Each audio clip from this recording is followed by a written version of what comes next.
What's going on, everybody? Hope your weekend has been awesome. Hope you had a day off today. Happy Memorial Day, folks. How you doing? Thank you for being here. Put the list games to your gaming list. Nice. Welcome in, checking for you. DM1311. Game Masters here. I'm here. I guess, right? I'm here. Polygon Lions here. Hanging out. Waffle House, good to see you. SN Cav, good to see you. Winter Mute's hanging out. Stalk for Water. Greg's here. And Moosey Fate coming in first. Kuga 2001. Yes, Wolf Fang Kuga 2001. Also known as Wolf Fang by most folks. In my opinion, possibly Data East's best game. We're going to talk about that in a second. But thank you all for hanging out. Thank you all for being here. You thought we had enough mechs on Friday night?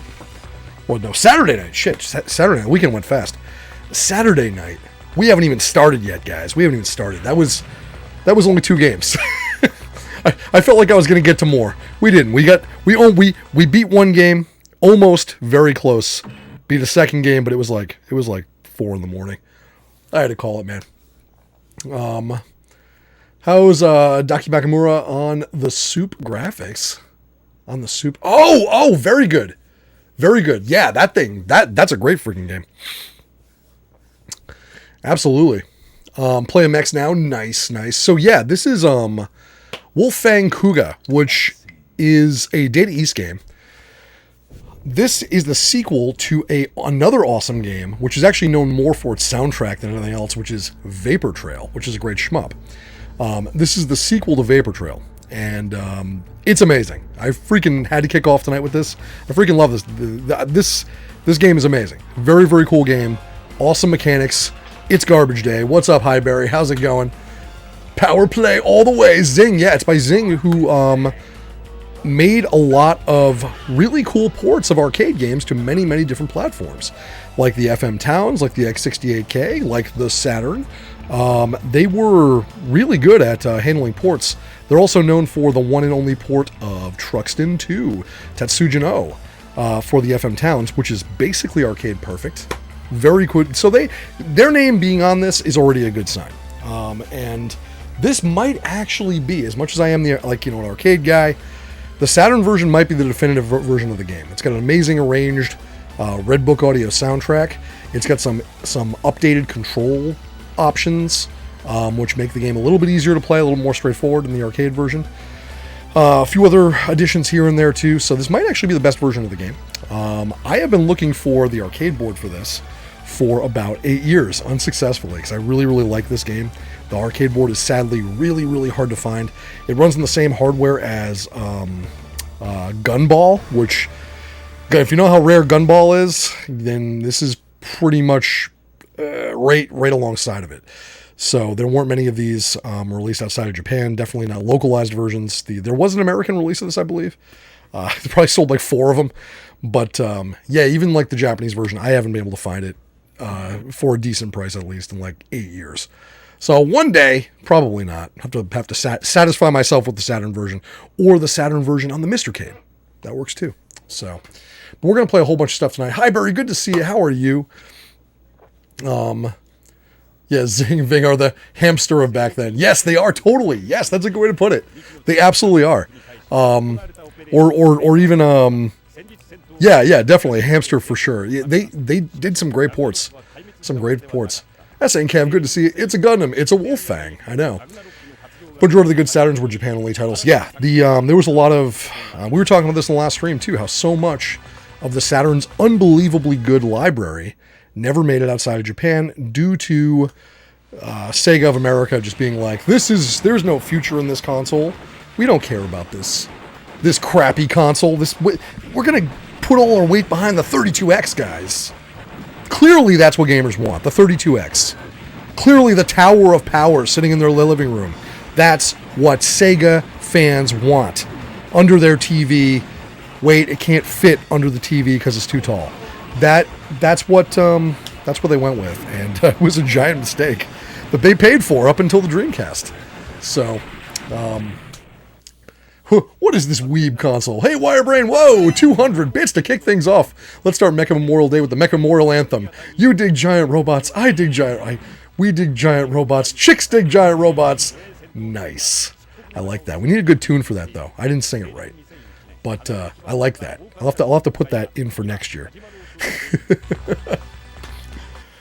So we're playing some other stuff tonight, too, outside of this. I'm also going to check out another one of my favorite games in the system, Suit Leynos, which I actually have a copy of hanging around here somewhere.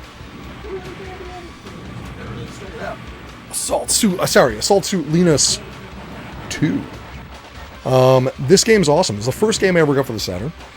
And because I'm a big fan of the Assault Suit series, which you might know the other titles as Assault Suit Leynos 1, also known as Target Earth on the Genesis, and then Assault Suit Valken, also known as, what the hell was it called? Cyberbots or Megabots or Superbots or, I can't believe I can't remember this. Cybernator, that's what it was called. It's called Cybernator when it came to the States with a bunch of editing and crappy portraits and a change in the storyline. But I love that series, so we're going to check out that too. Assault Suit Leynos 2 is going to be number 2 on the list tonight. And then, if we have time, which we probably will, we'll also look at Gun Griffin 2. You might be familiar with Gun Griffin 1. That was a pretty popular game, sold really well, especially on the PlayStation. And it was kind of like a Battletech Me Too type of game. Like Battletech was very big at the time. MechWarrior, I should say. MechWarrior was pretty big.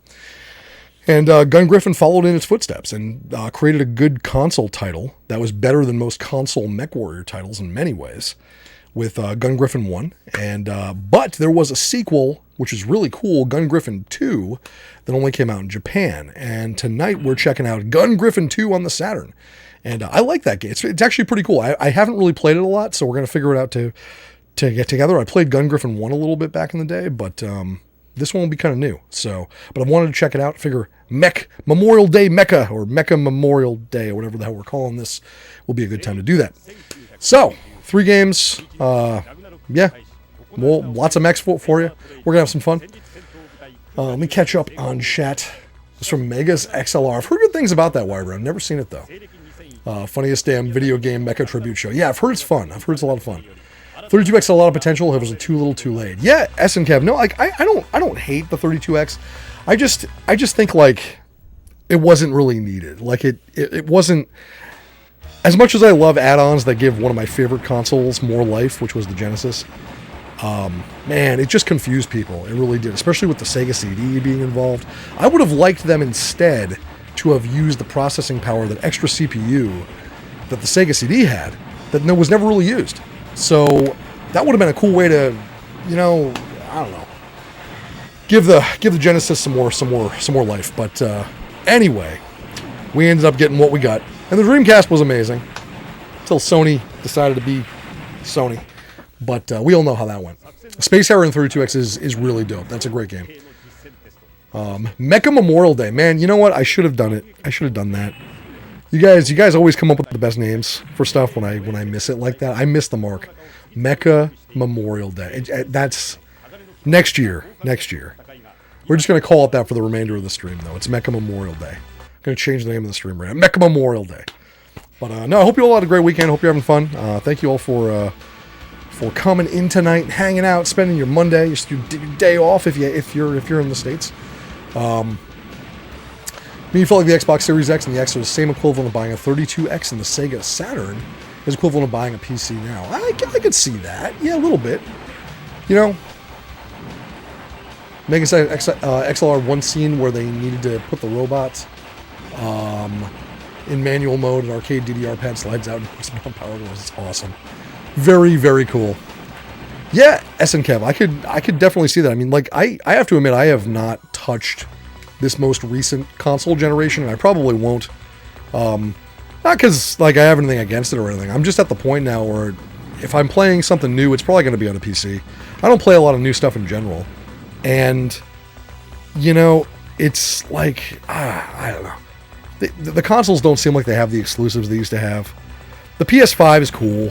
I mean, there's nothing on it that would, like, really tempt me into, I have to buy this thing to play this game. So, I don't know. I do have the Xbox Series X controller, which I've realized is kind of like the best thing you can do now, is just buy the controllers that you like and then you use them on the PC. And then you have like 85% of a new console experience right there, right? Got a brand new controller. The controller's nice. There you go. You got it. You're playing a game, probably better graphics than you would have on the console at this point if you have a nice PC. That's all you have to do. I found took many years to figure this out, but that's where I am now. Dude named Mario in the credits. Lost interest in exclusives. Yeah, me too. Yeah, exactly. Yep, absolutely. But anyway, Wolf Fang. This game is super cool. I am a huge fan of this. It's really neat. It's hard to describe what this is. It's a little bit of a shmup. It's a little bit of like a run and gun. It's a little bit of like a mech platformer, I think they've been referred to, like the Assault Suit series. Got a little bit of that going on. It's got a few different things. It's got some amazing art. Yeah, we're gonna kick this off. So let's get going.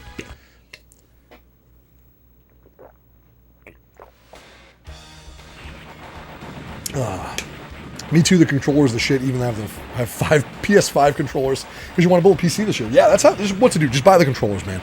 Save so much money. Yep, that's right. Vapor Trail, Wolf Fang, and Skull Fang was the third in the trilogy. Yes. How does one spell shmup, Nate? Just like that. You spelled it correctly. Perfect. Data East Shmup Trilogy. Yes. But as you can see, definitely an interesting game. You control mechs. There's a lot to it. You actually get to build your mech. You can change parts out. Well, we'll just play it. Rather than me tell you about it, let me just actually start playing the damn game. And we'll get into this. I think you're going to dig this one. So here is the Build a Mech screen, which she's going to introduce me to. And you can select the mode. You can have like construct mode or select mode. She's explaining this right now. If you can read it, you would know. But select mode is basically picking standardized loadouts of mechs that have different positives and negatives and whatnot. Or to construct mode. I kind of like going to construct mode. So we're in construct mode right now, and I'm gonna pick the missiles for my main weapon. I'm going to pick the beam sword, which I really like. The beam sword's a good defensive weapon. It knocks out stuff close to you. I'm going to pick the basic legs. These are good to start with. They also look kind of cool, but if you're more of an aerial mech, you can take the other legs, which give you more flight time. There's also treads and wheels, which is kind of cool, of course. Most of your money savings for PCs and the games, though, and the hardware subscriptions. It's true, yeah.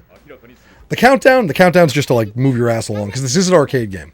So this was an arcade game, and with all arcade games, right, when you have to make decisions, they got to make sure you count down so you're not just like sitting there, you walk away from the cabinet. And this is a straight port from the arcade with a new soundtrack, which is really cool, new CD soundtrack, and some control changes too, using the shoulder buttons, which is kind of cool. Missed Bulk Slash last time, played it, good stuff. Hey, cool, yeah, Bulk Slash was fun. I wish I could have beaten that last boss, but it was like 4 a.m. It's like I was trying. Macross is good too. Yeah, Macross was a blast. Don't subscribe to a service to play with your friends. I agree, SNCav. I haven't gotten subscribed to like Xbox Live in like a decade. All right, here we go.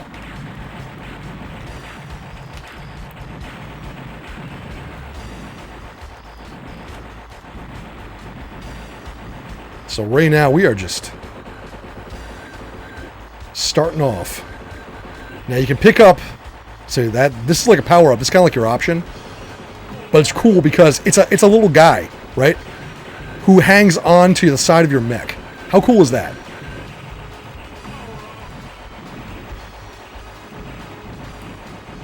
And just takes shots. Look at that. It's very cool. One of the things I dig about this game is that all the stuff that you pick up actually is represented on your sprite. As you'll see in a second, we got a laser. So look at that. It changes your gun to the laser. It's very cool. It's like a suckerfish. Absolutely. Laser's not my favorite weapon, but it's good for bosses. Classically, one rides in the mech, but if one hole on the side, who's stopping you? Exactly. You got it.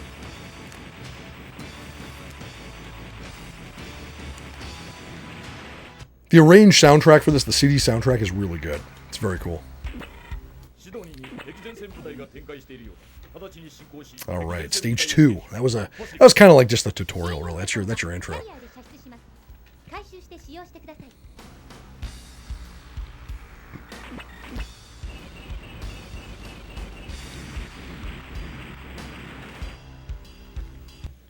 And there are some neat scenarios in this game. They put you into some kind of cool situations, as you will see. It gets kind of hard, too. It's not an easy game.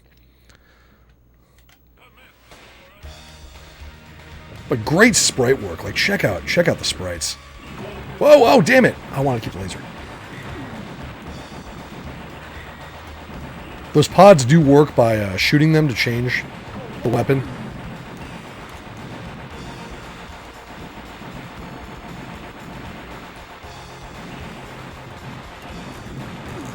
I gotta use my my missiles more. Realizing I'm not using my missiles anywhere near enough.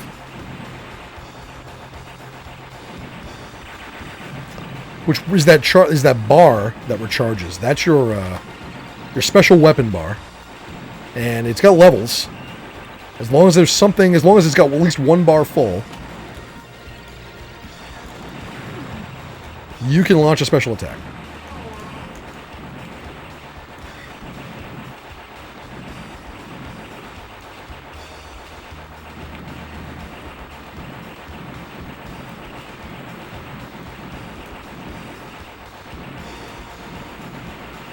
Alright, I'll get 2 guys on there.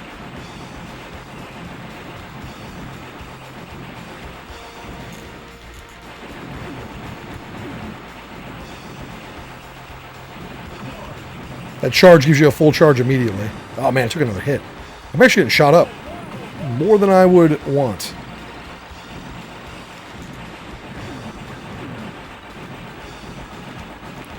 It's been my warm-up round.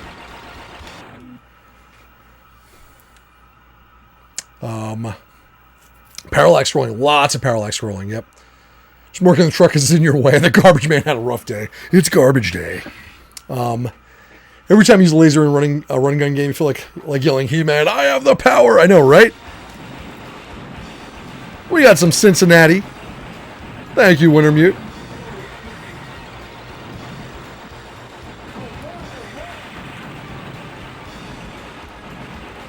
Man, I'm already down to 1 bar of life. There's some health. Switch to grenade. The health bars, though, in this game are few and far between. The health upgrades, rather.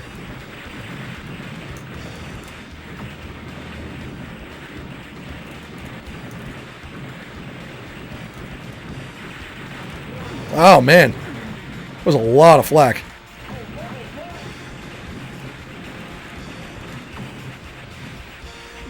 Alright, here comes the boss.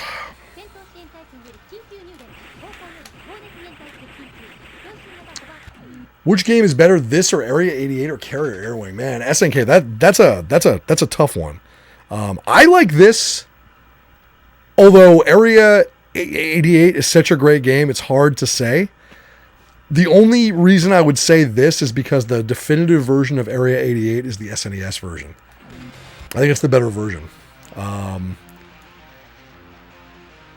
The Super Famicom version is the one, man. The arcade version's cool. Don't get me wrong, but Capcom really knocked it out of the park with the... Oh, no! Alright, so this is awesome. Mech blows up. You're still alive. And you're just a guy now with a gun. And these guys will still fight with you. So you can survive. You just can't take a hit now. How cool is that?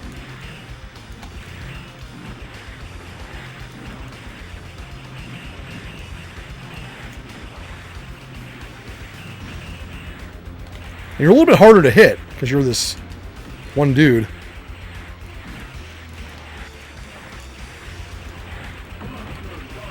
Change weapons a little bit. Mission clear. I'll take it. I'll take it. Neon's mic is 10 times louder in the game. I can turn the game up. Let me turn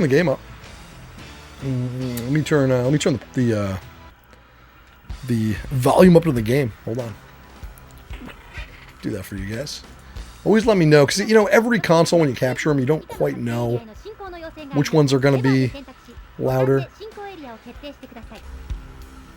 Turn the mic down instead. I can turn the mic down a little bit too. There we go. That should be a little bit better. How's that sound?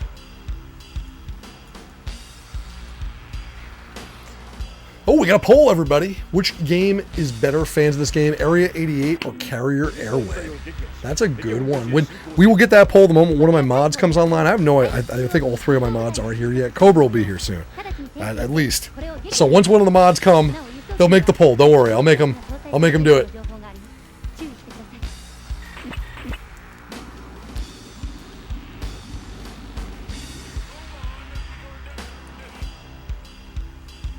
I think it was a sleepover rental. Oh, nice. I remember doing those, right? Sleepover rentals. 3 moms. Mods.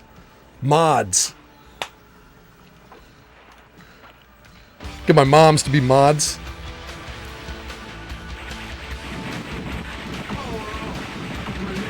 Alright, switch back to grenade. Oh man, I only had 1 hit? If he only brought me back with 1 hit, jeez. I didn't even notice that.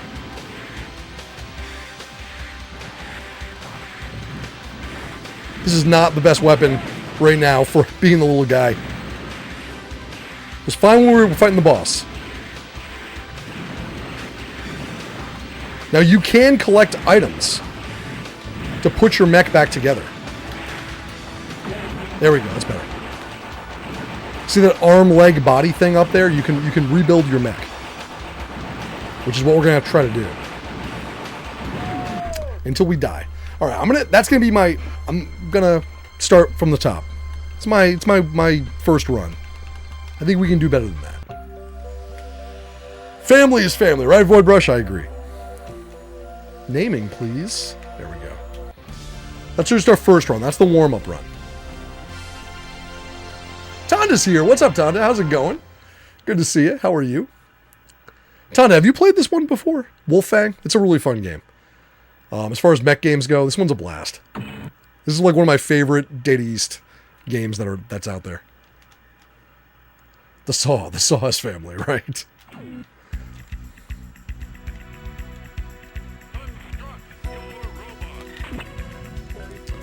Alright, I'm going to go to construct mode again. Let me swap out the missiles for the...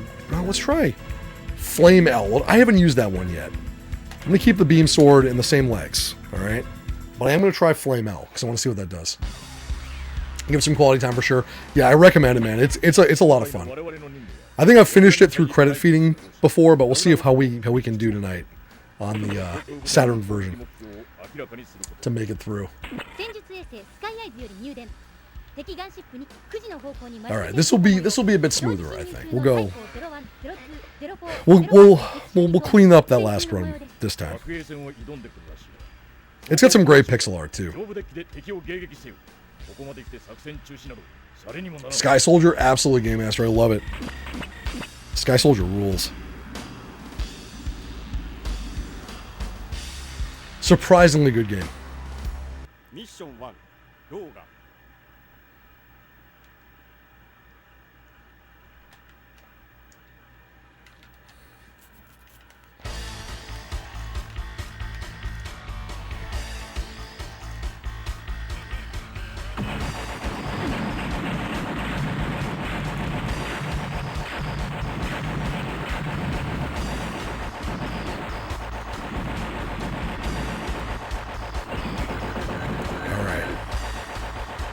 This time, not going to lose.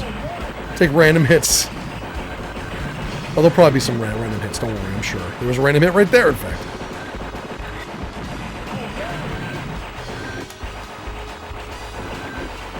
Oh! Okay, we got deflected that little grenade. That's what's good about the sword. The laser sword is really, really good for that. Man, I'm already getting shot up.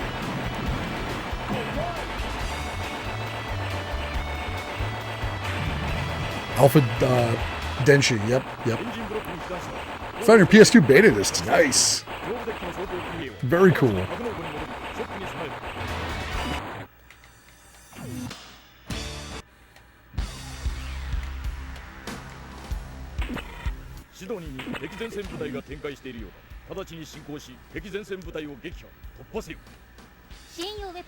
Alright, mission 2. Let's see what we can do.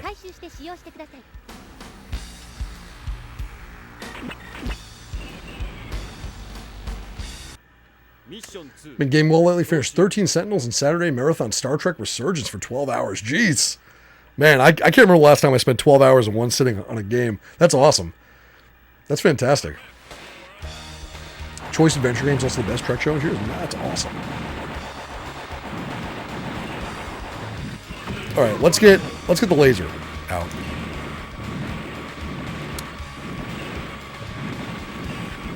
And yeah, laser does a pretty good job, I gotta say.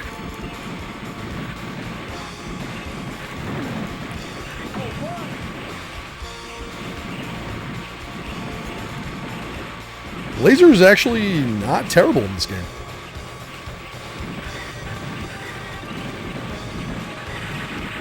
A little hard to get an angle on certain stuff, but I remember to use my my bomb more too, man. I really do. Like right here. Oh, that's awesome.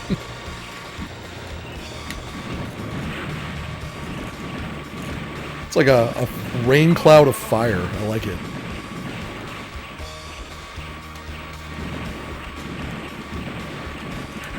Ah, shit.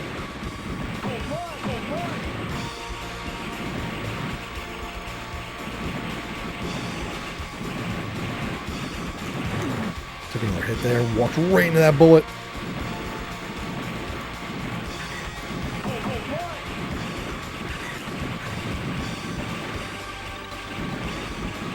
There is some health coming up.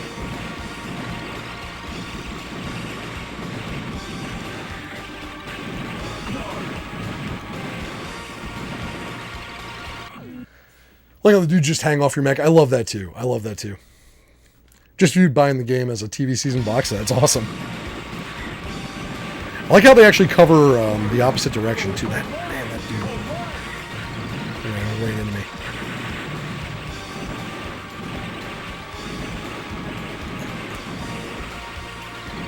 There's the health. It's gonna give me two bars.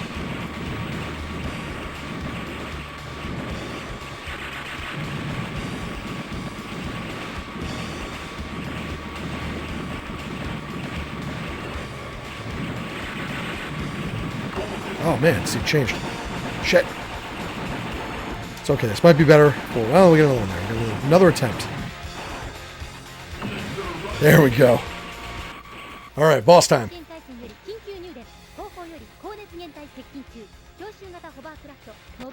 Just blow up the alien's APC. It does look that way, doesn't it? Well, ask me a question. Who are gaming laptops geared towards? For example, is it something you use every day or something you use once in a while as a substitute? I think I've never really been like a big gaming laptop guy at all. I've always been like desktops all the way. I have a gaming laptop now, courtesy actually of Idiocracy from the channel. He sent me one last year when we were traveling so I could keep streaming while we traveled, which was really awesome of him. But that's like the first like real like gaming laptop I've had. And I found that I'd use it more than I would expect. Mostly just for a lot of times streaming when we're traveling or gaming when I'm traveling, right? So I think that's who they're really geared towards. If you're traveling a lot, if you're on the road a lot with work or whatever, and you still want to get games in, gaming laptops make a lot of sense. I think if you're doing most of your gaming at home, they don't make a lot of sense. And they're probably not worth it at that much at that point. But yeah, and you can spend a lot of different. You can spend a lot of money on one. You can spend, I find them to be more expensive than they should be in terms of like the equivalent amount of hardware for a desktop. But yeah, it's really depends on how much you're on the road, how much you're going to use a mobile platform. Exactly, Wirebrand. Yeah, right. Why didn't the arcade port use the internal audio more instead of just record the arcade? Yeah, it's a good point.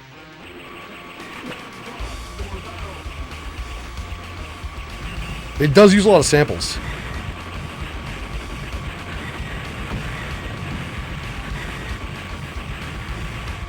Mecha Monday, what's up? What's up, Shaggy? How you doing?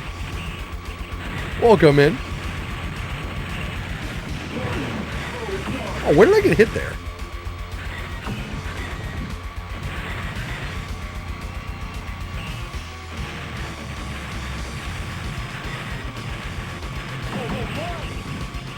Got him. Oof. That's kind of close. Laser got the job done, though. Laser got the job done.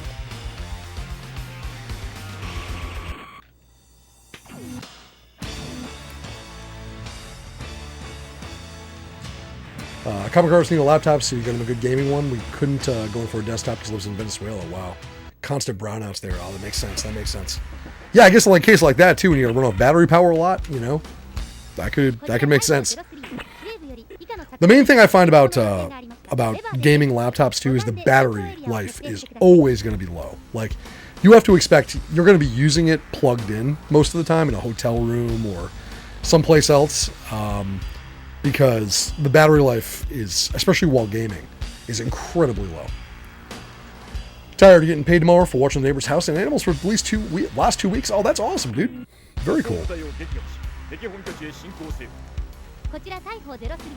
Very cool. Oh, yeah, now, this is where we get to pick you can actually pick your level here, which I think did I pick hard? I think I did. So, yeah, there are branching paths. Cobra's here. Hey, Cobra. How's it going?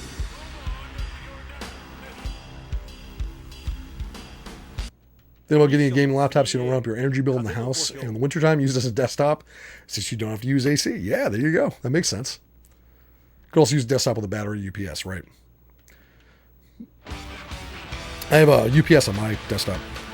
I have a UPS on most of this room. Oh, man.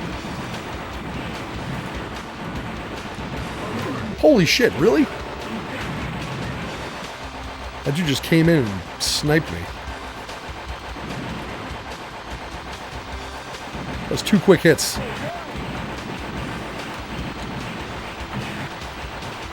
Alright, so we got the arm built. I gotta pick up 3 POW canisters to get a mech back. Which is usually not very likely. I really have to use my special weapon more. That's like the thing I'm not doing enough of.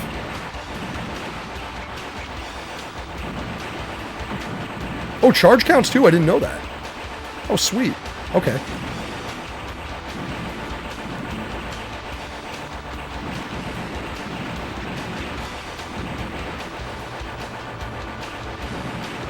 That's kind of cool.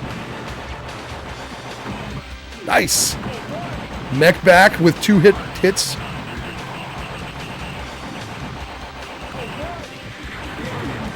This guy just ripped me in half.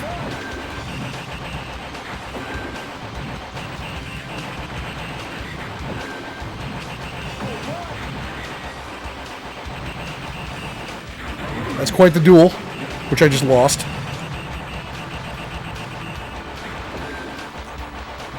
Now I'm in trouble. Oh, damn it.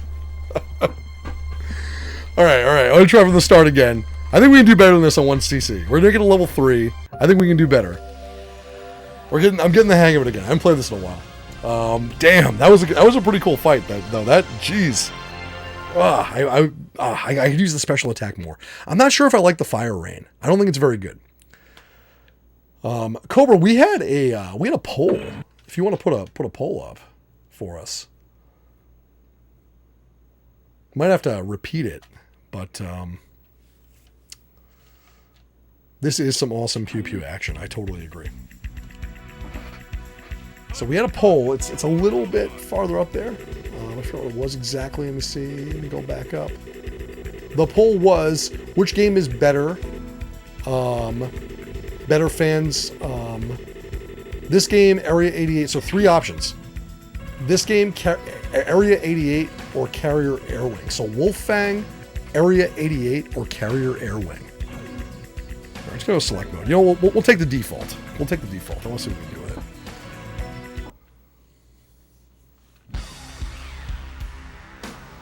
Wolf Fang or Carrier Air Wing. Carrier Air Wing. Close.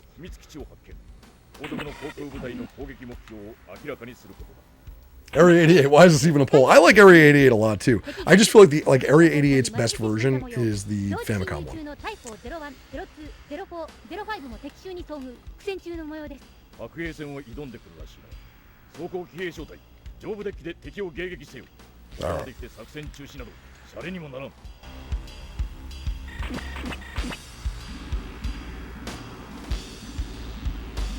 You are not alone. Yes. Mission 1, Rohga. I think I missed some of those instructions. We all did Mountain Stars. It's basically it all just comes down to shoot shit, right? In the end. So just blow everything up. That's all we need to know. Kill everything that moves.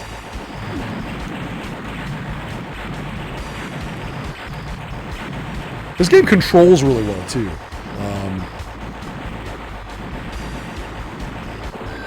You can switch directions very, very easily, which I feel it actually works a little bit better on the Saturn version than the arcade version. And you have a double jump, which I just used to get me out of a bind there. Power up. There we go. All right, this time we're gonna play this clean. We're gonna play this nice and clean. No damage.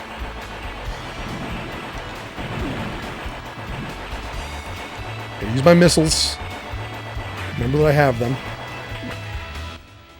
Love the look of these games. I do too. It's great pixel art. It's so good. Polls up, everybody. Thank you, Cody. Amazing pixel art.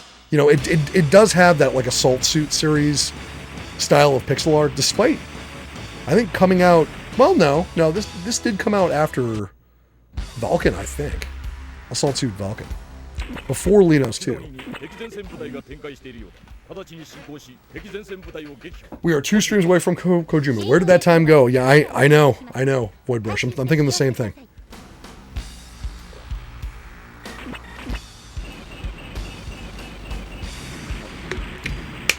I feel like we were just finishing Peace Walker, right? Like, didn't that just happen like 2 months ago? Didn't we just play that? That was fun, man. Peace Walker was really good.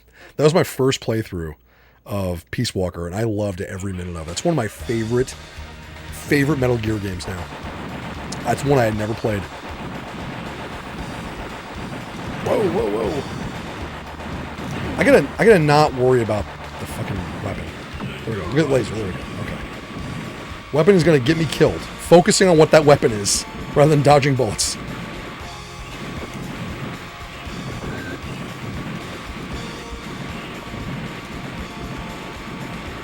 There we go. Got a little buddy.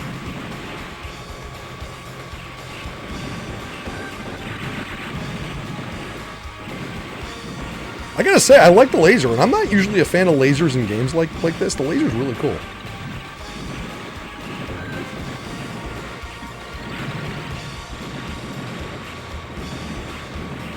Especially when you power it up.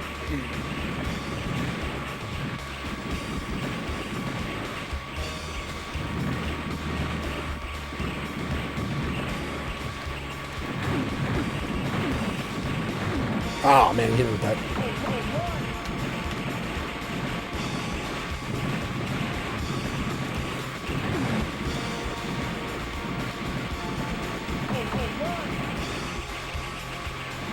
You're sliding down the incline there. It's really cool.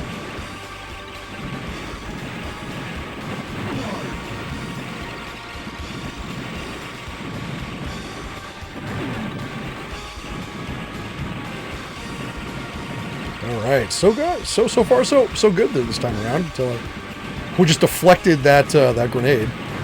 Got hit by that stupid bullet. Oh my god. I'm getting wrecked! Oh no, I took another hit. I shouldn't have said anything. I shouldn't have said a word.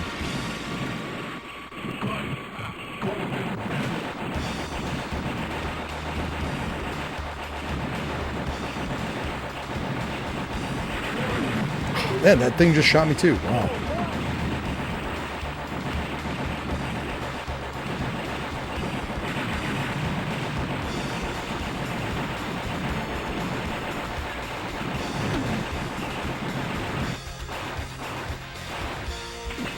Grab the laser, see what we can do. There's a PC Engine Macross game that's in the works, that works in elements of Area 88 and Forgotten Worlds. Unsung Genius. The PC Engine Macross game? I haven't played that one, Shaggy. I gotta check that out. I don't think I've ever played that one.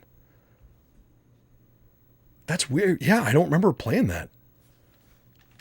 I have a hard time with shooting power-ups to change them. Yeah, that's always...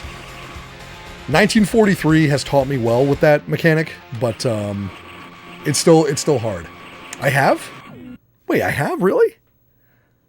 Man. I don't remember it. I probably did play it, though.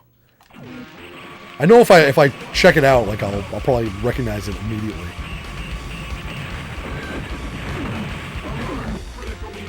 Okay.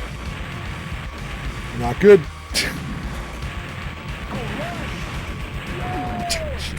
All right.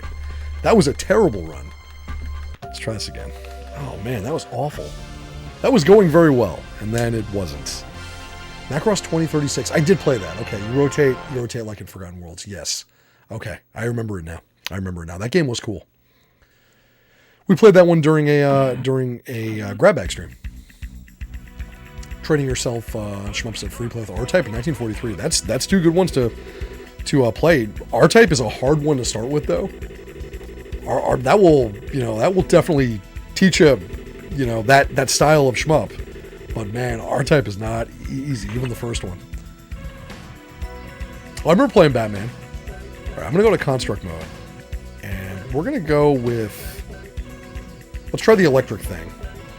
We'll try the Iron Claw. We'll try some stuff we haven't tried yet.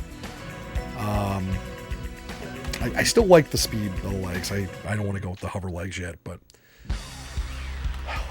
Alright. There is limited continues in this, so I'm trying to warm up a bit before we start really diving in and burning those continues. MGS4 is the best ending you've ever seen in your life. Yeah, it did. I felt like there were parts of MGS4 that definitely dragged. I would love to stream MGS4 for Kojunma, but you know what? I don't own a PS3. I have never had a PS3. I borrowed one to play it like 10 years ago, and that was the last time I had one. Out of all my consoles, I don't own a freaking PS3. I might just pick one up cheap, Part of it was that I wanted to get one that had like the backwards compatibility and everything, the nice one, the originals, right? And because I just couldn't find one offhand, I'm like, I don't want another one. That's the one that I want. I still don't have one. So, but maybe I'll just grab one. They're very cheap now. So, still have the original PS3. Nice. Yeah, it's never come out on any other platform. Because Konami, right?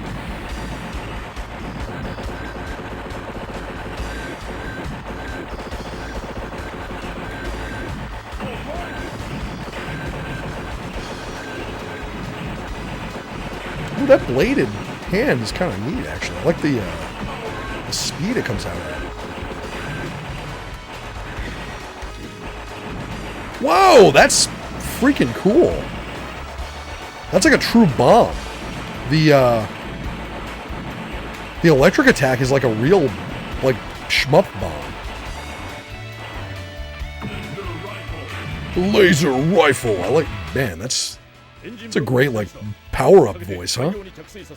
Laser rifle.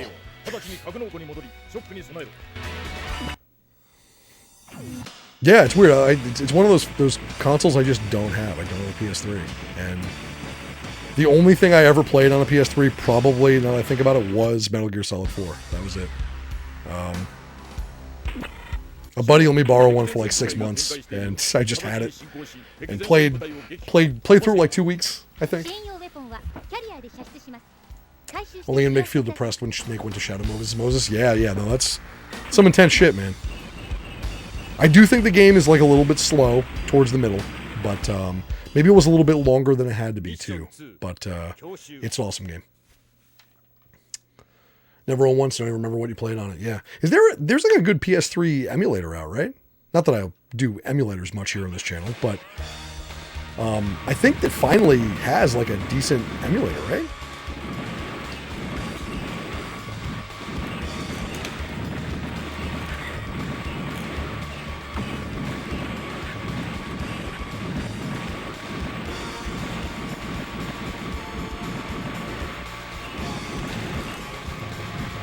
That, whoa, shit.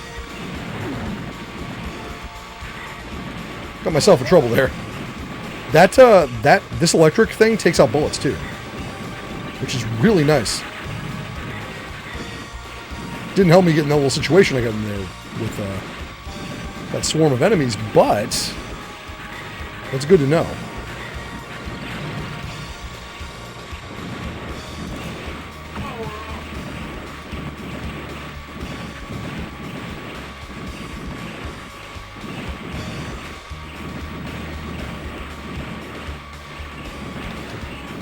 Look at that. That is a great... That's my favorite.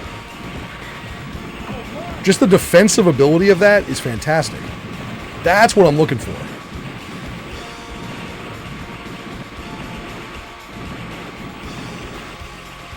That's what I'm looking for. I like that. Ah, shit, I couldn't get over it.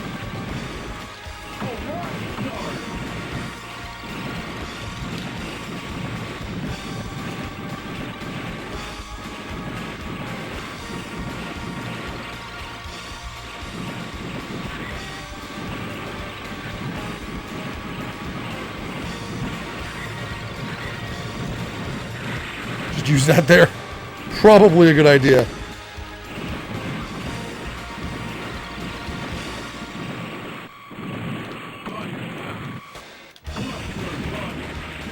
Let's try this thing. I really haven't used this much. It's a little slow.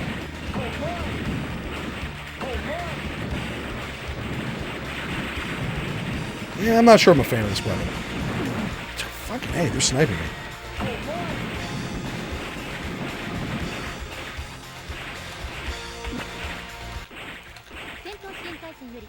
Laser. Go back to the laser. Hey, Rendezvous, how's it going? Rat Clown Car's here too. Really solid for the most part. How's it going? It's going great, man. It's going great. Having fun, kicking tonight off with some mechs. Yeah, the mech reckoning is going great.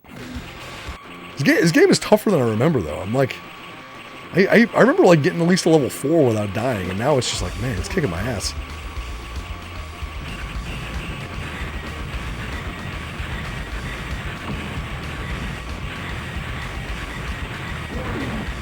Wait, what was that? Wait, what? Okay. That was a little weird. Just took a lot of hits there, all in one salvo.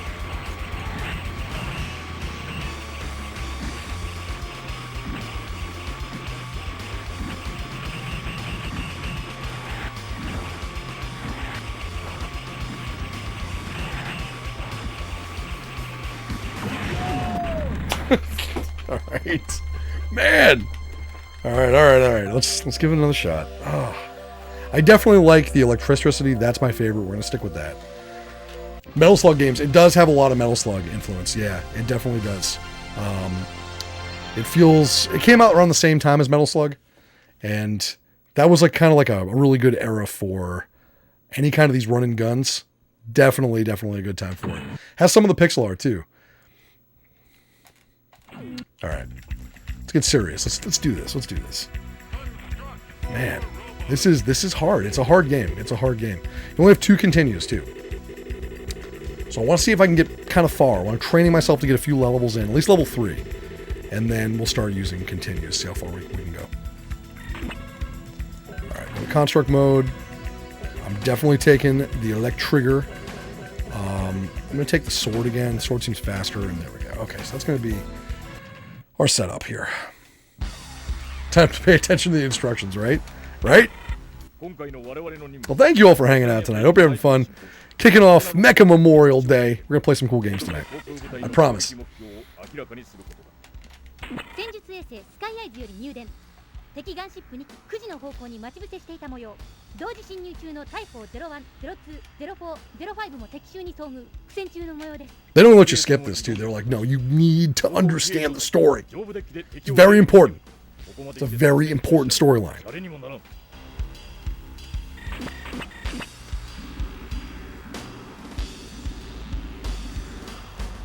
Mission 1 Rohga. Okay, original list by Dades was around 1991. I think this was 94, I want to say. 91 was the first game, which was Vapor Trail. Never stop GSing. Abstract, absolutely. Never, ever stop GSing. Yeah, I think Vapor Trail is 91. Maybe I'm wrong, though.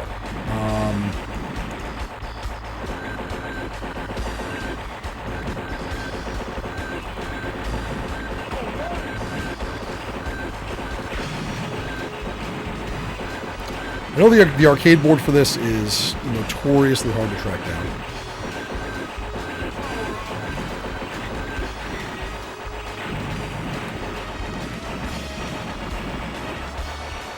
God, that screen clear is so good.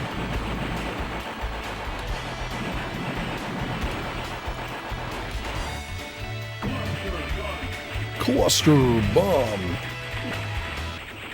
エンジンブロックに被弾した。高度を下げて海上に着水させる。上部デッキの走行機兵は直ちに格納庫に戻り、ショックに備えろ。The international version that cuts in the storyline on that, unfortunately, yeah, yep. From Mission 2 got delayed. Yeah, I heard about that. I kind of thought that was going to happen, though. What is it with tactical RPGs being delayed constantly these days? Remakes and new ones. Metal Slug Tactics delayed again. Like, when is that? When are we going to get that? I'm almost worried about that game. I'm thinking that we might not ever get it. I'm worried about it. It's a tactical choice, yes. It's a type of game that isn't delayed, I know, right? This is 2023, right? No, I am worried about Metal Slug Tactics, though. There hasn't been a lot of noise on it lately, so it's a tactical retreat. Again, on Metal Slug Tactics, yeah, another delay. Oh,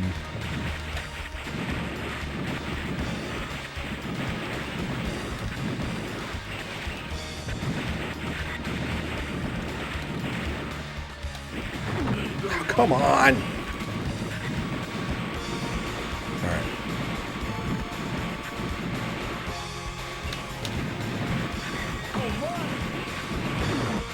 Oof.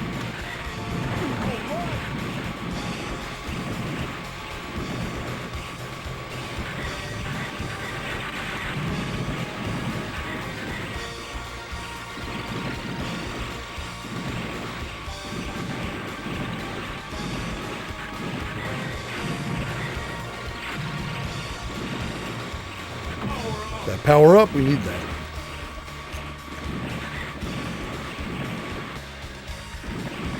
Just knock those guys out of the sky. I love it. Oh, man, he caught me with another shot there. It is really hard to avoid bullets when you're a giant mech.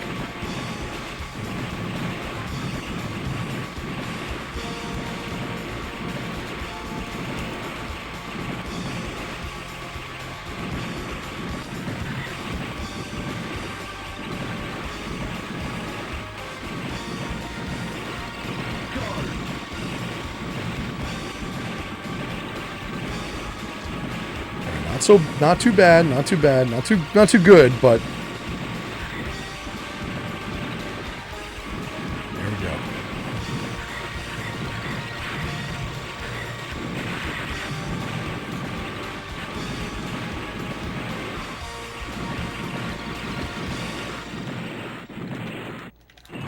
I can never get the one I want.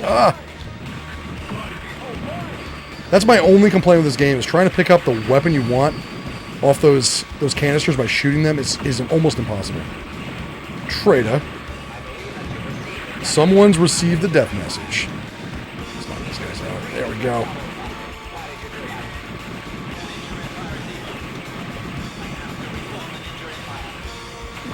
Alright, with the laser, we're good. We're in good shape.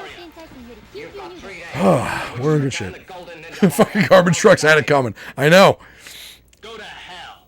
Good as long as it gets released. I'm kind of at that point too. There's so many games coming out now, right? That, like, I don't mind delays. Remember when delays used to be like a big deal with video games? Like, man, so and so got delayed again. Blizzard delayed it. What are we gonna do? Now it's just like, oh man, thank God. I don't want to buy that now or play that now. I got too much other crap I want to get to.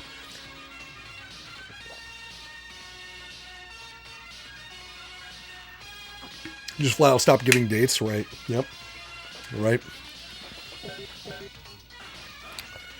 Rather have a company delay their game, or at least one that gets... I totally agree. Yeah. I don't want to play Blizzard ever again. Ever. Yeah, right. I don't know. I mean, I'm a big fan of the Diablo series. I didn't play the beta. I watched Big D stream it, which was pretty cool. It was fun watching him stream that. So it looked good. Didn't look as bad as I expected. But we'll see. We'll see. I really do like the Diablo series. I don't know if I'm going to get it. The one thing I was talking about this a few months ago when the beta came out, right? How watching him stream it was. Oh, we had that poll. I think we did that poll. I think we did the poll. I think it was up. Cobra made it.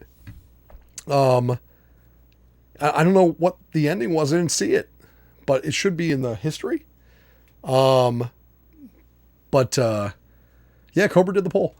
But seeing him play that, right? I was like, it got me going again for Diablo, and I went because I always got the collector's editions for Diablo and everything else. And went to go get the collector's edition. I'm like, not to buy it, but to look at it. Let me go see what's in the Diablo 4 collector's edition. Let me see what Blizzard has in store for this one, right?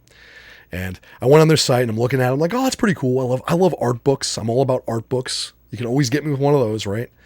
Looks pretty neat. I'm going through all the stuff. Oh, this looks like a pretty good collector's edition, right?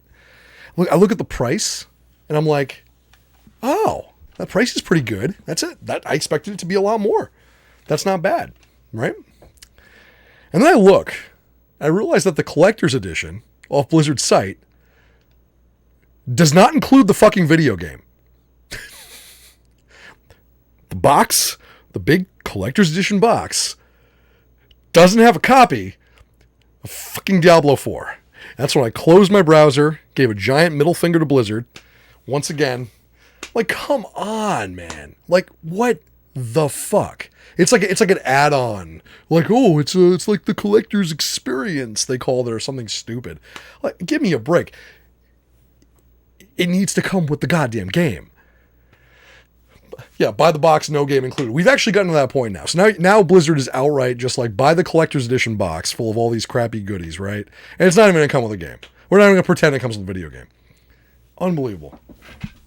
I prefer the art books to the actual garbage game. It looked okay. I mean, it didn't look that bad. Once again, my expectations are so low for new video games that sometimes that actually works for me. You know what? If it is monetized as much as people say it is, that's going to suck and I'm probably not going to play it. But Armored Core 6 is what I'm looking forward to the most. That's a game. That is one of the only games this year I'm looking forward to. So some cardboard boxes too, if you like, right? Yeah. They're going to charge you $70 for the base game. Exactly. Yeah. Yeah, we own nothing. Always imagine your Steam library disappearing tomorrow. I'm all about physical games. That's, you know me. We've had this discussion 100 times here. I'm going to do it again. But, whoa, that just wiped out all of his grenade things there. That was pretty awesome. Oh shit, I gotta watch that. Nice. Oh, come on, dude! I keep dying this boss now. Those cannon shots do sort of track you.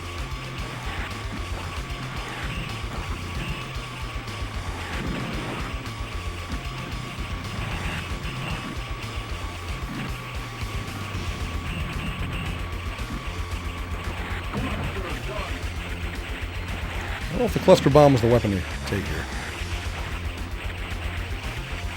Oh, we got him anyway. It's clear. Better than we did last time, I guess. Physical collecting is awesome. I totally agree. Physical copies over digital versions any day. Absolutely. Kind of like going back to DVDs. Absolutely. Go back to DVDs. Go back to VHS. I am firmly back in the realm of VHS. And you know what? I don't miss high definition at all. I love watching my favorite movies on VHS tapes. I do it all the damn time. You should do it too. I'm serious. It feels good. Magnetic media, analog media, man. It's real. It's real. There's something real about it. Can live under a little rock when it comes to new stuff. Absolutely. You know, let's try this other. We'll try the New Zealand stage here. But abso-freaking-lutely. That's what we got to do, right? That's what. You know, I've been hinting at this for a while, but that's what we got to do. We got to like. It worked for the Amish, right? For the most part, they seem pretty chill. Why don't we become like 80s and 90s and maybe 70s and early 2000s? You know, the outliers, right? We can be like that, and we can repair our VHS players and DVD players, our cassette players, our records, our consoles, and we just decide to stop there. You can do that. That's what I do. So it worked for the Amish, great. CRTs, exactly, right? And then we can start making new ones, right? It's not hard. I know someone that does it. Open mesh networks, absolutely. I actually have a lot of mesh network stuff already set up that I have ready to go just in case of that.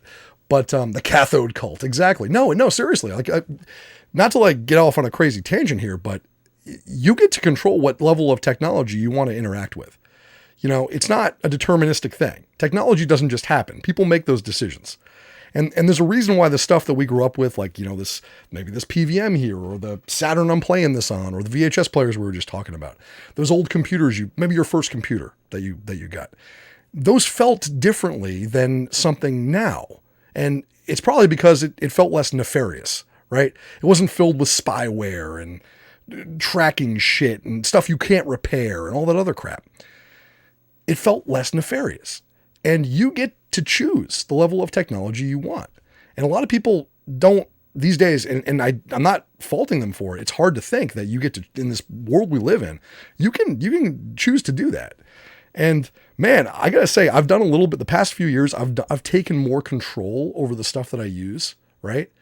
And it feels really good. It feels really good. And I want to start a culture around that. I want to spread that out, because I think it fixes a lot of problems. And it's my TED talk. I don't know.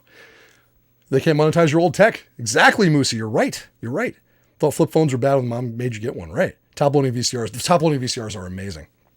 It's really freeing just to ignore technology that bothers you. Yes, once Facebook became some abstraction with other people, talk about that I never interact with, felt 100% better. 100%. Absolutely. And being able to repair your own stuff, it's huge.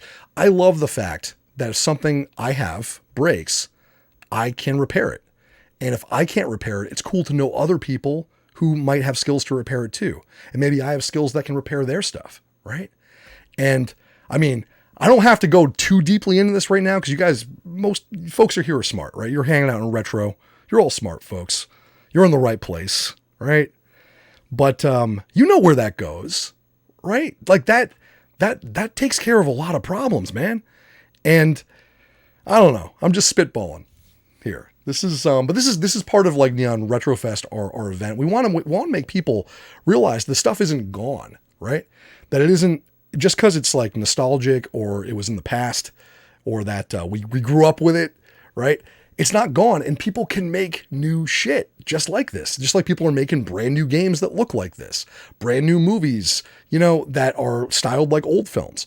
You can do that. It's not gone. It's not like just locked in the past and that's where it must remain. Not at all. If enough people are into it, enough people want to repair your stuff, you can demand that.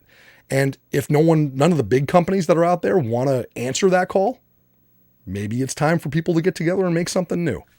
And that's what I'm all about. So anyway, let me play some more games.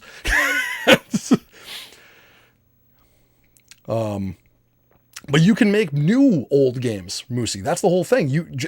And even if you do run out of old games, you can make new old games, which is what's so cool, that we have like new old games coming out on old hardware.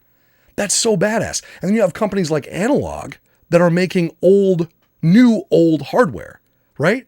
And you know what goes into all those things. You can repair those. So I'm telling you, we are at a renaissance for this retro stuff right now. And I think it's the start of actually kind of a culture. I really do think it's a culture. I fully believe that. I think if more people start looking at it like that, it's going to be a bit of a revolution in terms of how we treat technology. But I don't know. That's just my viewpoint. I'm just a crazy guy. Maybe it was changed desperately in a U.S. factory to make vacuum tubes for amps. Yes, absolutely. But people are talking about doing that too. But we'll run out of old games that quickly. Make something work, just can't find the single file you need. Absolutely, Shaggy. Absolutely. Grab that POW. Man, I only have one hitbox on this mech, but you know what? It's better than what we were doing, so. I love the design of those VTOLs. These things are cool.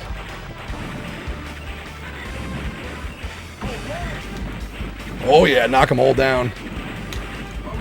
Yeah, they got me, man. This gets tough.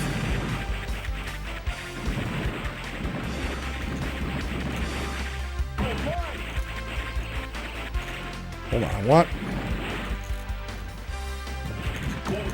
There we go. That's the one I want. When I'm the little guy, I'm the pilot. Damn it. Got killed by the truck. I'm going to continue. So first can continue. I think that's a safe place to use one. So.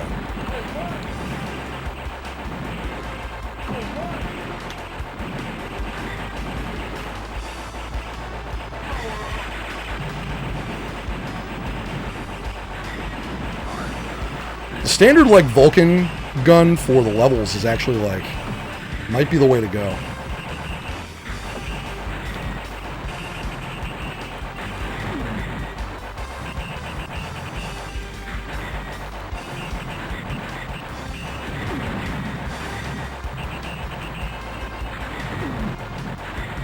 I don't want to get.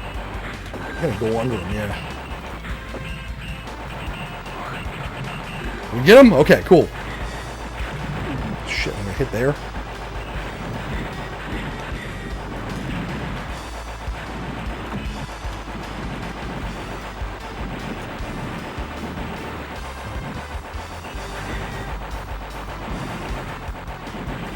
Let's grab a buddy.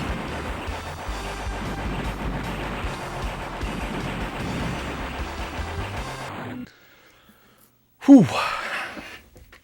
I'm definitely revolted. Rather the retro renaissance than a few new free 500 TV that always requires connection. It'll basically exploit the poor. Yeah. Well, that's the thing too. And like, that's the hardest part, by the way.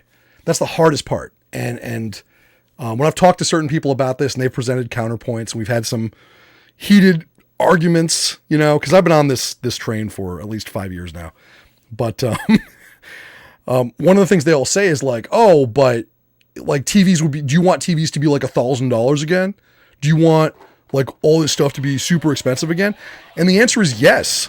Yes, I do. Because if it's one you're going to have for 10 years or more, 20 years, yes.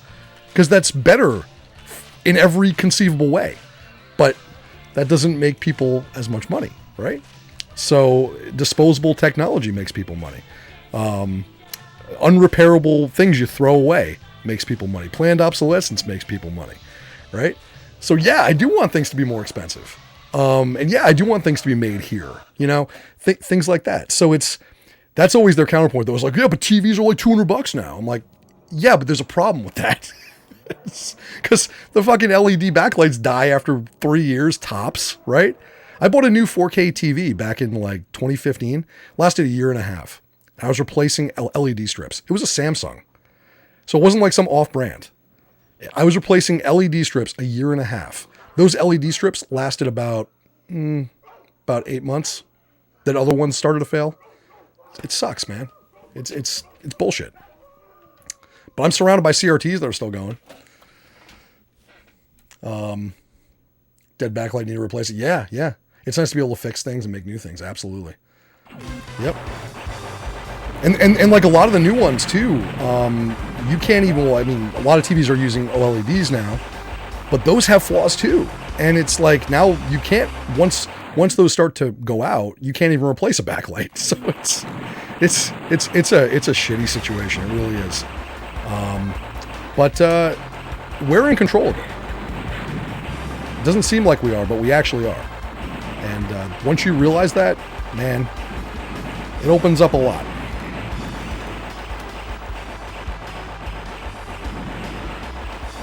There we go. Get some life. Give me that life. I need that.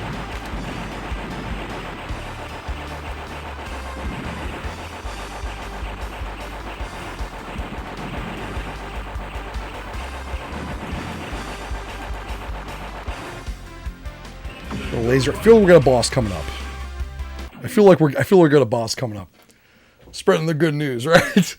No, Cobra and I want to do like a newsletter on this. Like we want to like and have it like physical, like you like send away for it, get it in the mail every couple months or so, or every season. I don't know how we're going to do it, but Cobra and I have discussed this a lot. You know, we talk about this shit all the time, and we want to do like a newsletter that talks about this kind of stuff and have like an old zine type format. And I've talked about that. Maybe we'll do it for subscribers. We don't know. We don't know how we're going to like how we're going to actually do it, but we are going to do it. And yeah, we want it to be physical. Like it's really important that it's not just like a website, right? And not that I have anything wrong. Nothing's anything wrong with websites, but I want it to be something physical that you can have and hold on to. And we're going to do something. We're talking about it this summer. You know, I don't know when we've been busy, so we haven't done as much work on it as we'd like to, but I think it's important because zines were cool. I remember collecting them, and I still do from some of like the small music labels that I buy from. I buy tapes and vinyl from. They do their own, and some of them are awesome. So I'd love to do something for our channels, kind of like jointly for our channels, and have like, I don't know, subscribers be able to get it or get a discount on it. I don't know. We'll figure it out. But yeah, we want to do that and talk about stuff like this, you know. Only printed in black and white. Hell yeah, Mountain Stars. Absolutely. Absolutely. Neon's Nexus. Yes. Yep, spin on GamePro. Absolutely, right? Cobra's Corner, yeah. Brother manages a zine collection for ultra wealthy real estate developer. Really? That's kind of crazy. An ultra wealthy real estate developer is into zines. Hey, no, it makes sense. I could see it for real estate. That's pretty crazy. Screen printing on 2 t-shirts. Yeah, man. I love screen printing. It's time consuming, but it's awesome.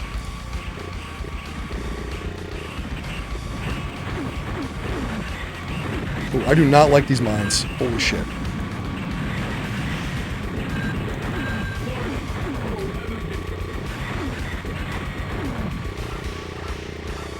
Oh, shit. Oh, those things, yeah, they fly straight forward. Did we kill it? Damn. Survived. Write a newsletter for a local anime club. Nice. Remember collecting GamePro magazine when you were a kid? Oh, absolutely, yes, and Kev. I still have some of mine. I miss being able just to like hang out outside in the hammock or something with a magazine in your hand. It's my Retro Gamer magazine. I love that magazine because they do such a great job. I love that shit. It's you know, and some of like this new stuff is cool. Don't get me wrong. I'm not going to be some old codger, even though I am. That is going to endlessly talk shit about everything that's new. You know, there are some cool developments, but there's something about opening up a book or a magazine, just being able to hang out outside or on the beach or something. Can't beat that. There's so much to unpackage involving the retro community. Absolutely. And I think we are at, I believe that, you know, what we're all part of here just on Twitch and even outside of Twitch, just the retro scene in general, people that appreciate this old stuff and preserve it through playing it, through fixing it, through collecting it, through talking about it on YouTube or wherever. I think this is like literally the tip of the iceberg. I think we are the vanguard of something that is much bigger culturally about looking into the past, taking the things that we like from the past and using it to build the future that we want. And, and that's why, like, if you look at kind of the 2000s and the 2010s culture, everyone feels like it's kind of the same. Like it never really, we don't have these cultural trends that mark the eras anymore. And that's partially because of the internet. There's other reasons too, but I think that we can fill that vacuum through this stuff that we enjoy, that we're really into. And I think we're at the no one's really figured out how yet, but we're all here, right? So the next step is figuring out how to do that. And I think it's going to change the world. I really do. I know it's a big statement because there's so much wrong with it right now, but I think it has the potential. I really do. Anyway, mech games. Let's play with robots. The jerks who built the buildings that prevent the sun from falling on downtown Crossing or Boston Common also has the biggest collection of zines. What? That's nuts. Good code for retro games. That'd be Mountain Stars. I love it. That's freaking cool. I have a bunch of X68K Japanese magazines, and all of them have those sections where you can program a game. And some of them are multi issues where you have to wait for the next issue to program the next part of the game. I love that shit. I used to do those with my C64 back in the day. Oh, it's so cool. Agreed, Mubusi. Agreed, yeah. All right, hold on. I want that V back. Where's... No. I hate shooting these things. There it is. I want that. There we go. Okay. I like the music in this stage. It's pretty badass.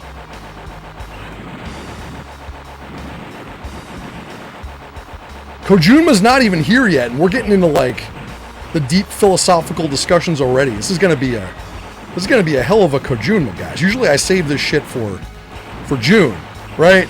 We're playing MGS2 or something. Yeah, it's already happening. This isn't good. This is gonna be crazy.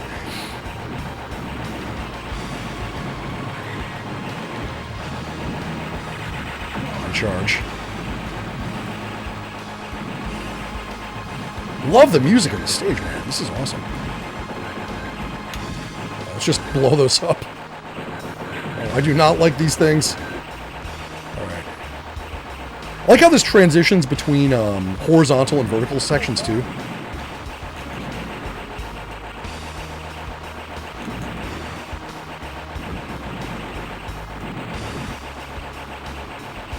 We're hitting the pipe.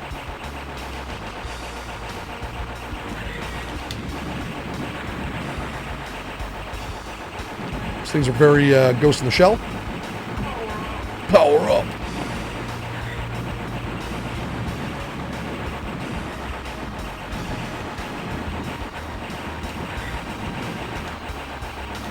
Just use that, take those guys down. You see, I'm using my bomb more. And it's definitely helping me. Oh, shit. Okay. Here he comes. Well, I am kind of small.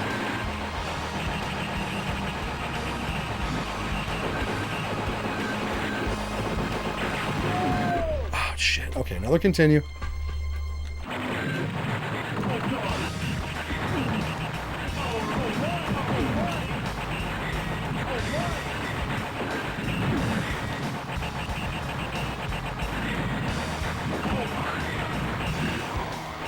He's out of here, okay. It's like tears in the rain, guys. Like tears in the rain. Fuck that garbage, man. I've not seen progression since 1995. You sound like me, Check. That's why I tell Cobra all the time. We'll be having a coffee in the morning or something. I'll just be out of nowhere nothing good has happened since 1998. No, it's there. No, that's not. It's not true too. There has been some cool things. People have made some cool shit. But it's how it feels too, and never forget that. Technology is a tool, and it's important that the tools that you use feel good to you, that they have a positive feel to it. And I know that's kind of hard to articulate, but you all know it. You know that when you heard that floppy disk crunch for the first time, when you were booting up a game, on your old computer, or when you turned on that N64 the first time, or you turned on that PS1, you heard that sound come up, right? It felt a certain way. And it wasn't just because you were a kid. It's because technology was different. Wasn't nefarious, okay? It wasn't filled with a whole bunch of crap to screw you, or spy on you, or all kinds of other shit, right? And that matters, and we can get back to that.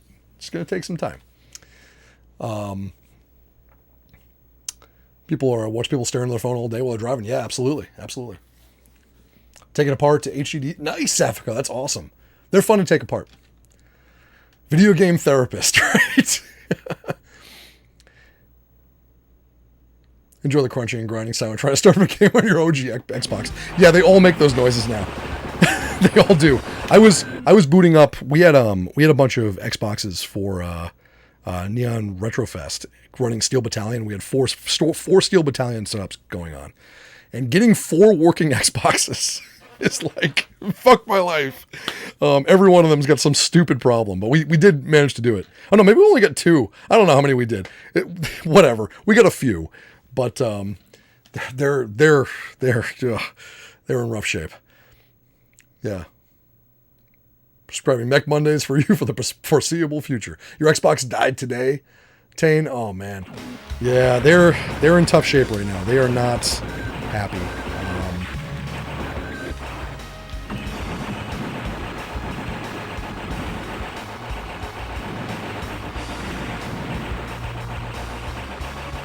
This game is so cool. Oh, this guy's back.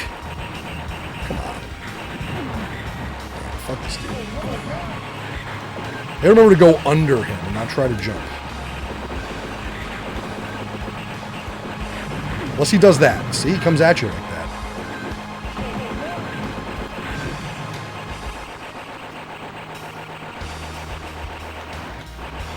Some health. I need that. I feel like we got a boss coming up. Do we have a boss coming up? Whoa. I kind of like Mech Mondays. That might be a thing. I kind of dig that. Well, let me get some more front mission in too.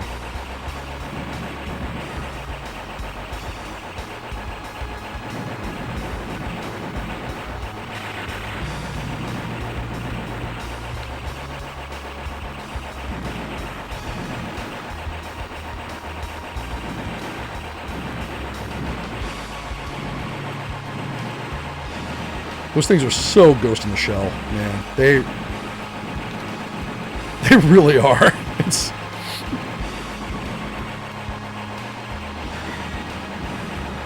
nice.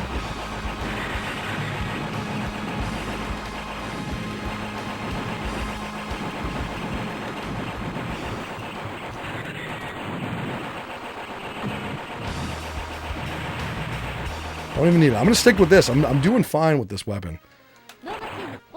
I might regret that, but we'll see. Chuckles nervously with 3 monitors and 3 Twitch streams up. six Twitch streams up. Hey, you know what, Nate? I'm one of them. That's what matters. Thank you. Thank you for being here. Old school retro Mech Warrior, Mountain Stars. I want to play some Mech Warrior. Like I said, May I originally wanted to do like Mech May the whole month, and we were really busy. We were traveling kind of unexpectedly for like half the month, so I didn't get to do it, so I'm doing this instead. But I did want to play Mech Warrior 2. I want to do a Mech Warrior 2 night. I want to do a Steel Battalion night. So after Kojunma, we'll get some mech stuff in. There'll be some more mechs. I like Mech Mondays. We might do that for the foreseeable future. I think so.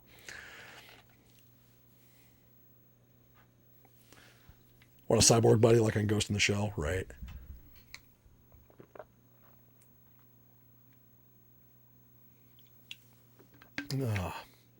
Gave up on hardware 20 years ago. Understand why. NRK is a purist on hardware, but the hardware seriously is cluttering up your space.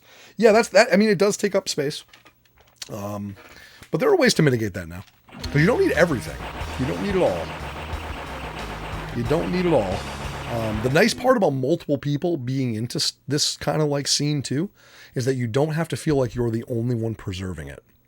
That's the nice part about the arcade community, is that for a while, you know, it kind of felt like if you wanted to preserve rare games, man, you better be the one to do it if you're a collector.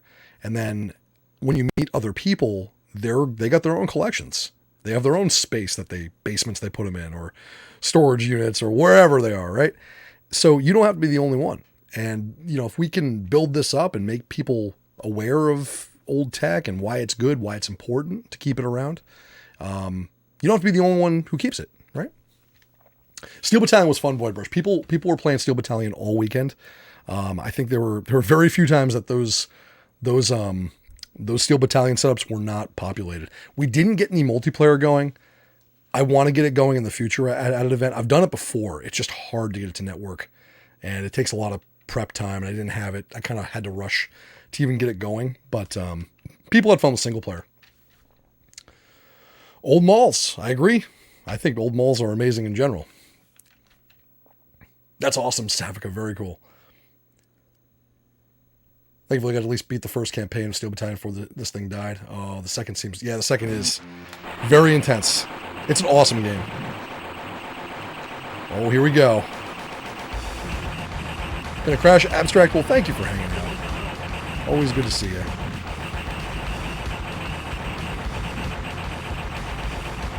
So now I kind of wish I had that laser.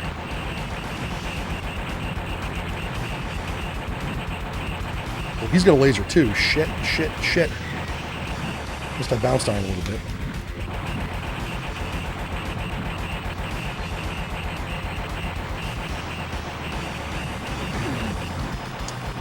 I took a hit.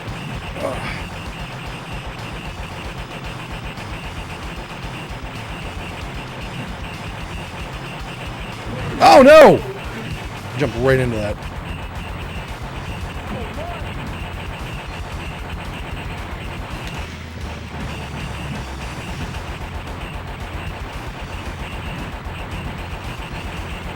Come on, go down. Yeah! Oh, he's not dead yet. Great. Oh, come on. Yeah. I thought we had him, guys. I really did. Without a continue. That was awful.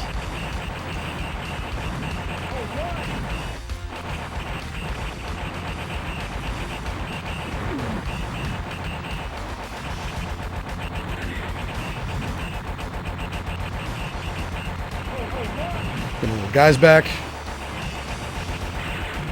All right, I think he's done. I think we got him.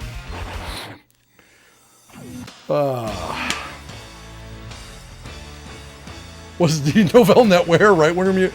No, it's just it's the way Xbox's network for LAN stuff is kind of weird. So the biggest issue with Steel Battalion, let me explain, is that most games that you're familiar with playing in a LAN setting for the OG Xbox are all client server.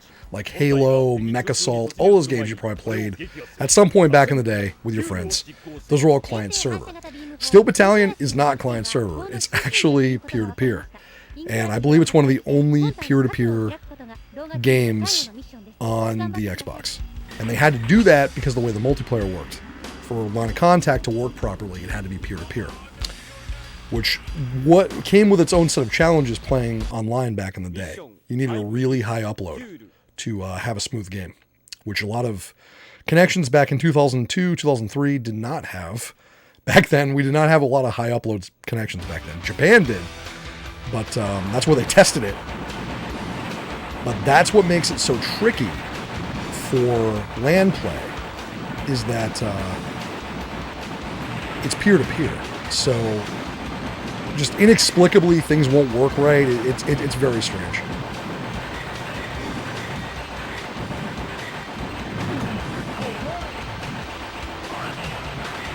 Holy shit, who's that guy? Oh, there's two of them? What the fuck? This isn't good.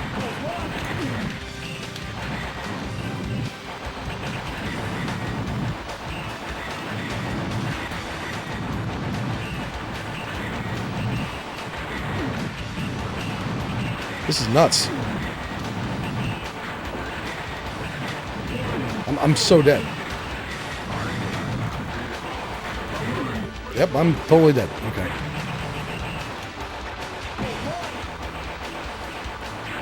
We got him, but at a high cost.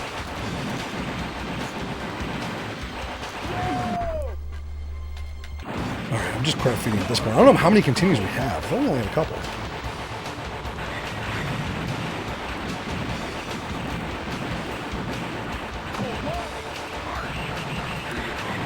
Another one?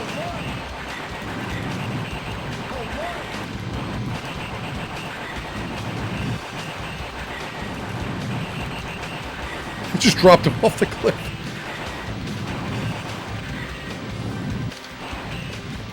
They had to use that double jump more. That little double jump is actually really, really useful. A nice punch. God damn, he turned around midair. He took off.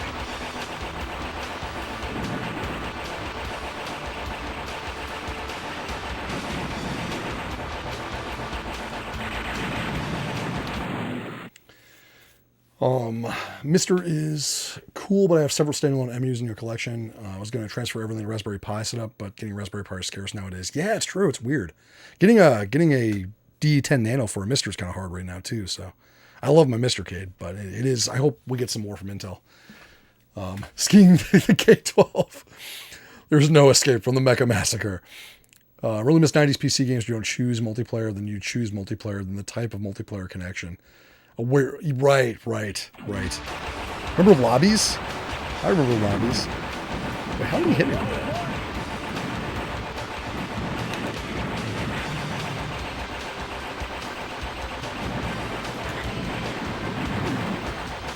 Wait, what?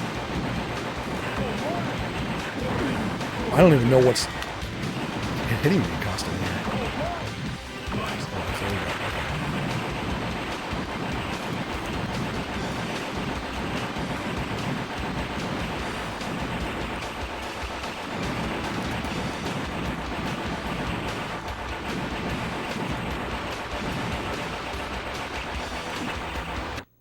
Alright, we got a boss coming up. I'm gonna try that. Switching the laser. I might regret that. We'll find out. Private servers are awesome. Yes, I know.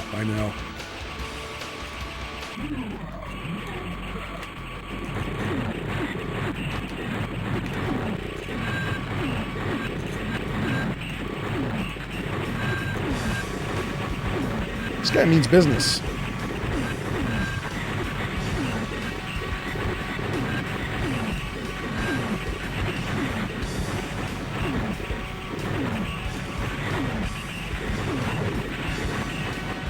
Shit.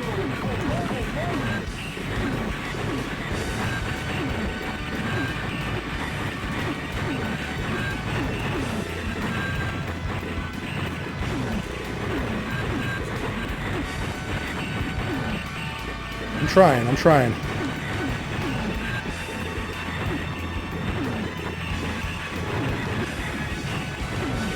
I'm gonna worry about that right now. Damn it. I should have bombed.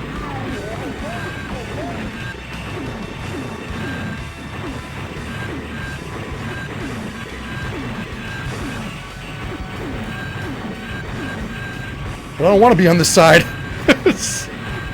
Damn it! Ah, let's get some continues left.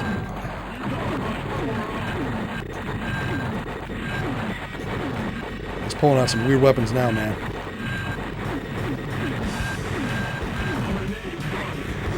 I'll take grenade.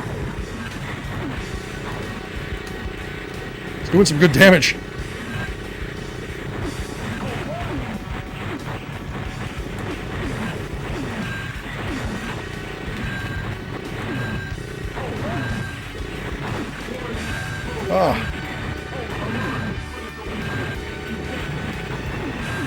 Dude, go down!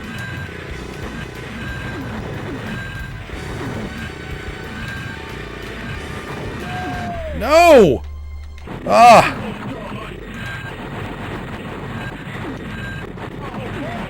Just clear this off.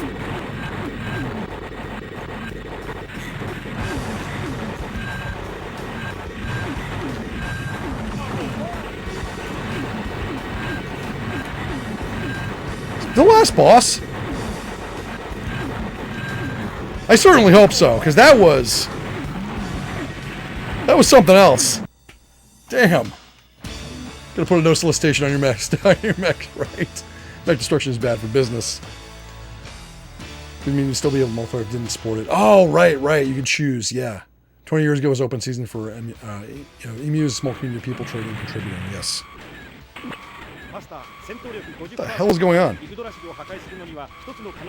like glitching out kind of hard right now. Why is it glitching? That's pretty damn glitchy. Was it because I was paused? Oof. What is going on? I'm not actually playing right now, so... This might just be the ending. Hey, Todd. Hope it clears after the dialogue, I know, right? It looks like it did. Okay, cool. I didn't expect you to get this far. Thank you for shouting out, Tonda Cobra. Awesome streamer, everybody. Tonda is amazing. I was like, after all that. Very cool game. Very cool game. One of my favorite Date East games. Man, I would love to find the arcade board for this. It's hard though. Like attempting a 1cc on this is going to take some work. It's going to take some work, and there are different paths. So, I believe there is a continue cap. I don't know what the hell it is, but we didn't hit it. It's good. Thank you, Tonda. Thank you, everybody. Wolf Fang arcade staff. So yes, Wolf Fang, everybody. First game of the night. Gonna knock that out pretty quickly. It's not too bad. So we're gonna check out another favorite of mine and my favorite in the Assault Suit series, Assault Suit Leynos. Next, we're gonna check this out. I have finished this game before. It was actually the first. This might have been the first Saturn game I ever owned, because I finally got my Saturn. The first thing I wanted to do when I got my Japanese Saturn was to play the Assault Suit series game. I never got a chance to play. Now, sadly, it's never been translated. This one has never actually gotten a localization, so it's going to be in Japanese, but don't worry, it's mechs blasting the crap out of other mechs. There isn't too much story you have to worry about. I can kind of fill in a little bit, because I did read kind of like a PDF translation of some of the storyline of the game, which is kind of cool. So, yeah, we're going to check out Assault Suit Leynos 2 next, and I think you're going to like it. This game is very cool. It's got some. If you're a fan of the Assault Suit series, this one was kind of the one that went hard. Like, it's pretty neat. Neo Geo was still a thing 20 years ago, despite the games being easily accessible. It's true. Yeah, Neo Geo had a huge lifespan, too. People don't realize, but like, the last Neo Geo game was Samurai Shodown 5 Special, which came out in 2004. It's kind of crazy, right? 2004. Technically 2005, if you want to include the patched version, the fixed version that came out. So that's kind of nuts. And that's just the stuff that was like official from SNK. We still have Neo Geo games coming out. So they're homebrew. I don't even know if you want to call them homebrew at this point, but we have the fine folks who made Xeno Crisis, which amazing game. All right. Anyway, let's set this guy and boot up Assault Suit Leynos 2.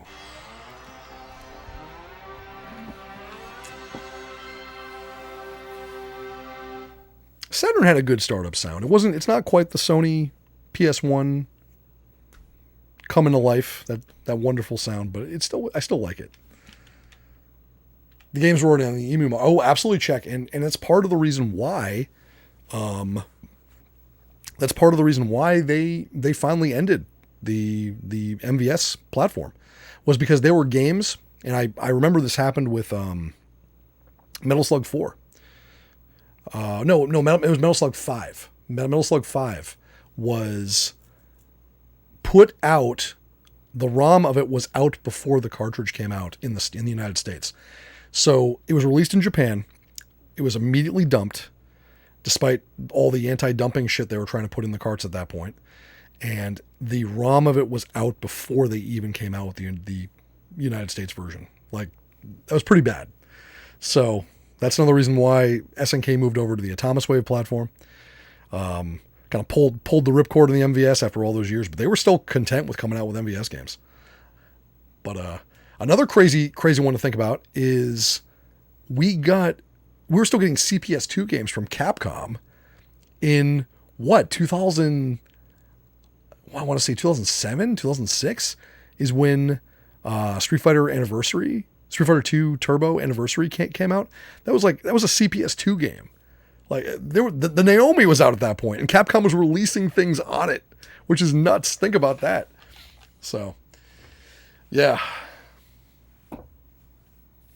Remember those years? Yeah, man. I remember like that Neo Geo emulation Like when it first started to hit, it felt kind of like, it felt odd because like I was a big fan of the SNK games, and I kind of wanted like them to do well. And it felt kind of weird playing new releases on my PC that were in the arcade. Like that was bizarre, man. That was a strange time. Played part of the PS2 emulation team. Well, that's awesome, Chick. Very cool. Yeah, Naomi was old at that point, right? Yeah, Naomi had been out for like 7 or 8 years. You know? It's crazy. And anyway, all right, we're going to check out, it should be up here, Assault Suit Leynos 2. Here we go.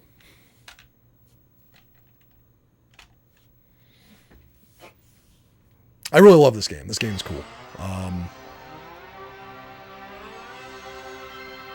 The whole series is great, but I would love a translated version of this at some point. I really would. Canceled Neo Geo CD that was finished by a third party. Really? That's awesome, Wintermute.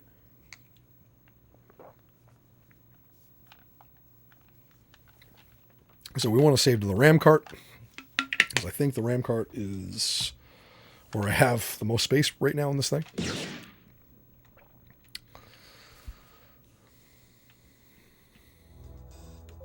And that was my other game. I started for some reason. I think maybe we did did we do like a request night or something? I think I might have played a little bit of this. All right. The 12th Special Force formed of assault suits. So this takes place a long time, I think, after Assault Suit Valken, if I remember correctly. Well, not like a long, I think like 20 years or something. And you're a different battalion than you were assigned to in Assault Suit Valken. I guess there's like Assault Suit Valken and Assault Suit Leynos are kind of like how they take place on different fronts of a very long war. That's why they're named differently. Leynos 1 was remade in 2015, I know, right? All right, we're dropping in.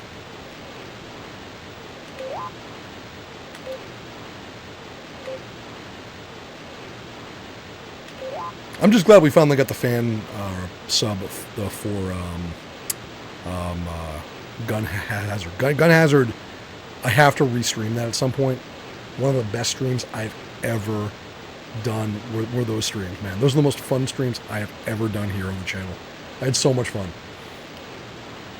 We'll delete that comic. It was so true on updates. Yeah, right.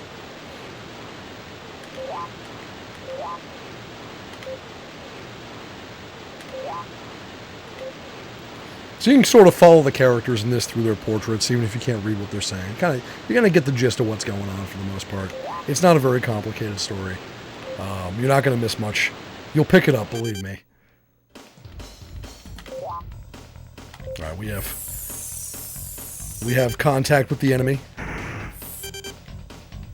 The scaling in this is what's really cool. You didn't get that in Vulcan as much. There's a little bit, but in this one you get some amazing scaling effects. The translated version, I know that doesn't crash, which now I can finally stream it, because that sucked. Making it all that way in that stream where I streamed the translation of Vulcan, and we crashed at the last level. That was awful.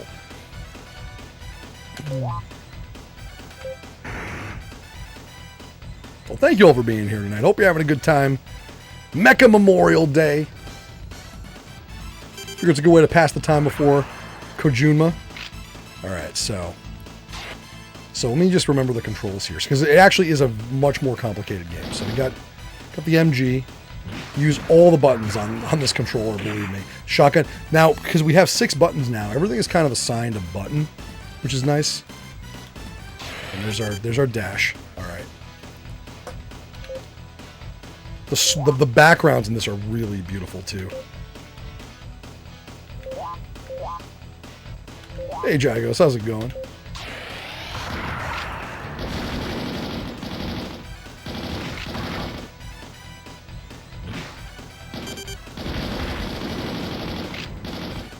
And the shotgun is really good for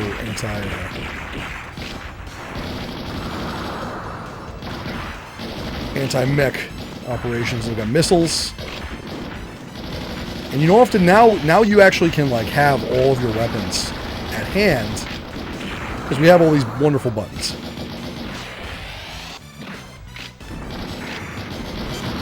friendlies.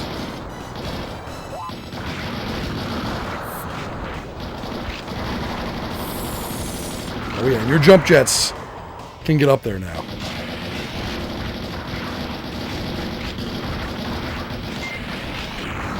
Nice.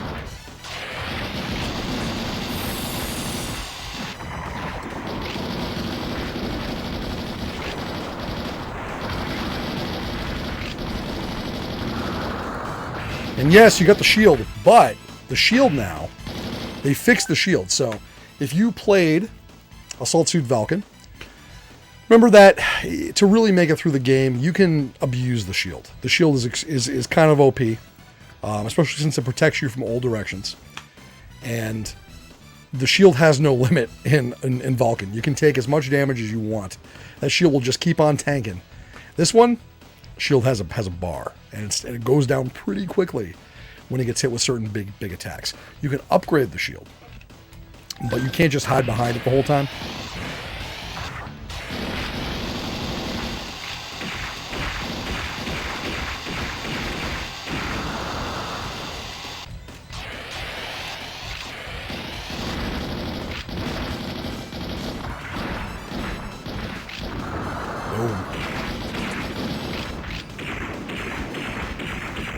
I love the shotgun in this. The shotgun is such a good weapon. And just little details like the shells being expended. Little things like that. It's so good.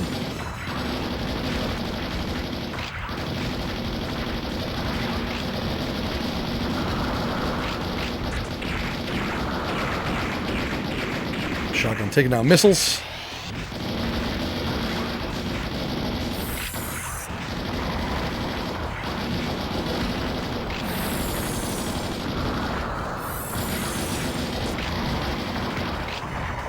This guy. There we go.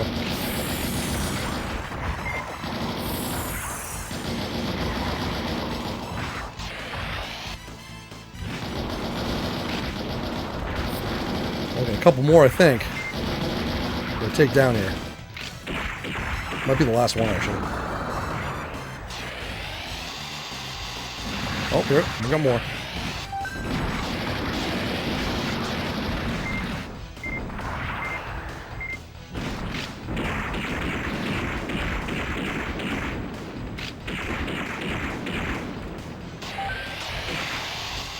So there's two different modes you can go into. You can go into a lock-on mode that will lock onto the nearest target with the farthest top button on the controller, and that keeps you targeted on one thing. So if you're fighting a big enemy, that's a good way to just focus in on one guy, and you can cycle between them pretty quickly if you have to change targets, or you're on free mode, which lets you kind of move your attacks around freely as you need to, which is better for like mid-mission. The arcade is blasting away. Thank you for your service programs. Right. Valken was the beta version of this game. Still a good game. Yeah, right. Absolutely.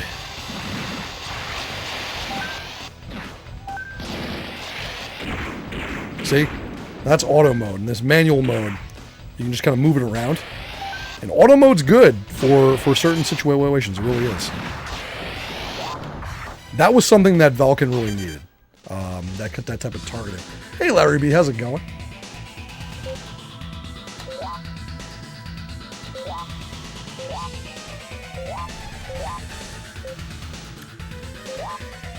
And intrigue begins as the boss shows up.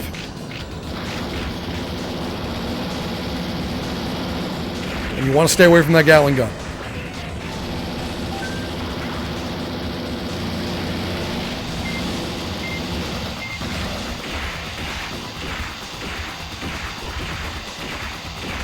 Let's get this guy. There we go. Okay. Whoa, whoa, whoa. See that? That was bad. We don't want that to happen again.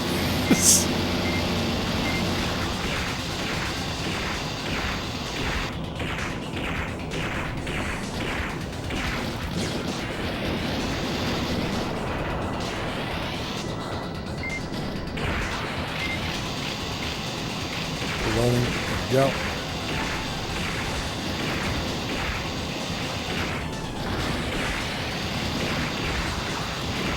There we go. Gatling gun down.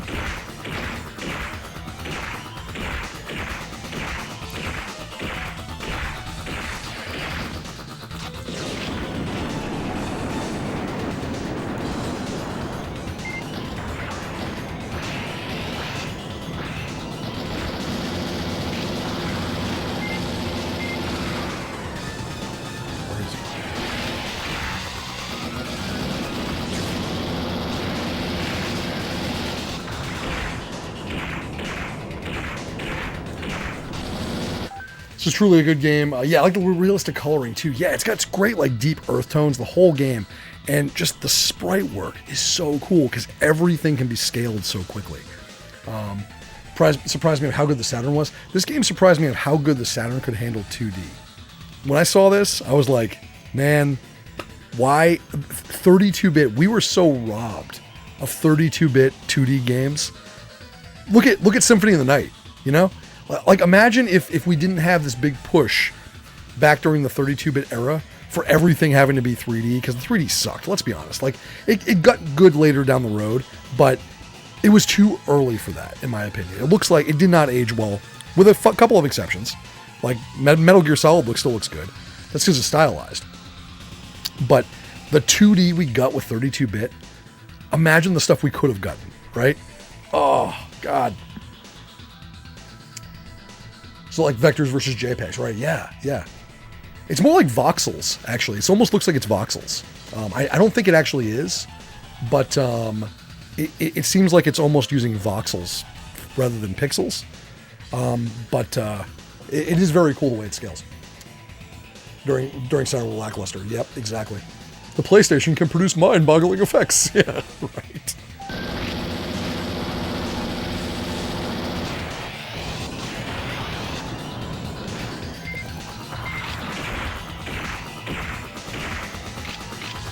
Loading. Low on ammo.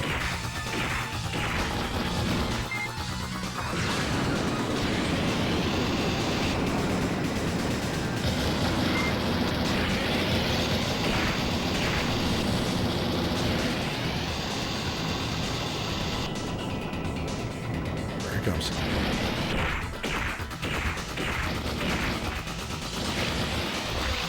Last magazine.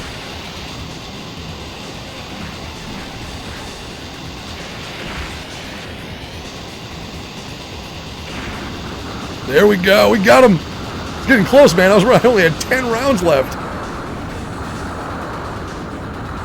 It's an awesome way to open the game, though, isn't it? Fighting something that big. Isn't that cool? A voxel. So a voxel is like a three-dimensional pixel, right? So think of like a voxel in a pixel in three-dimensional space. It's a little bit more complicated than that, but that's a good way to like think of it. That's what a voxel is.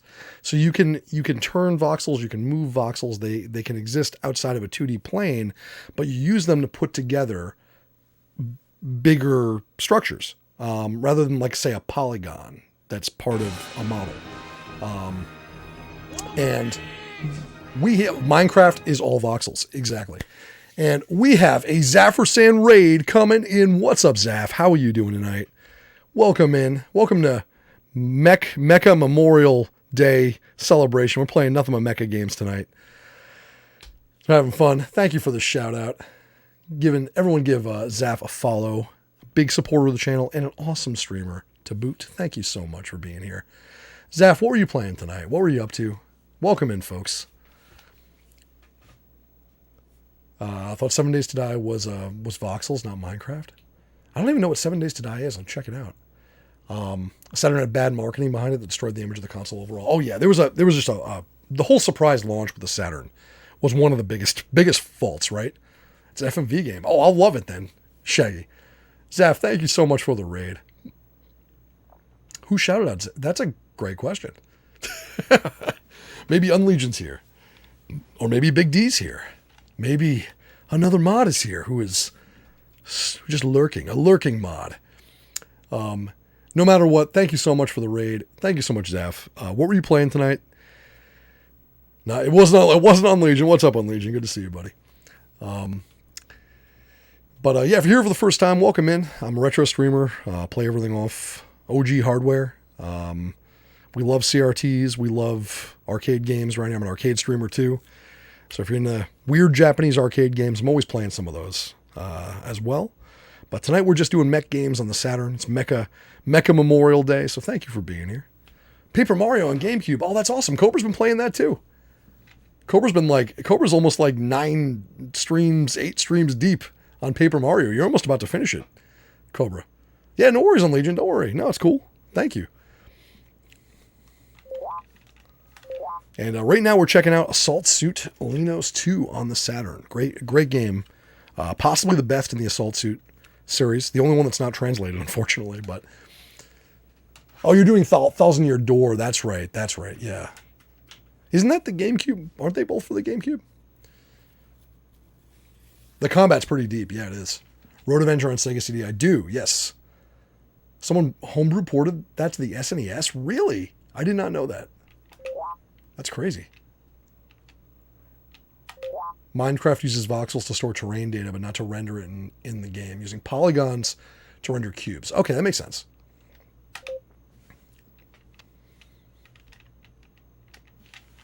But that's a pretty fun little intro to the game, right? You have to fight a boss that big to kick things off. Now, unlike Vulcan, there is a huge post-mission. Like, you really get more customization in this. And I think that's where this game excels. That's where Assault Suit Leynos 2 is the best of the series, because wait till you see the customization options. You can really play with the mechs in this one. And you earn new arms, and it makes you want to redo missions with a higher rank, because sometimes getting a higher rank will get you better guns, better equipment. There are secret weapons in this. It's very cool. It's a very cool game. You can see I'm a big fan of it. I love this damn game so much. The SNES now is one FMV game. Wow. You know what someone should do, Shaggy? Someone should make Dragon's Lair for the S and NES so we can forget about the one that came out in the NES. Actually, that one's not too bad. Is it? No, I think it is pretty bad. I watched Mike Matei stream that at one point, and he almost lost his shit playing Dragon's Lair for the NES. That's a real bad game. Now I remember it. Actual essay as long as you have a flashcard. Yep, that'd be cool. Maybe we'll check that out at some point. All right. Anyway, that's the stuff we got. So you can retry the mission if you want to. If you didn't get the items you wanted, didn't get a high enough ranking. Yeah, the NES one is holy shit is right. Yes. Yeah, the SNES one. I'm not thinking of that one. That one's cool. But yeah, Mike is fun. Mike is fun. Mike. Some people don't like Mike. I think Mike's hilarious. But I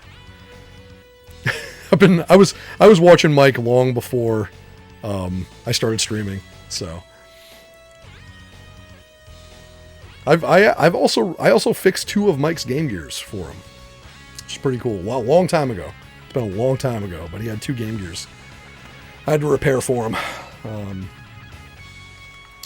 Which I think he wanted to use, like, he wanted to stream them somehow and never ended up doing it, but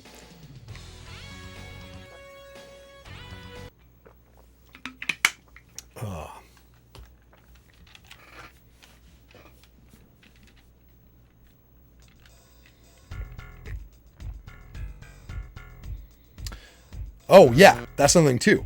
So check this out. Unlike every other Assault Suit game, you can now choose your Assault Suit. So you can drop back the Leynos EX, this is actually the one from Vulcan. That's the original one, the OG model, and every one of them has different stats. This game's got an enormous amount of replay value, which is a little bit different from the other games in the series.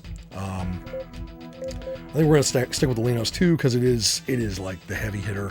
It also looks cool. I love that gray paint scheme it's got.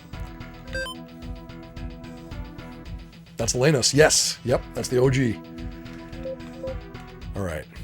Well, we're gonna play with this real quick. But actually, no. Real quick, I'm gonna get some more water. I'm really thirsty now. What the hell is? It's like I don't think we made fajitas for dinner, and I made them. Like Cobra had something different too, but like it was like I made them super salty. So I've been drinking like tons of water. So I'm gonna refill my water. I'm gonna take a quick break. We're gonna be like a minute. Don't go away. I'll be right back.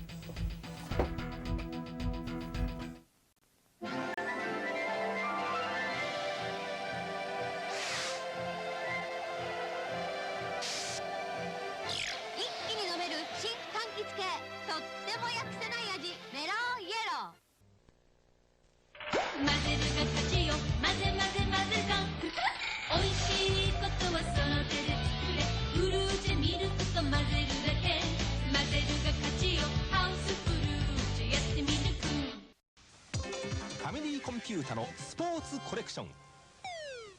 スタジアムの熱狂そのままにベースボール。多彩なテクニックで楽しむテニス。天狗さんもびっくり。キリンの形のマイキリン新発売。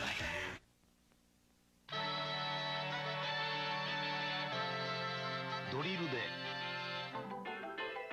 プクプクポンでモンスター退治のディグダグ2。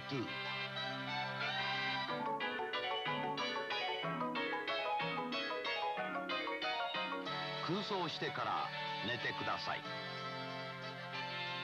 タッグティームプロレスリング、そしてディグダグ2新発売。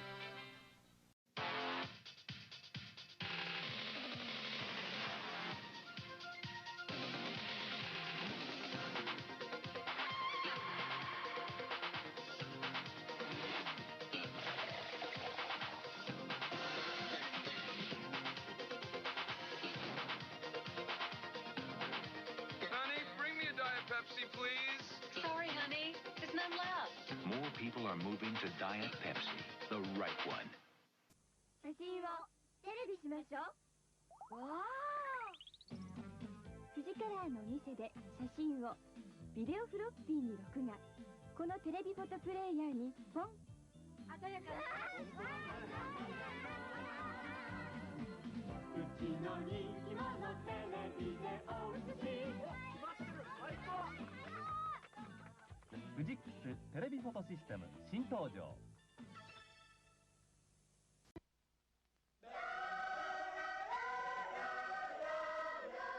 刺されたら慌てず騒がず印鑑を塗りましょ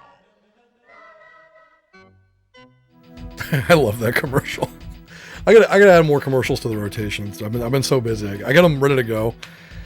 I gotta get some new ones in there, so you guys can so I can advertise more random shit from 1980s Japan to you, so you guys can buy it all, right? Find any products you like there, anything you can pick up. Thanks for hanging out. They're refilled.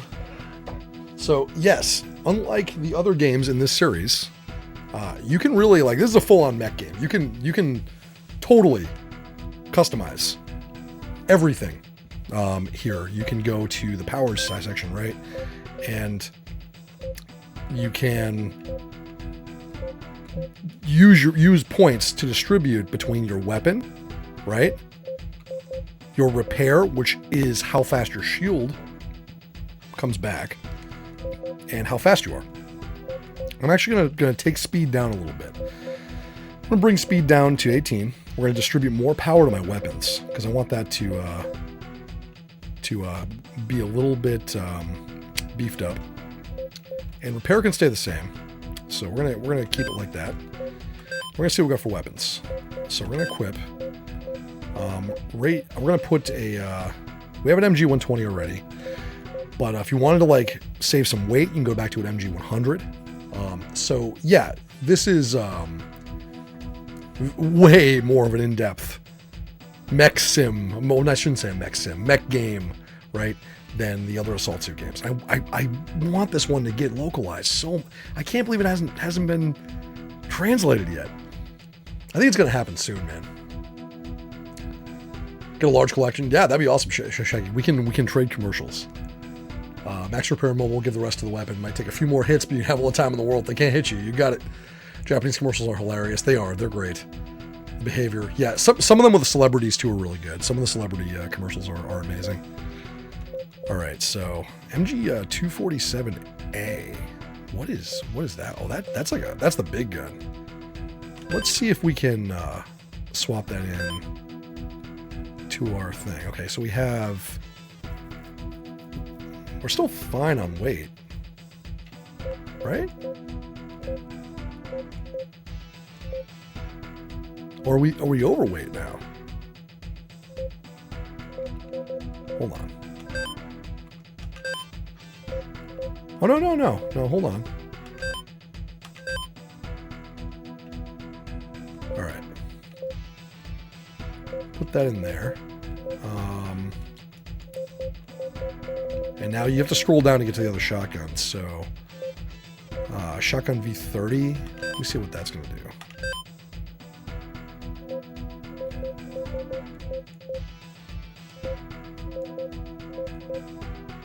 Yeah, that's the missile we already have. We already have that missile on. And the napalm attack. There's a shield 2, right? And the screen, which is a little bit different. Yeah, there's a whole bunch of cool stuff that you got here. So, no, I don't know. I might be overweight. Oh no, I'm fine. It's 6810. That should be okay. So let's check out devices. So now it feels like we're playing a front mission again, right? Saturn Games notorious to program. Yes, can't imagine they're using a hack either. Right, it's true. It's true. Speaking of commercials, remember one related to a multiplayer space game. Can't remember the name, but it was a bunch of players talking about their idea builds. Firepower, more firepower. This isn't a bridal shower. This is war. I would love to see that one. Selection sound. So yeah, it's sticky keys. Yeah, it does actually sound like sticky keys, doesn't it? Wintermute's got some cheesecake. Nice. Let's see what devices we got. So the devices are Power GX, Mobile GX. Can we fit?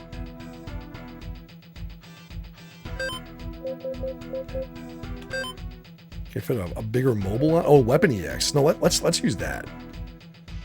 I want to hit hard here. All right, that looks good.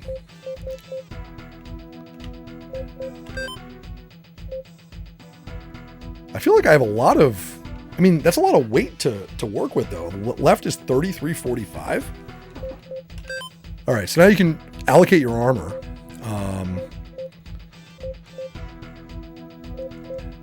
Which does, get the assault armor and we have the solid L. And you see the defensive performance curves. This is pretty cool for like a 2D mech game, right? Let's try the solid L.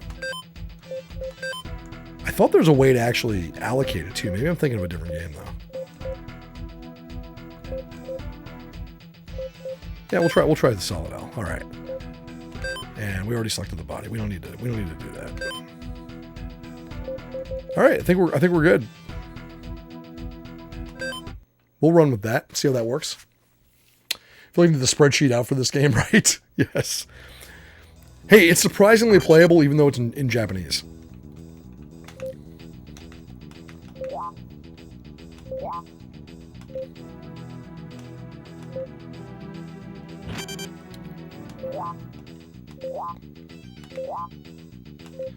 Also notice, because I chose the different armor, it's actually represented on the mech.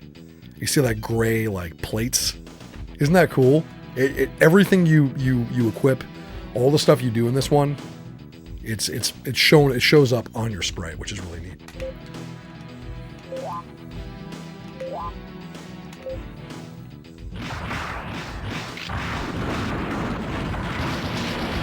Oh, we're not fighting yet. We're just trying not to get hit by rocks.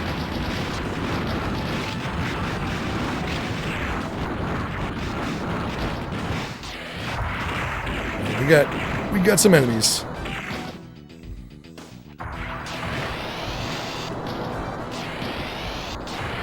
we go.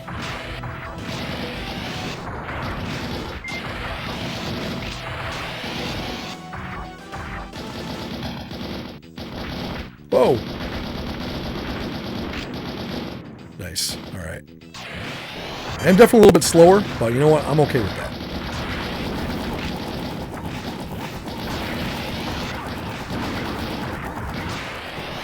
Oh shit. Okay, watch out for that guy. We got something equipped with a laser up there. That's never good news.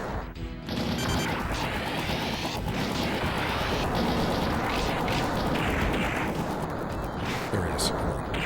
Oh, it's just a giant... It's a giant laser. That's all it is. We got it. Did we get it? No, not yet.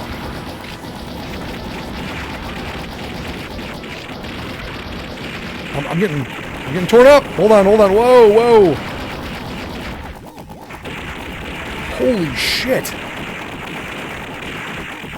That was what the hell was that?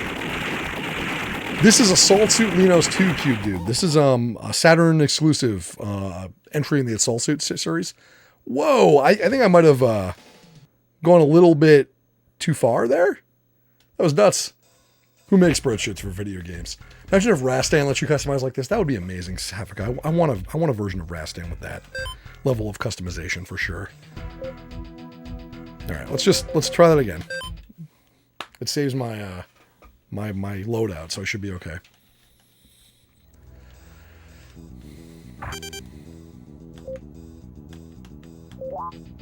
I'll tell you, this does make me want to play Gun Hazard again. I really do.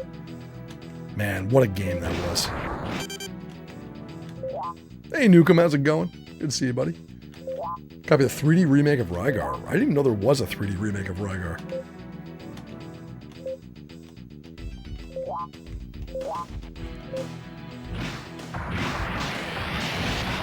Formation Gun Hazard. It was Gun Hazard was done by the same team. Square actually hired the folks that made the Assault Suit games to make Gun Hazard for them, which was really cool.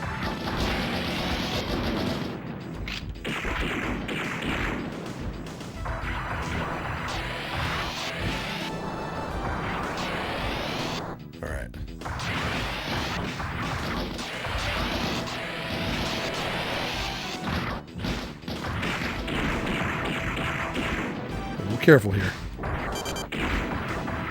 This new shotgun is awesome, though.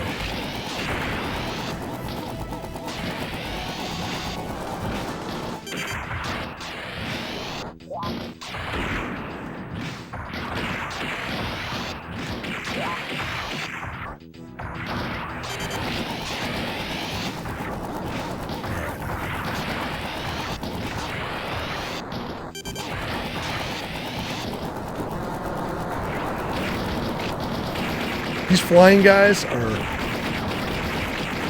something I gotta deal with, because I think they're what really took me out. Let me deal with them first.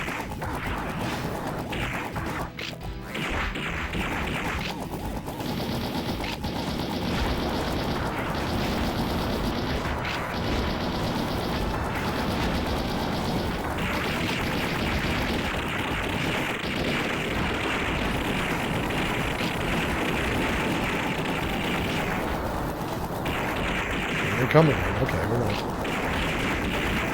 Good. Okay, taking them out. Yeah, there we go. Shit.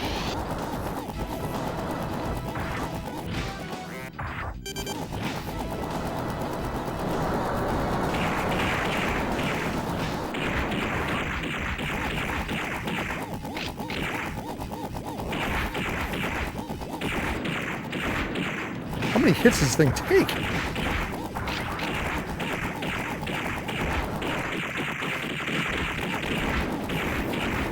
All right.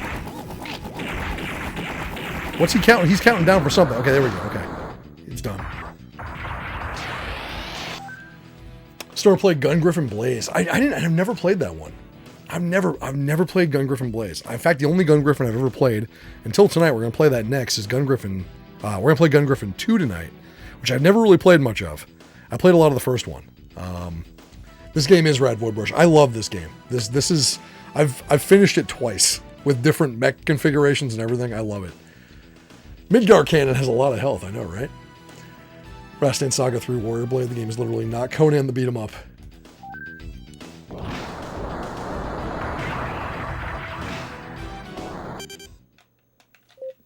Well, thank you all for hanging out tonight for crazy mech games, obscure mech games on the Saturn.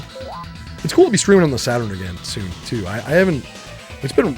Saturn streams have been few and far between. I think we have boss coming up.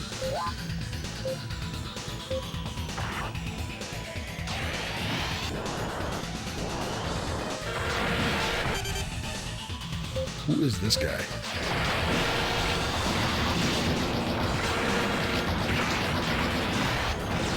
Whoa.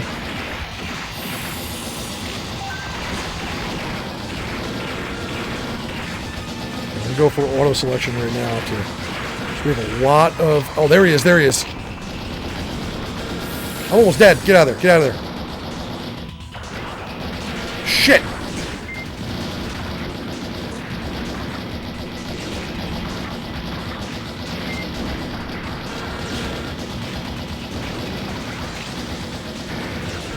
Ooh, I had like no health left. Oh, man, hit me again.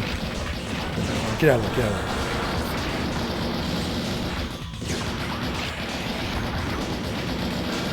So get the shield back up. Come on.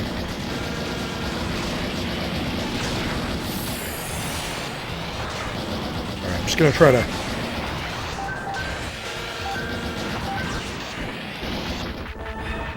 He just walked over and ended me. Shit, I don't remember it being this hard. Also, philosophy lesson. Come from the mech, stay for the video game therapy, right? Alright, let's try that again. Man. I don't know where all my armor went, but it went away.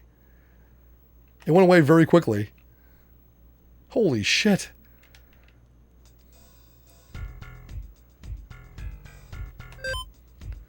Hold on, I might need to... give me a second. Did I screw up in the armor here?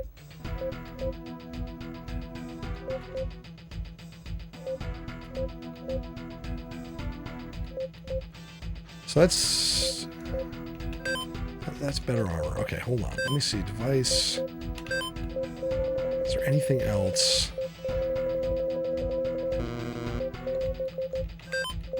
Oh, Power GX with an 8. We still have weight. We have weight here that we could use.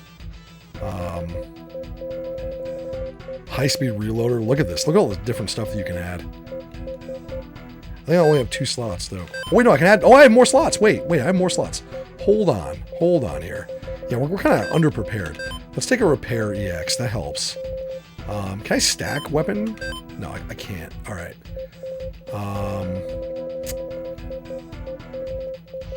High-speed reloader actually sounds pretty good. Man. Yeah, this game's much more in-depth. One shot. He just walked over and ended me. Me at any point in junior high school, right? But this is the best part about mech games, right? Playing with loadouts. That would I used to joke. I was part of a MechWarrior 2 clan back in the day, and clan multiplayer got very, very intense. Like, it was serious. It was like role playing level of BattleTech, right? We used to play on Kali, and I swear I spent more time in the mech bay than I did in the battlefield. I really did. I've been thinking about getting back into MechWarrior Online. I played it when it first came out and it kind of sucked. Does anyone still play that? Does anyone know if it's like even good at this point? Because it was rough, man. It hurt me. It was like, I wanted it to be good because I'm such a big BattleTech fan. And I bought like the Founders Pack and everything when it came out. It was like so disappointing. It just seemed like it was really buggy. And I haven't played it in probably 4 or 5 years. But I was thinking about getting back into it because I've been jonesing for some multiplayer BattleTech. For a Fantastic Zoids game, right? Yep. All right, we can fit one more. Let's put... I don't know, I kind of like... what's an E-Pack? I don't know what an E-Pack is. I'm going to throw it on there. Plus 100. Maybe it might give you energy. That might be an energy boost. Which MechWarrior? It is MechWarrior Online. It's about 6 or 7 years old now. Maybe even more. Gonna call it a night, Cobra. Cobra, thank you for hanging out. The amount of commercials just sent in the arcade, nice.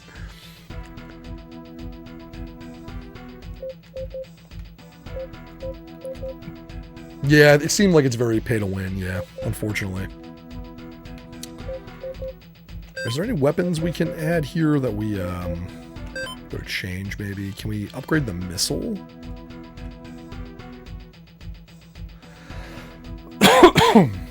Excuse me.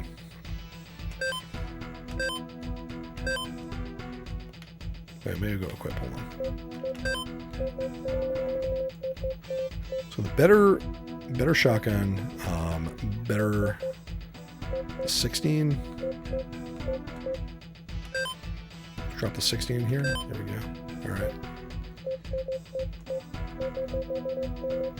Yeah, it'll work. All right, we'll run with this. See what we can do. Take pay to win over pay to win with AI art. Yeah, I know. Hawken. Oh, dude, I didn't even download it. The moment I went from so excited about that because I'm a huge fan of Hawken. I played the crap out of that when it was out. I cannot tell you how fast my Hawken boner went away when AI art was what people immediately said on Twitter when that shit released. I'm like, I don't even need to download it. Fuck this game.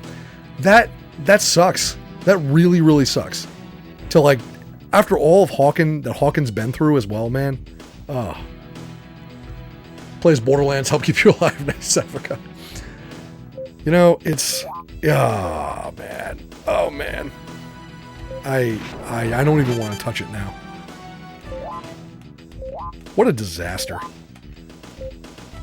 I feel like we're going to see that more and more too. Like more just random low effort AI bullshit in video games.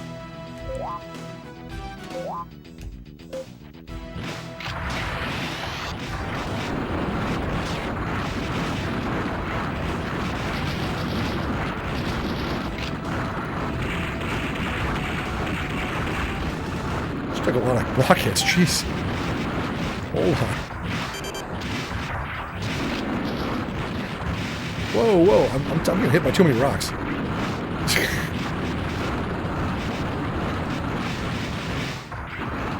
Gotta watch out.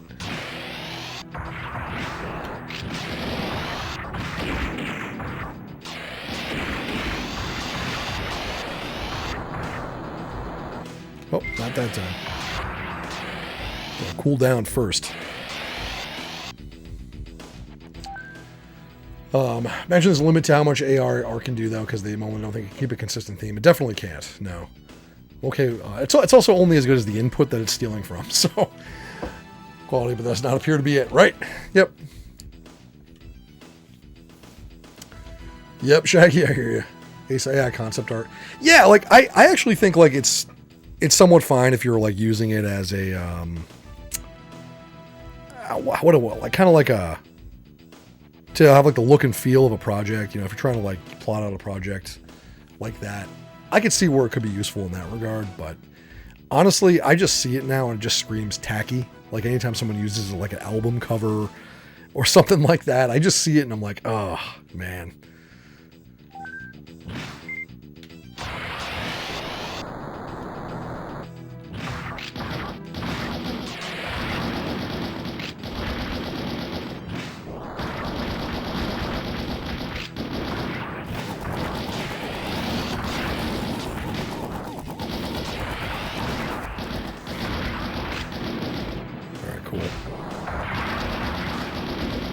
These guys first.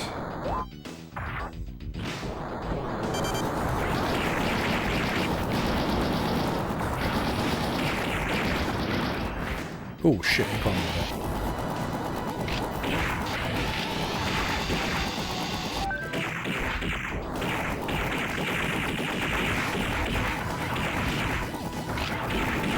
Let's deal with these guys flying in real quick, because they're what kill you.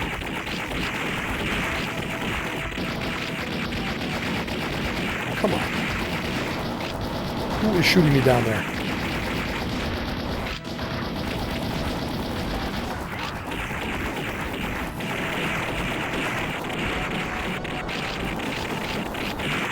I gotta go. There's too many hits.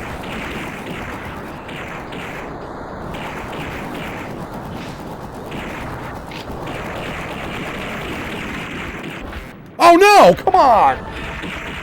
Oh. Just got randomly zapped. Oh, that sucked. Oh man, this is actually harder than I remember, man. Yeah, Snake. Yeah, exactly. What the fuck? Why is it so hard right now? Like, man, I remember I have beaten this game. I have beaten this game. Jeez. What the hell? All right, let's try it again. So there's different types of damage, right? You can see it when you hit stuff. It flashes a certain color. That's the type of damage you're hitting it with, and there's certain resistances that various enemies in the game have. Matching your weapon to some of the bosses is key, absolutely key. Especially in stuff's like completely immune to it. There's an item that you can get that actually will scan the boss or scan an enemy to tell you what weapon to use it against it. Well, the fingers and toes are hidden. It can be amazing the untrained eye. Yeah, no, definitely.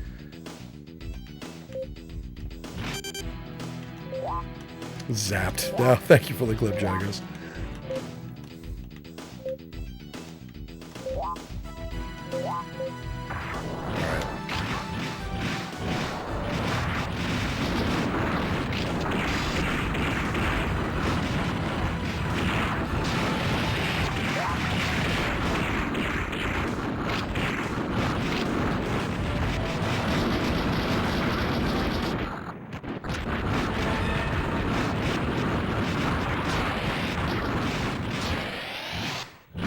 Well, that's new.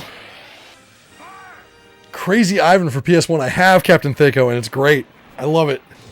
Holy shit.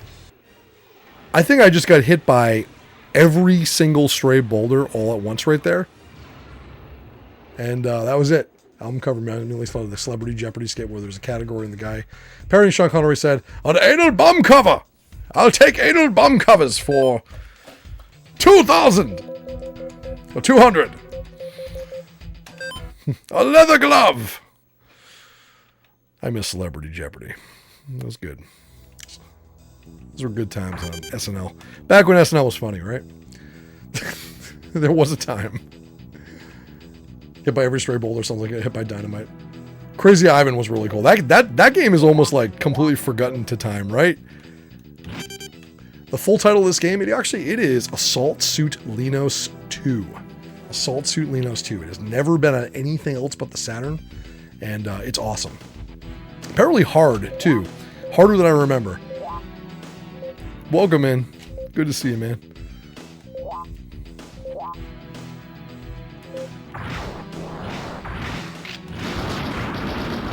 See, now I'm like afraid to shoot the rocks. Like,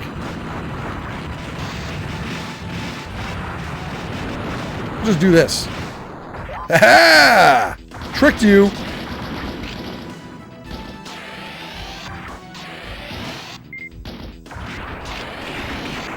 There we go. That's how to do it. That's how to do it, guys. Just fly right over the problem. Harder than a 4-hour problem. Yes. Oh, Shaggy, you'll love that game. You'll love that game. Yeah, that might be a fun one to stream at some point too. I haven't even thought about Crazy Ivan in a long time. Weren't there commercials for that were like amazing? Or am I thinking of something else? I want to say there were commercials for it that were really funny.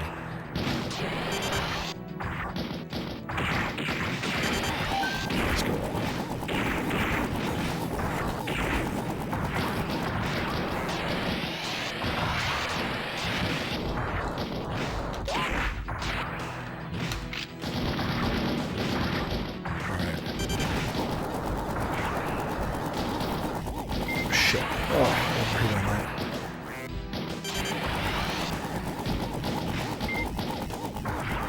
Come on, cool down.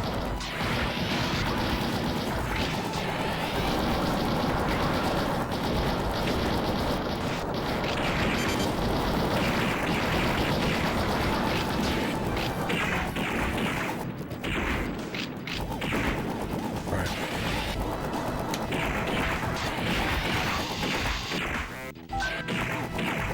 These guys are gonna come right up from under me. I know it.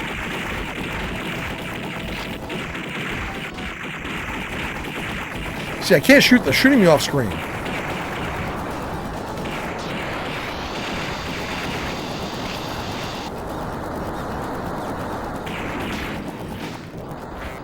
Oh, that sucked.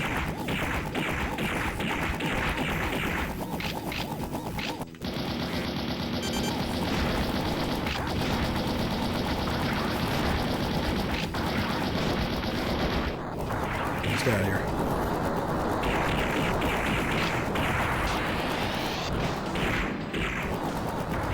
Yeah, don't get hit by the super laser. That's not good.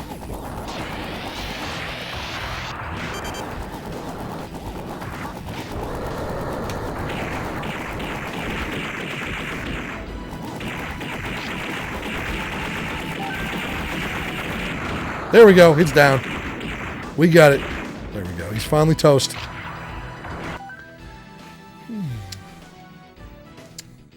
You know, a game is hard when you cheese the rocks. This is the second level, Nate. This is the second level. We finished the first level, plus the tutorial level. But, yeah, this is like the second level. All right, now we got to deal with this nonsense. Oh, we got a question. What gaming and computing magazines have you been subscribed to? And how was the experience? Favorite was PC Gamer. I like PC Gamer too. I was subscribed to PC Gamer back in the day, which had interviews with developers and behind-the-scenes coverage. Game Informer had beautiful screenshots. I never subscribed to that one. Was that the one they always tried to get you to subscribe to at GameStop? Really read the issues, and you bought a lot of expensive orders, single orders of Eon. I was subscribed at one time to Eon Idiocracy back when I played. Did you play Eve, or did you just read the magazine? I don't know if you ever mentioned that you ever played Eve before. When I was playing Eve, I did subscribe to the magazine. I still have the issues somewhere. They're beautiful. That's one of the best publications I've ever seen in my life. I've gotten a few issues of Retro Gamer. I love that. Back in the day, I had PC Gamer. I think I may have subscribed to GamePro for a little while, but it was kind of a rag. It was pretty bad. You know what I was subscribed to? It's not super video game related, but I used to be subscribed to The Duelist back in like 94, 93, which was Wizards of the Coast magazine. And it was a gorgeous publication. The Duelist was amazing. It wasn't around for very long, but The Duelist was beautiful. Really cool magazine for Magic the Gathering and RPGs and whatnot. Think of what other video game magazines. I had like some, like, I subscribed to Wired back in the day. I used to like Wired. I remember Wired was a cool magazine. I think it kind of sucks now, but Wired used to be really cool. I used to subscribe to that. And finally, I had a subscription to 2600 for a long time, which is really, really fun. I still have some of those issues around. The 90s issues of 2600 are really fun to have. But that's about all off the top of my head. I miss magazines. You remember The Duelist? Played Magic in the Era? Nice. Yeah, I did too. I did too. It was beautiful. GamePro for years, might have been rag. It had a lot of personality, Newcomb, and I do agree. That's kind of why I liked it. It was like the bad boy gaming magazine. It was cringy as hell, but none of us cared back then, right? Because we were all cringy as hell. So it worked. Going back and reading GamePro's reviews on anything it's so bad, but they're very funny in retrospect, right? You used to want them all, right? Yeah. I never subscribed to Nintendo Power, by the way. I never had Nintendo Power. I used to buy the issues whenever I saw them, but I don't think I ever subscribed to it. I want to say it was kind of expensive. I think like Nintendo Power was kind of pricey. A lot has changed in Magic. Yeah, it has, man. I still have a lot of my stuff from like 94, but I got rid of all my new stuff many years ago. I kept all my old stuff just in case I ever wanted to go back and play like vintage 94, because that's the only real Magic I like. I have to be honest with you. After that, it kind of, it's definitely changed. Pre-Portal, nice. Played Eve for a few months, tried to be a trucker, nice. Went through a PvP class, paid credits to take, very cool. Laughed when talking to a goods market, selling guy never left the station. I never knew you played. You just control the production line and trucking points of cards you go to the market systems. Yeah, man. It's one of my favorite games I ever played, and one of the games that's made me more irrationally angry than any other video game at the same time. So, yeah, it's Raid Against the Weatherlight. Nice. Very cool. Yeah, I started in 93, just after beta. I started in Unlimited.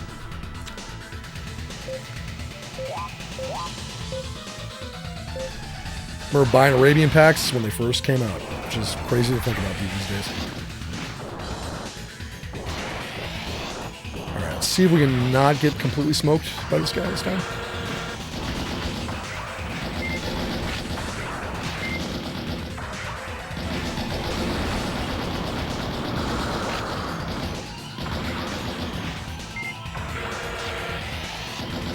Where is he?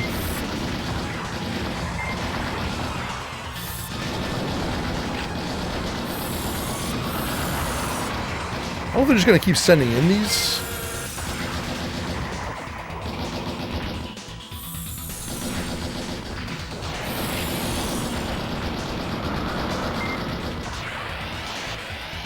Because there's like a duel here I don't want to trigger just yet. If I can take these guys down first.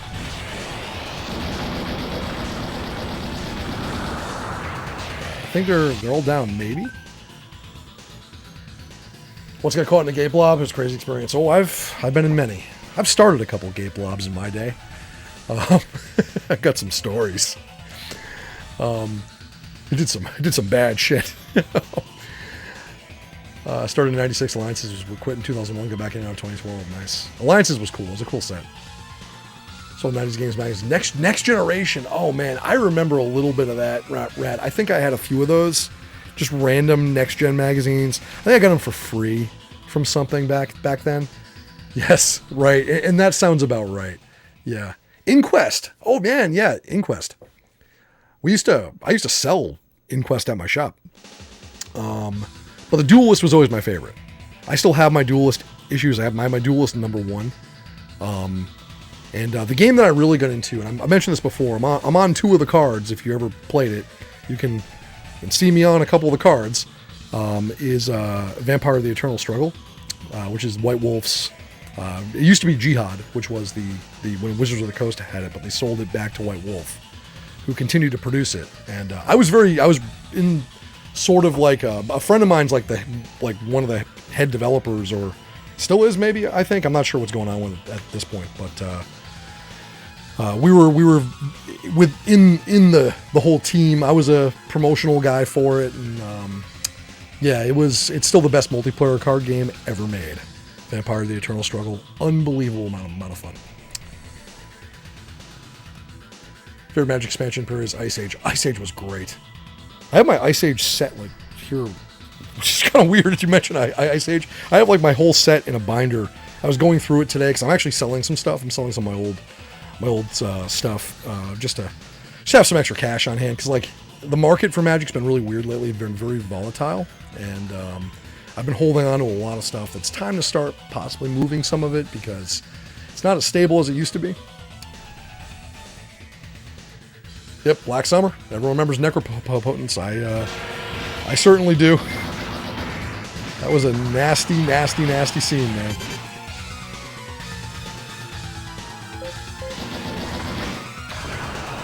You played Necro or anti-Necro. That is it. That's all you got.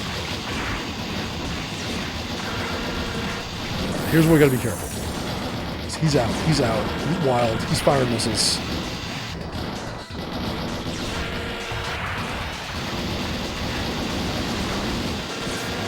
There he is. Just gotta stay mobile, get as much damage on him as possible.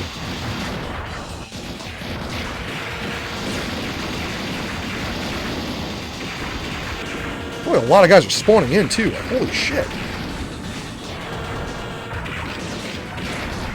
Whoa, get out of there. Do not let him shotgun me. That would be really bad. Alright. He has a railgun, I think. Oh shit. Oh shit. Oh shit. Okay.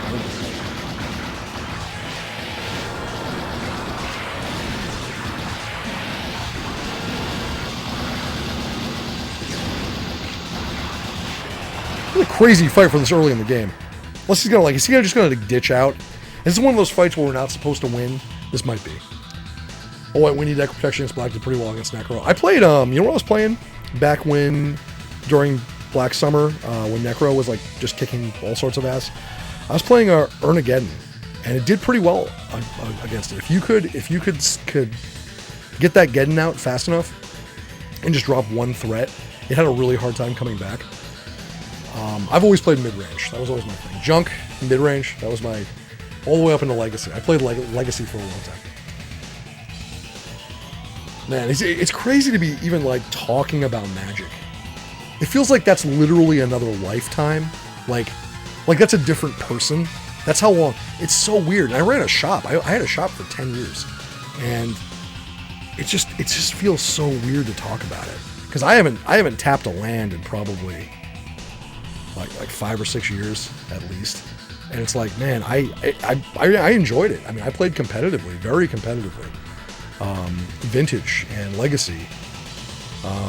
Back in the day, I even won some money. You know, it's like it was a very interesting time. I was a judge for a long time.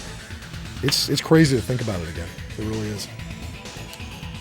Yep, green white land tax. Idiocracy remembers, absolutely, yes. Tap to land sounds dirty. It does. Oh yeah, Commander was a big thing in my shop. I think one of the only decks I still have together is my Hazazon Tomorrow Commander deck. That's like my only deck I even have put together at this point. I still have that. That's the only one. It's all old shit too. Yeah, it was bad at Yarksa. I was a judge for years. I had to be when I had my store because we ran GPTs and stuff at my shop. So I had to be a judge, and yeah, I kind of liked it. I kind of enjoyed it. Keeping up with the new rules changes though, I started to hate Magic. I definitely, and it's one of those things. I always tell people this, like, if you really enjoy a hobby, do not turn it into your job. Don't do it. Just don't, because it started, I don't know. I didn't want to play it, and the game started to kind of piss me off with the direction it was going in certain regards. So it was just like, I don't know. Yep. Went crazy collecting these like an investment portfolio. They were also in Florida. Is that, it's probably, that sounds like, what's his name? I know who you're talking about, Nate. That's, Rudy. It's Rudy. I actually know Rudy. So yeah, he's a weird guy, but, I mean, I did card brokerage for a while too. I actually did brokerage for People's Power, big cards. I was doing it up until about 2020 and I stopped. I've been sort of kind of getting back into it, selling my own stuff in the past few years too. But, I was doing brokerage through my store. We were a, kind of like a vintage and legacy focused shop. So like people would come in and look at the case and it would be like, whoa, there's a lot of money in there. I had like Moxes in there, you know, it's like, it was a interesting, a lot of stuff on consignment. So, but, I did card brokerage for collections and stuff for years. And, it was cool, but I have to admit, it did make me not want to play the game anymore. And when you start to meet people that like are in it just for, value storage, because Magic, a lot of people don't know this, it's stupid as hell, but Magic was considered, in terms of like a financial index, actually a very safe place to put money. It's really weird. So a lot of people that had no intention of ever playing the game or even knew the cards were used for a game were using it as a diversification thing for portfolios. Very bizarre. I've brokered cards and shit for people that didn't even know how to play the game. Had no idea, which is weird. Very weird. First year or two, and it's never very good. Yeah. The Magic villain. Yeah, right. This guy's just going to take off now, hopefully. Good. Okay. Yeah, we did it. That's all we had to do is survive. Portfolio stuff is hilarious in the collector's market. Yeah, there's a few things like that too. And what I'm a little worried about is, with like Weta and everything else, I was not Weta. What the fuck are they called? Wata. With Wata and everything else, like I was a little worried that retro gaming was kind of going into that same realm, and it is. You know, I think it's softened up a little bit, which is good. It didn't quite get to the level of bullshit, financial bro level that Magic got to. But it definitely was going in that direction. I'm glad that people have kind of rejected that bullshit in retro. It still kind of is. Yeah, no, I know. I'm just happy to see prices like have slowed down. Maybe that's kind of the economy. Maybe it's some other reasons. I don't know. But for a while, it was looking pretty bad. Now there are certain things within retro, like Neo Geo shit. You're gonna see that with Neo Geo stuff. Neo Geo AES stuff is like, it's like that's a whole different realm, man. Some people really want it to become that. I know, yeah. But I have to tell you, I get so much joy from seeing, like, going to conventions where Wata's at the con, And I went to one recently about 6 months ago where they were there, and seeing nobody, not a single soul anywhere near that booth, I fucking love that.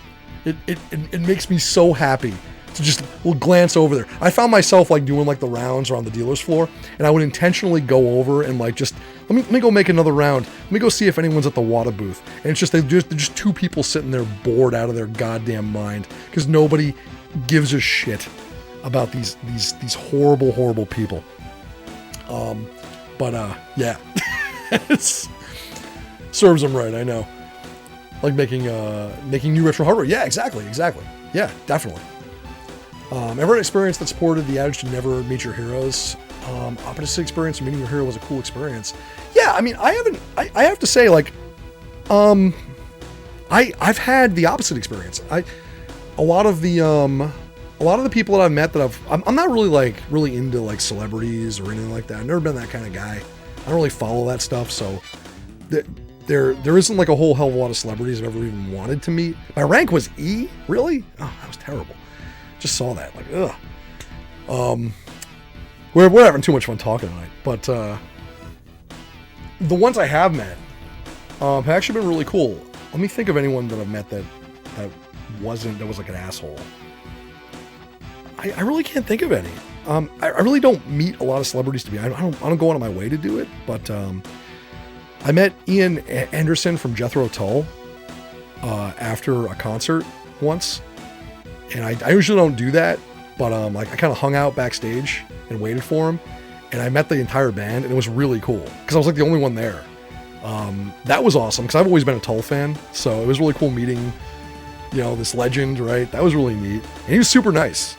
So that was, despite being incredibly exhausted, but it was like a 4-hour fucking concert. But he was really nice. I'm trying to think of other people I met. Yeah, like, I don't know. I can't say anyone I've ever met has really been a problem. We had several long conversations with John Romero. Really? Always defended being one of the most passionate. I've always liked him too. I think people gave him too much shit for Daikatana, and to be honest with you, like, Daikatana, you can almost look back and like, that game actually has, at least he made something he wanted to make, right? At least there was like passion in it. It was stupid and corny and dumb and buggy, but compared to some of the dreck we get today, Daikatana is positively playable. Wada, Nate, Wada's like it's like a grading service, a slabbing service for retro video games. I think other collectibles too, but mostly retro video games is what they're known for. And yeah, they just suck. Putting games in plastic, and it ruins the market. It ruined the market for Magic, ruined the market for comics. It's never good. Didn't meet the celebrity directly. Friend of group aspiring artist met Spider-Man. Todd McFarlane, really, and McFarlane refused to draw a Spider-Man sketch for him. McFarlane was always an asshole, though, right? Why would I draw Spider-Man when I have to do it all day for work? That sounds like him. Yeah, he's known to be a complete dick, though. I'm trying to think of who else I met that was really cool. I had a chance meeting of Ed Logg, who is a programmer for Atari, and a lot of other stuff. He actually came in my store. Really, really weird. Weird story. I don't know if I've ever even told you guys this. I was working on arcade stuff in my store one day, because during the day when it was quiet at my shop, I'd like fix my monitors and like work on boards and do commission work for people and everything else at my shop. And video game stuff too, like mod consoles, things like that. And I didn't even know who it was, but this older guy comes in to my shop and starts asking me questions about what I'm working on. I was working on an Atari Warlords. And he was kind of being shy about it. He didn't want to, like, I don't think he wanted to, like, toot his own horn or whatever. But it turns out it was Ed Logg, who programmed, like, Gauntlet and a lot of other stuff. We ended up having, like, a 2-hour discussion. And super cool guy. He signed a schematic for me. And it was really cool, my Gauntlet schematics. But, or was it something? It might have been another schematic. But it was, he signed one for me. Really awesome dude. He was blown away, and the cool part about the discussion, this was the most interesting part about the discussion I had with him that day. He was in awe, absolutely and authentically in awe, that anybody was preserving or gave a shit about these games that they made. Yep, that's the guy, Centipede, Super Breakout, Asteroids, and Gauntlet. Yep. he was blown away. When I told him that I had fixed up my asteroids cabinet and like redone the monitor, and he would repeat it like, wait, like you're using the original monitor, like you're using the original board. He's like, didn't you get a new computer for it? I'm like, nope. Original board, original monitor, source all the chips we needed for it. He's like, how'd you even do that? Can you even get that stuff anymore? I'm like, yep. And he's like, but why? I'm like, because we want to preserve it. And he was like, that's incredible. He's like, I never would have expected anyone to want to preserve that stuff. He's like, these were machines to make money. He's like, I never would have even thought of it like that. And he was super cool, really cool. And he said I kind of like changed his perspective on what he worked on, because he had no idea there was this community that was like working to preserve arcade games and let new generations play them. He's like, he told me, this was like, you've heard me say this before probably, but it comes from him, where he said to me that he never expected, he said they never expected, meaning Atari, these games to last more than like a couple years. That's what they were like, they put them in the arcade, people play them, they die and they get thrown away. That's what they expected. And that's how they were kind of made. He's like, the fact that I still had these things, like, that's insane. He's like, they'd never expected that. So it definitely changed my perspective on preservation and why we do this, how important it is. Because sometimes the people that create this stuff have no idea that it's still being carried on and preserved, or even the importance of it after it's been created. So yeah, it was really cool talking to him. So that was probably like, I know he's not like a big celebrity or anything, but it was just a really cool interaction. And he was in there buying like D&D. He wanted first edition D&D books, which was really cool. So I got to sell Ed Log, an original player's guide for D&D. And because my store was kind of known for being like the retro store. I had like a lot of retro D&D, retro role playing. And he was in because he was doing something with Hasbro, which was right up the street from my shop. So he worked with Hasbro at that time. I think he was working with something with Hasbro, and he had stopped in just to see if he could find some D&D stuff, and he did, which is really cool. So anyway, that was my log story. But yeah, it definitely made me think about like why I preserve old video games too, because I kind of expected like someone like that would have been like super involved and, you know, like, oh, I want my creations to stay or to keep around so people can play them, and it's still very important to me. And he was like, well, what? It's like, wait, really? You're working on the original board and you put them in the original cabinet? Like, that's crazy. Yeah. So anyway, this BGM is derived from Peter Gunn. It does sound a little bit like it too. It does. History of John Romeo starting his career in Apple II shareware, but didn't know any specific title since he never had an Apple II. Yeah, he was doing stuff for a long time. He always seemed like a cool guy, though. All right, next mission. See some open source chip fabrication. Yeah, well, you know, Nate, we are. I fully believe, especially when it comes to arcade preservation, arcade board repair and whatnot. I feel like the real the thing that's going to save our asses is FPGAs. FPGAs already are acting as stand-ins for custom chips and everything that can't be replaced. It really has opened the door to a lot of cool stuff. We're so bad you're more position to preserve a lot more. Honestly, a lot like your setup. Everything make your get your hands on. It's always been a lifelong dream of mine to keep the stuff from childhood around and going working. Yeah. Just get it. Mister's great. I love the Mister project. Yeah, I love it so much. Mister is doing great things for retro gaming. It really is. More so than emulation. I mean, emulation I believe is important too. The only issue with emulation is I think some of the drivers are not really designed to preserve. They're designed to make games playable, which are two different things. And the nice thing about the Mister is that we're creating frameworks of decapped chips that are, you know, designed to not only allow the game to be played as it was with the timings that it had, with all of that detail, but also preserving that custom hardware, which is really cool, and preserving it physically, which is amazing. The clock of the long now. Yeah, Nate, definitely. All right, let's see what we got. Any new upgrades? Let's take a look. I feel like my repair power has to go up more. Let's bring up that repair a little bit. Actually, bring that down. Bring that to 26 for weapon. That makes sense. Let's see if there's any new weapons we got. Oh, of course there are. Holy shit, there's a lot. Okay. So I kind of want the MG800. I know that's going to be a little bit overkill. I don't even care. We're going to drop that on there. Now we're going to start to see the weight go up, right? Wolverine it up, absolutely.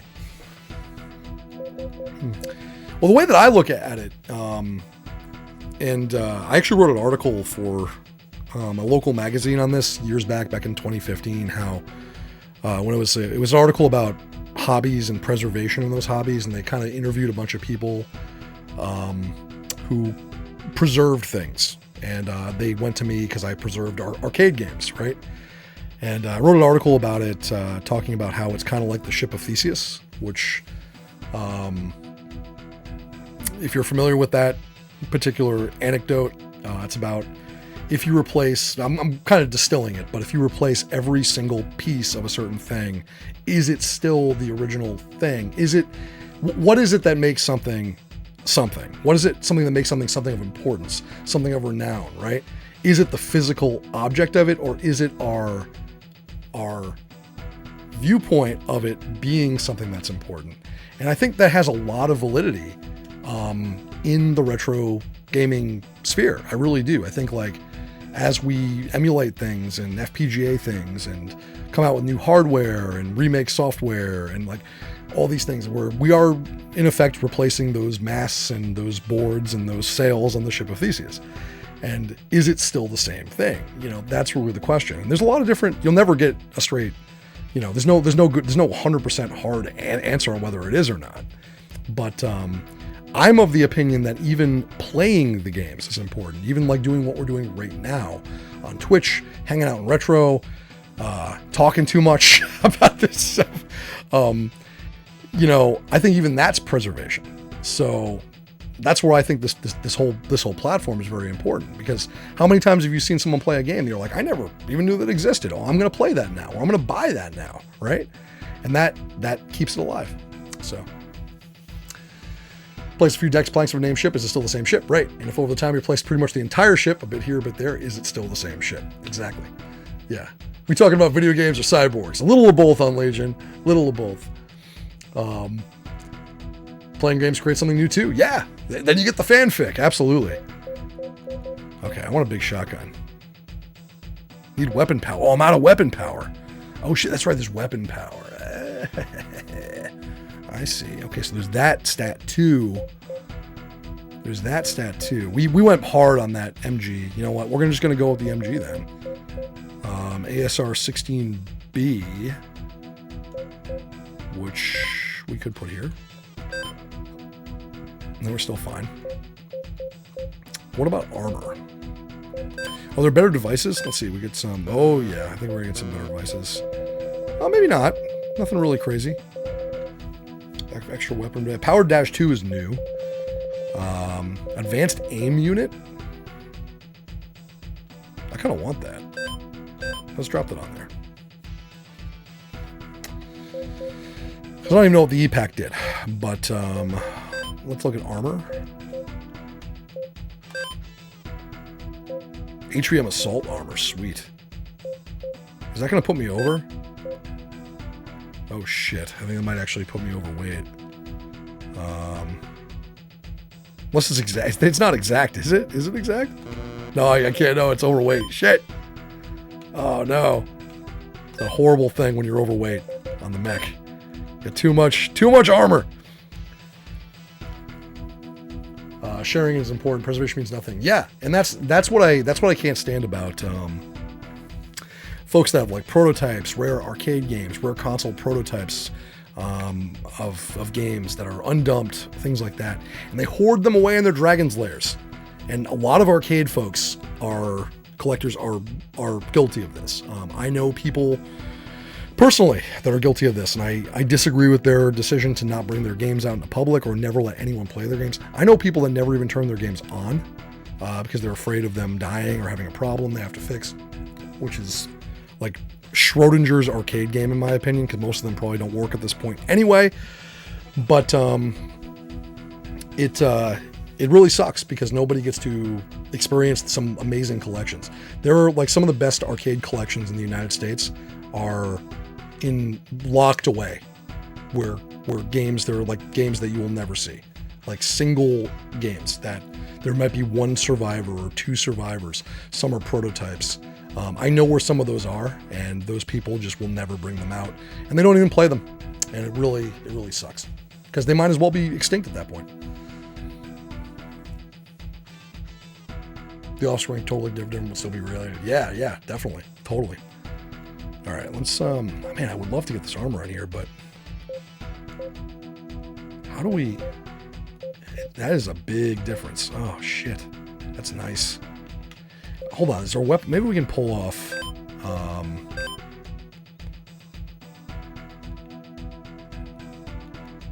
We don't need all these things.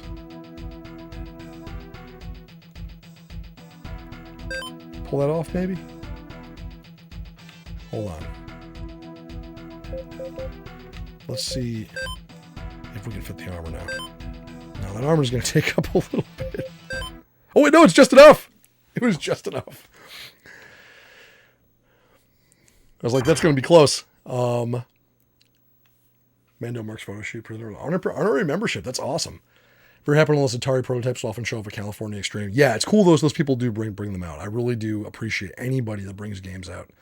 Because it's not easy, man. Bringing arcade games out to a hotel. Believe me, I know. I just did it. It's awful. It sucks. But to see people play them, man, it's worth it. It makes it all worth it. It really does.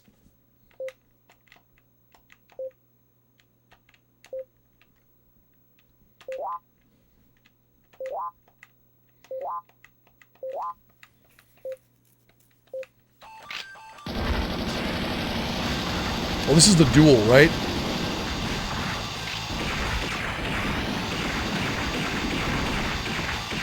We are in a one-on-one battle here.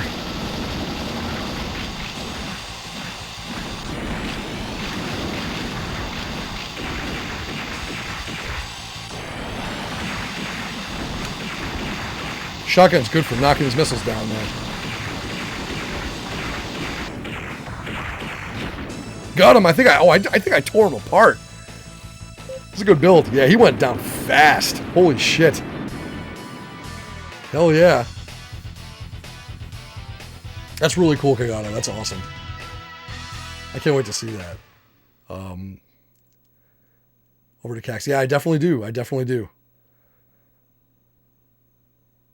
See if any machine where you play against another customer, whoever wins gets the item. That'd be cool, man. Like a gachapon type of thing. That'd be kind of neat. I'm surprised Japan hasn't figured that out yet. Like an arcade duel. Yeah, definitely. That'd be cool.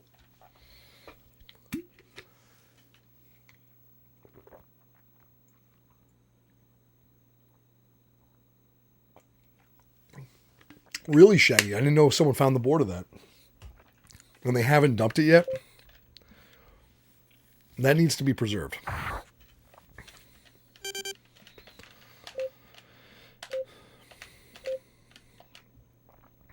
Battle for the Honey Twist Fritos. Fight! Yeah.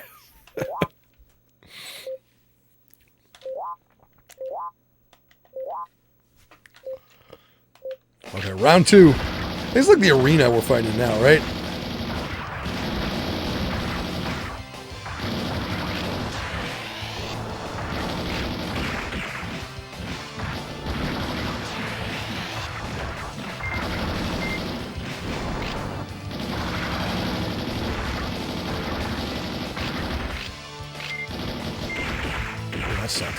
Let's not do that. Oh, you know what? I can't lock on him for some reason. I gotta go to manual.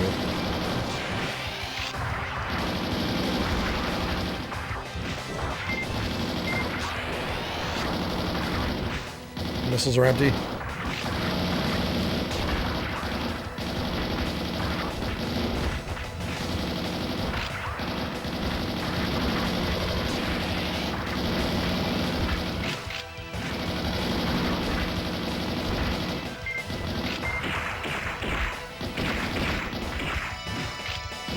taking some hit. He's at least taking some damage, I think.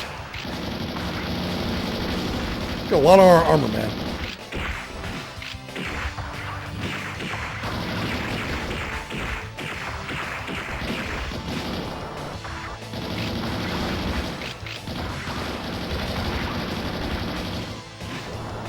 It's a hell of a jump.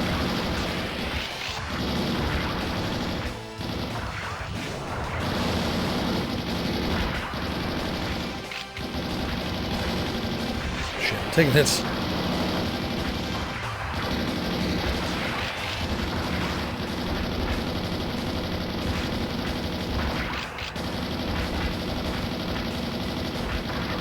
My God, come on.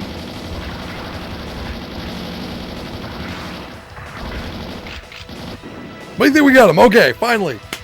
Military otaku guy, I know, right? Can we do a tournament of this? I'm legit. I was about to say that. Like, there needs to be like a multiplayer version of this. This is awesome.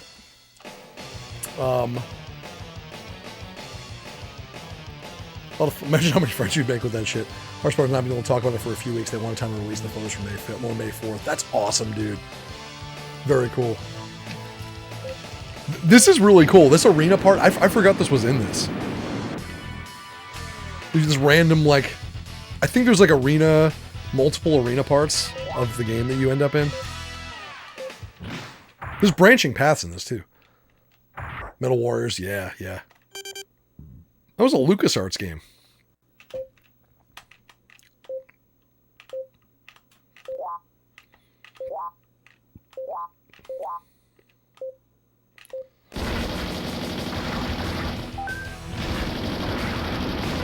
That's a lot of fucking missiles.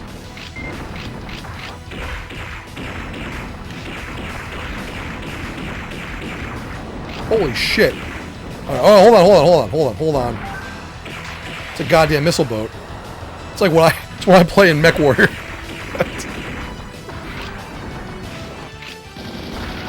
I kind of want to run that. Well, shit. That kind of sucked. Just got like railgunned or something. Well, damn. I thought we were doing just fine. Well, I took out 2. Rank C. Guess it could have been worse, right? What, got any cool weapons?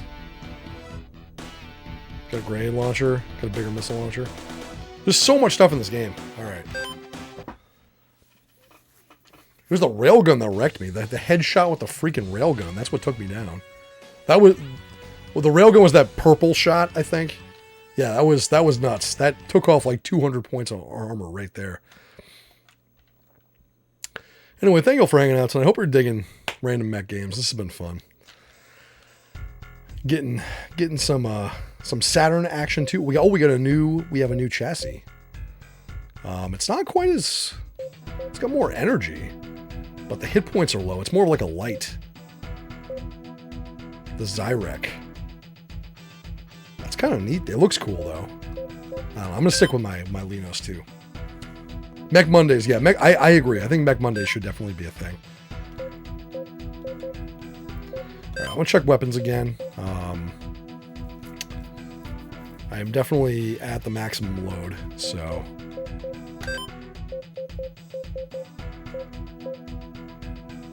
That's a grenade launcher, I think. Right. There's plenty of weapon power here. Let's swap. Why is that grayed out? 48. Yeah, we can do that. Okay, that's a bit better of a missile launcher here. What's this? PRFS-1, huh? These are napalm launchers. Can we just drop a shield 2 in? Is that fine? Yeah, I think we can do that.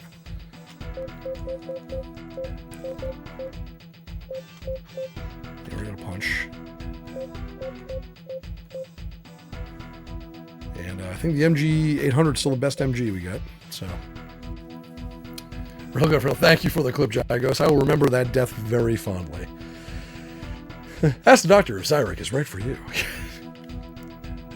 Things your newborn can't say, but still manage to communicate, right? Right.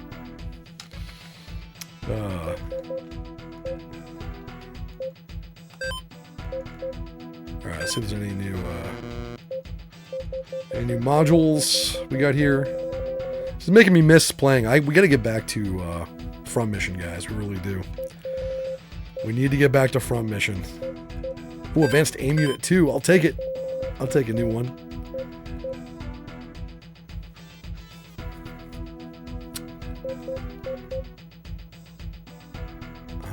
Yeah. My defense is pretty solid. Well, was there any repair? Nope, nothing upgraded there. Okay. All right. Let's check armor. Nope, no new armor. No. Am I overweight again? Shit, I am. I think I was just perfect. Oh, man.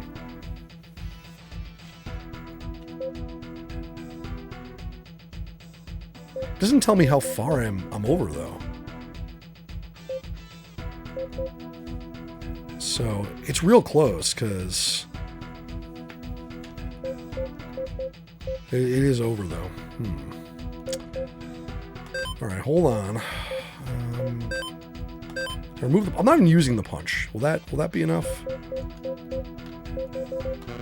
it's not enough. Fuck. I probably shouldn't remove the punch either.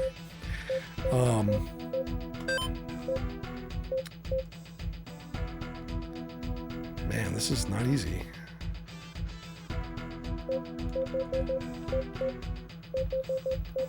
I like that MG800. It's working out well for me.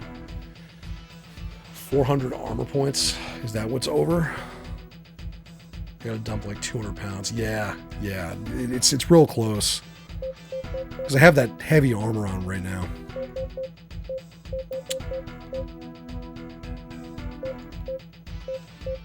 And I guess that this new missile launcher, the new missile launcher definitely. How heavy is that? MSL 48, 350, 250. Yeah, I guess I gotta go back to the original. So that will do it. Let me equip.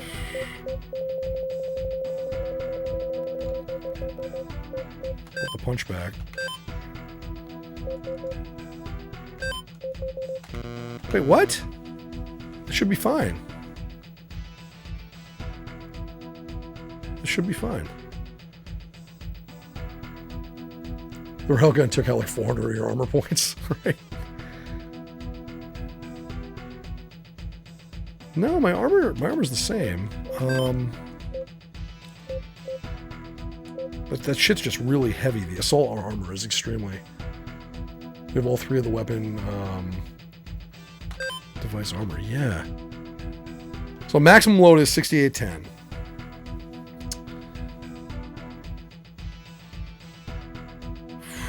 Jeez. You can't like do piecemeal armor, unfortunately. Wait, you can. Oh shit. You can pull armor off. That's right. Which puts me... I got it. Okay. So we'll strip a little bit of the armor back. Just a tiny bit. Let's go to... let's go to weapon setting again. Let's see if I can cram this. I should be able to fit this on now, right? The better missile. Yep, 94. All right, that'll work. Man, we are super close. Deliberately underpower yourself. Yeah, you absolutely could. You absolutely could. Screw long enough to moss, but short enough to keep it interesting. Exactly, guys. All right, cool. Well, we got 94 left. You know, that's fine.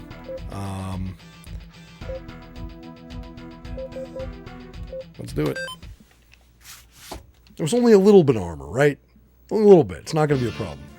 You're sure that's a good idea? Yes. It's a fine idea. Some up here. Hello.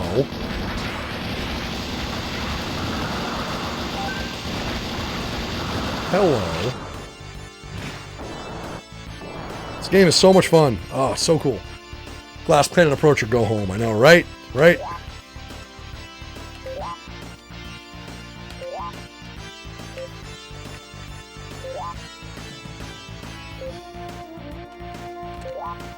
Lots of management going the same. Haven't seen so many numbers since last time we did your taxes, right?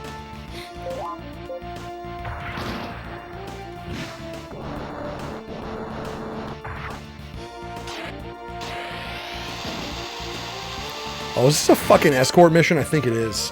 Oh, God, I hate this. That's right. I think it's an escort mission. Yeah. The worst. It's the worst. It is. I remember this. I do remember that this is one. I remember losing at this one. Oh, okay.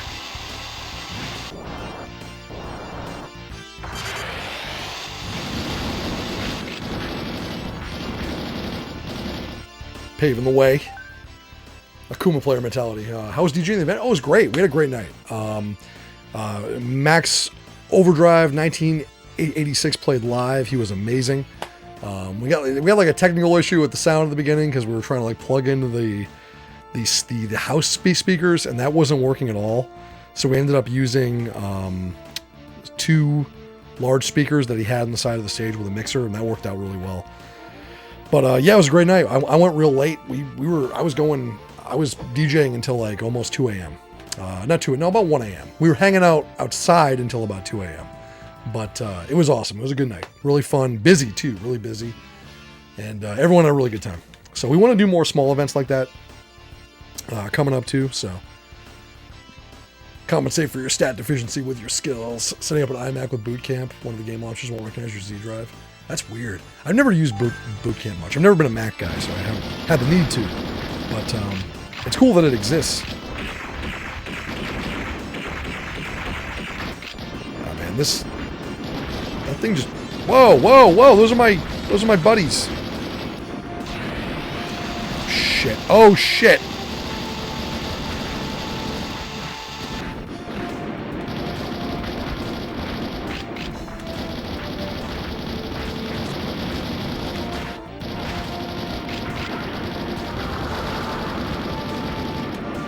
Catch up. Did we just lose? Escort missions. Okay, let's try the escort mission again.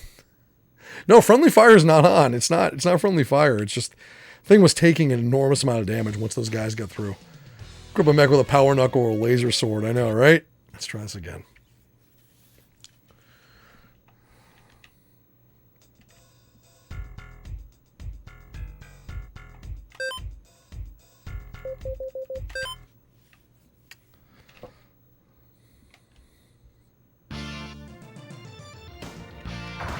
That's gonna stay way out front too.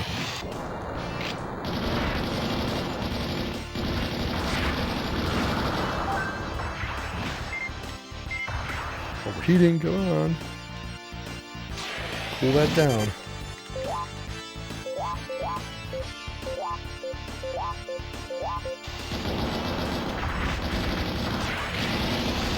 It'd be great if it's got a translation because there's a lot of dialogue.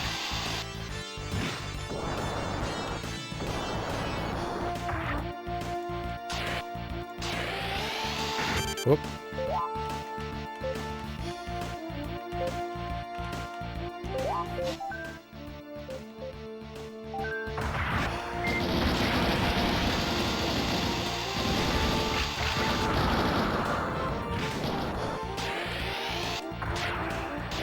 Let's get out front. Deal with these nerds. We'll get them. All right.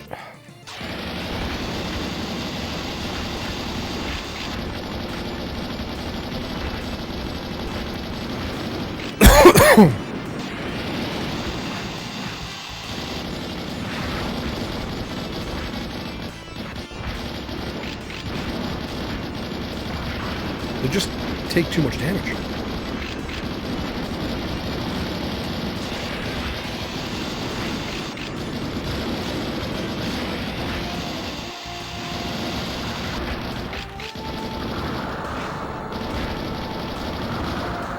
There's more down here. Fuck. Is he dead already? This is crazy. What the hell do you do here? Okay. Oh, man. All right. Let me figure out what I'm not doing correctly here. I might have to reconfigure the mech. Ah, jeez. I have beaten this before, so I know there's a way. God damn. Escort. I fucking hate escort missions so much. I really do.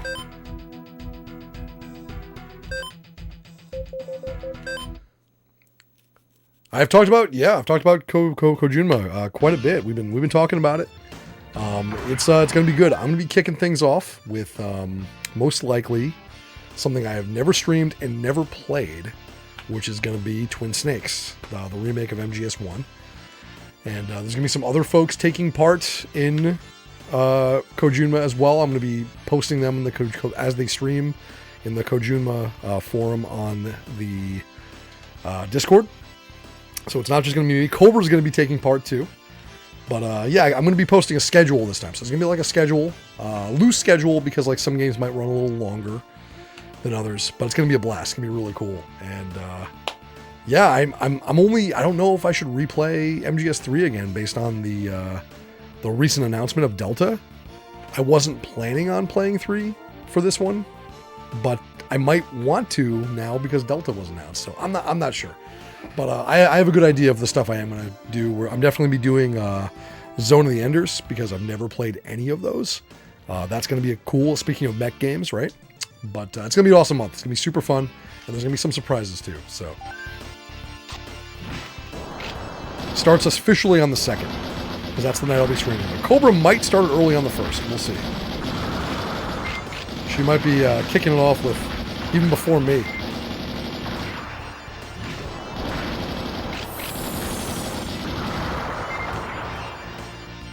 Delta, what about Triangle? I know, right? Thought escort missions were okay. Yeah, absolutely. I hate them so much.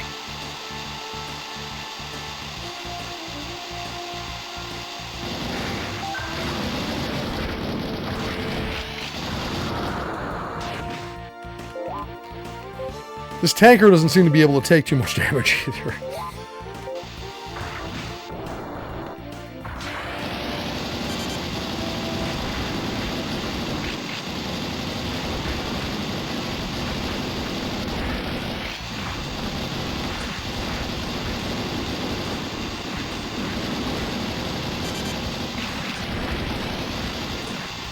I feel like this is how to do it, right?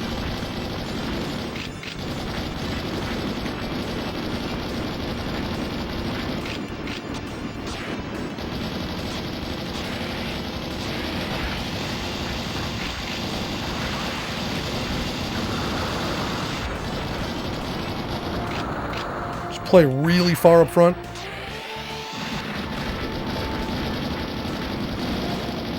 Get those missiles down. There we go. Fuck, stop him. Oh, no, no, no.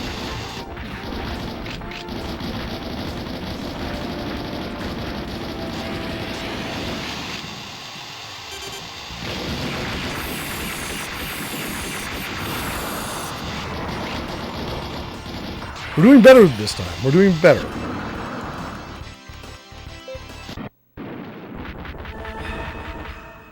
What the fuck happened?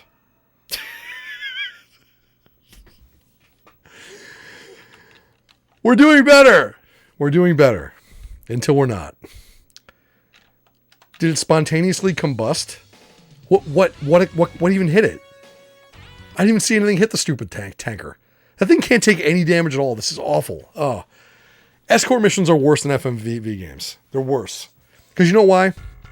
Because you have like a good game like this already, right? An FMV game can never be good, but you can have a cool game like this, and then you get the one escort mission that just destroys the entire fucking game. It's always one. Ah. That's why they're worse.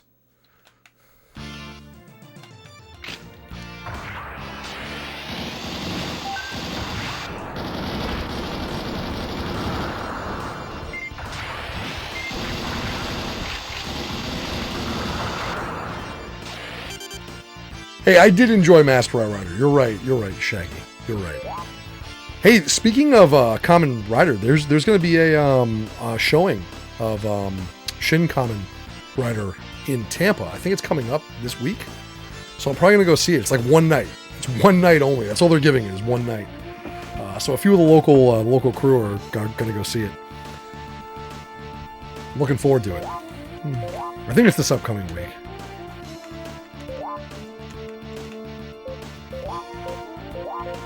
I've heard it's good, so.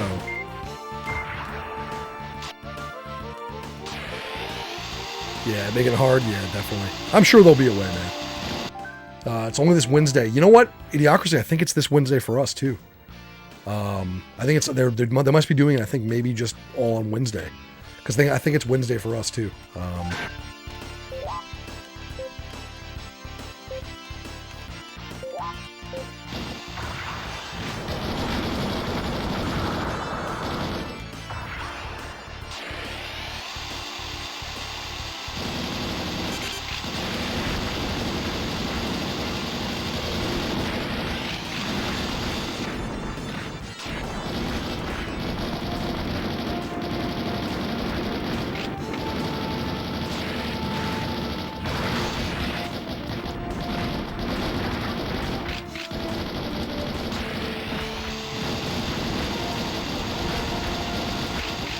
Please kill these guys.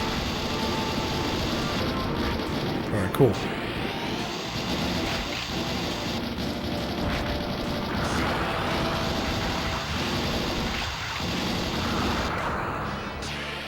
Oh, man.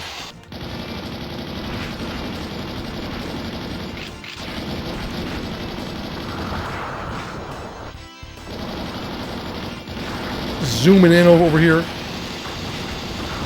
Oh, fuck, no. What are you shooting the missiles at? Fire at this guy.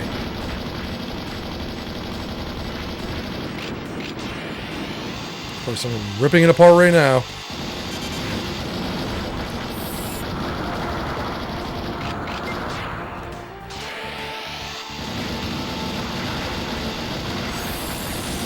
It's getting bombed. Come on.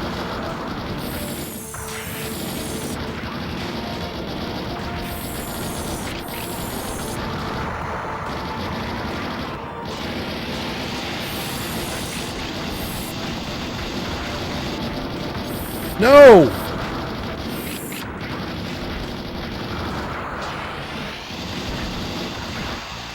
He's dead. This is impossible. We did pretty well. I mean, I don't know, man. I don't know what to do here. Oh, jeez. 31st. That's right. They announced they'll be doing a June 5th showing for someplace due to demand. Okay, cool. Yeah, I guess that's what it is. That one night. That's weird.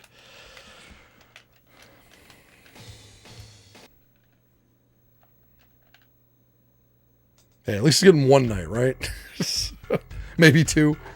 It's garbage day. Oh, I'm gonna have to reconfigure. Maybe, I don't know. Let's look at what weapons we got. I mean, I'm using pretty good weapons. I don't know what else I'm supposed to put on this thing. What the hell is this? GG8014? It's a grenade launcher, I think.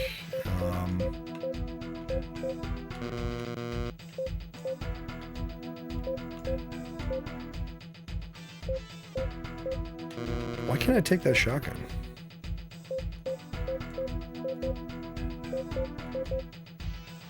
Huh. It's got good attack power, too. I just don't know why I can't take it. It's grayed out. It's bizarre.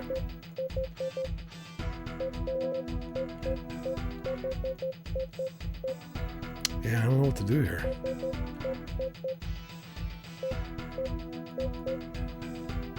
Escort mission day. Absolutely. The big mechs, they make tanker trucks out of tinfoil. I know. Totally unarmored. I don't know why I can't take the bigger shotgun.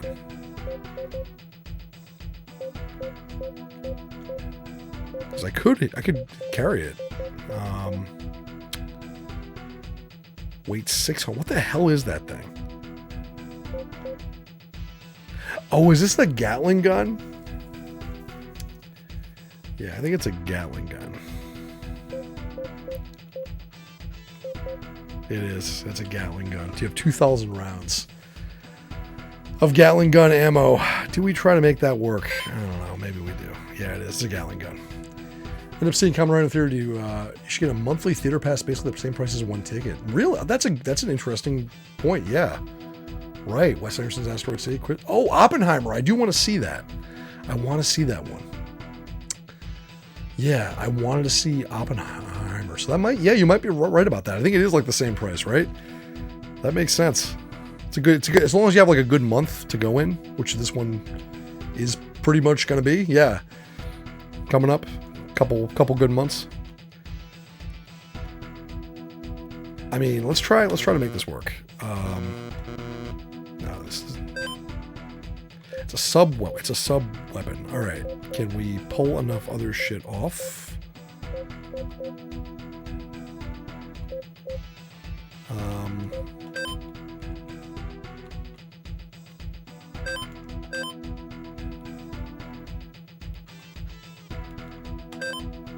Hold on.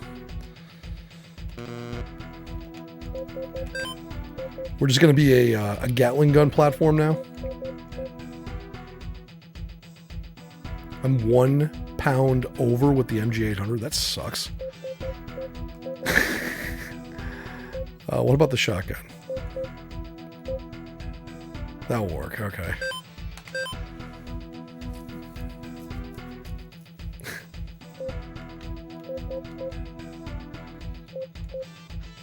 All right, let's try this. Maybe the Gatling gun will do it for us. I don't know.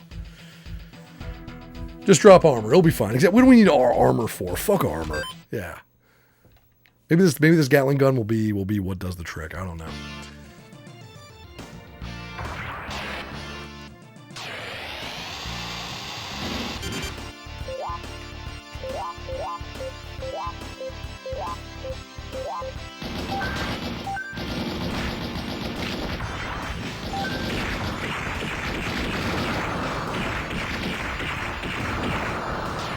Save the Gatling gun ammo for where it matters.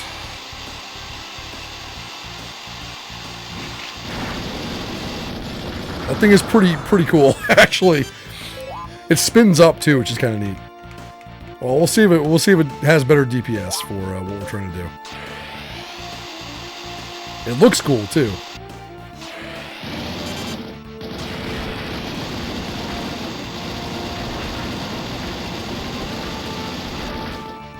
Fuck that. I'm not...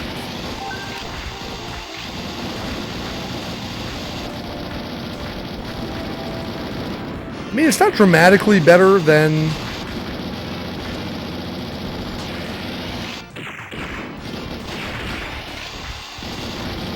my other options, so...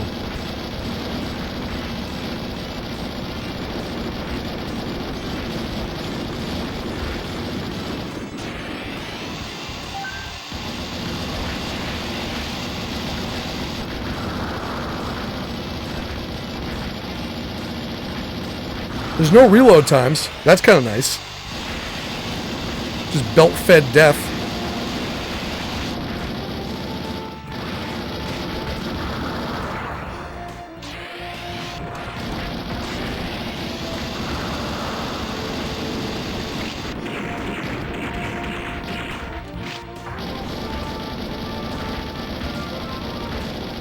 Armor on those guys is unreal.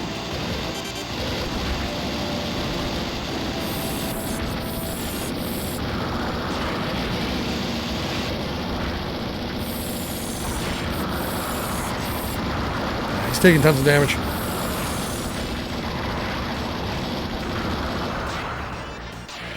Get out in front of it. Oh.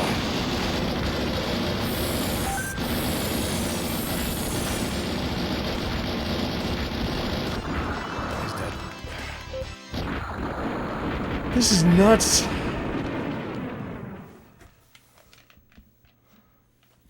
It's kind of stupid that Tanker doesn't have any armor. I know, bro, right? We'll try a couple more times. We'll move on. We'll move on to the last game of the night if we're not able to take it down. I don't know.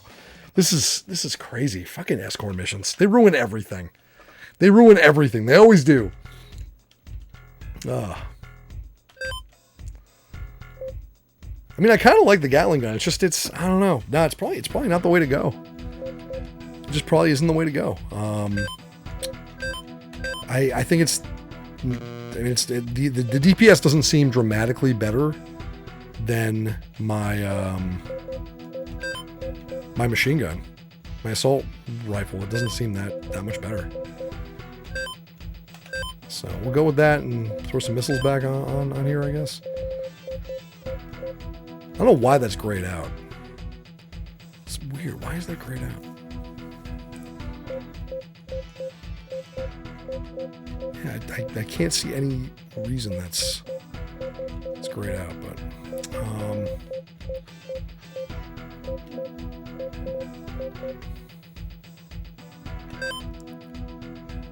wait, what's that?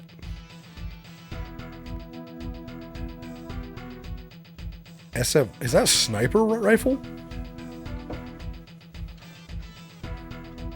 I think that, okay, you know what? Let's try that. Let's give that a shot and place the shotgun. It's got a big question mark on it. What the hell does that mean?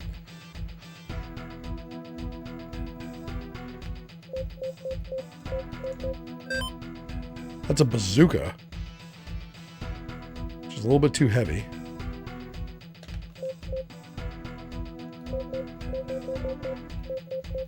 Huh. How much is the shield? Let me, shield's 200. Let's pull the shield off. We're not using the shield. Fuck the shield. Screw shields. I want a bazooka. Yeah, there we go. Give me the bazooka. Alright, sweet. And then you know what? We'll put punch on there too. Just because we have a fist. Alright, let's try this. Thank you, Wintermute. Alright, we got a bazooka now. I think the bazooka might help. So that does do good damage. Plus we have a sniper rifle. Let me see what that's like. Whoa, baby! Oh, shit. I like that. Okay. Alright. The rifle's pretty damn good. That might be what gets us through here. I don't know. We'll see. Oh, shit. That just knocked one of those guys down. 2 hits.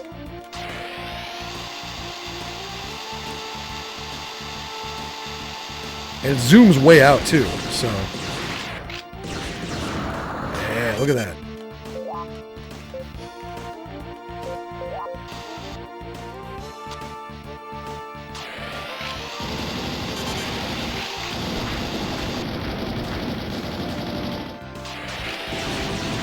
Whoa! Yes!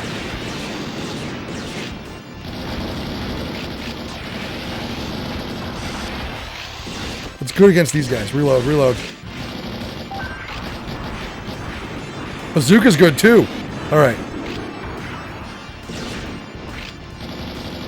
Fuck yeah. Alright, there we go. Is it a laser? I don't know what it is. I don't care what it is. It's working. Kinda.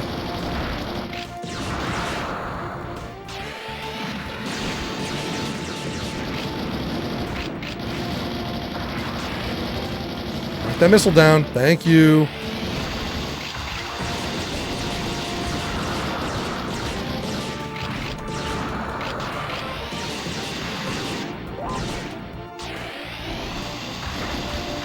Shit, turn around!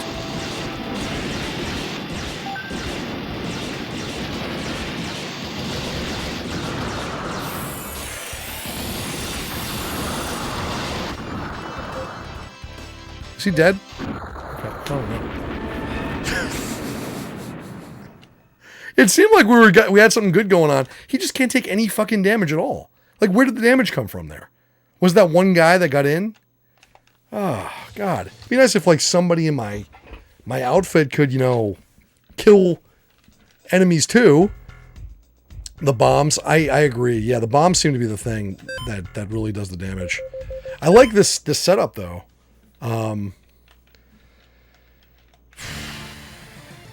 Fucking escort missions, man.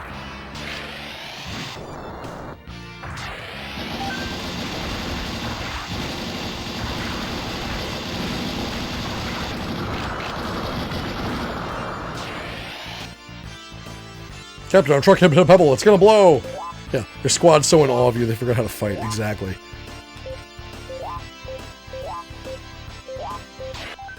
Whoops.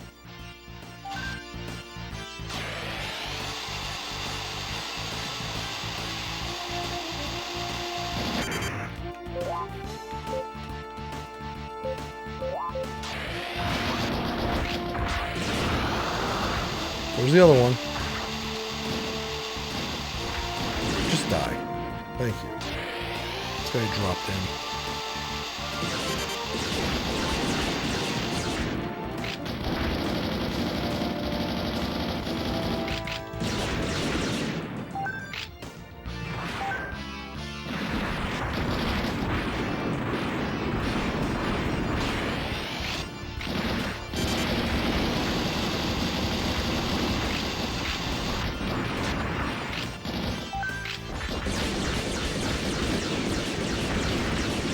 Please kill him. Thank you. Oh, come on. Relock. Relock.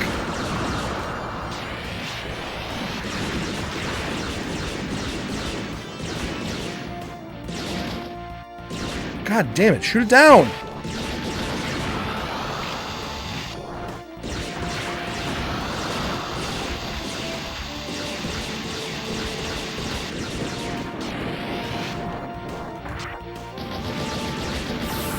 Oh! Oh, I got the bomb!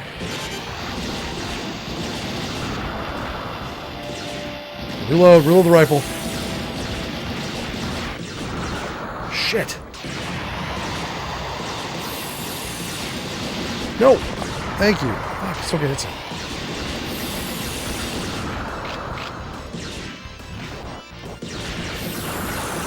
That's it. No, fuck.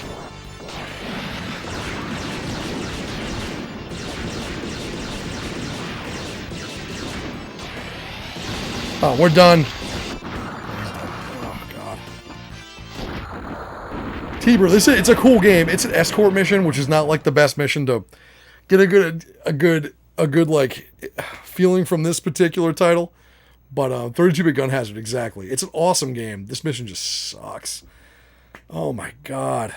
It's so hard. It can't take any damage at all. You gotta like move way up front, I think, right? And I'm just gonna try to like zoom up as far as I can. I think we have a good loadout. The bazooka seems like it's a good backup weapon when I'm reloading.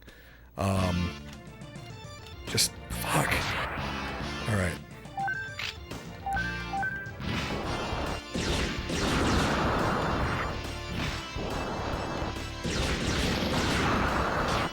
The rifle's fantastic. Thank you all for hanging out, though. I know this is repetitive right now. I just want to beat this level and then move on. But just to say that we did this. We beat the stupid escort mission. And we'll check out Gun Griffin 2 for a bit.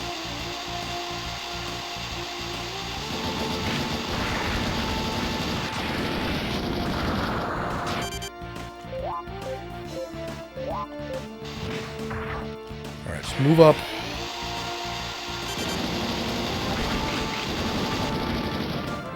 Move up as far as we can.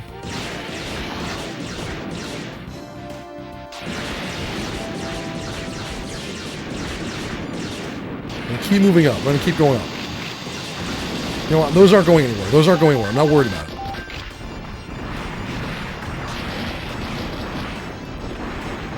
Fuck you, die. No, no! And it's already dead. It's already half dead. I mean,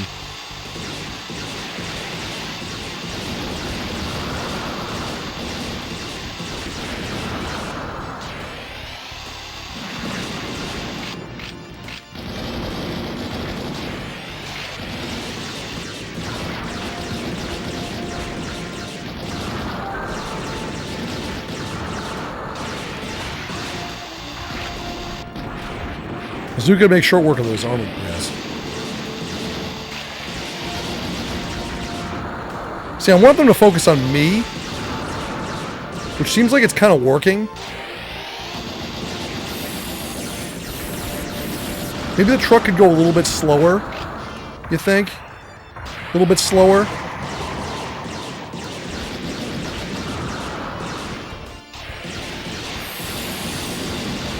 This might be a strategy.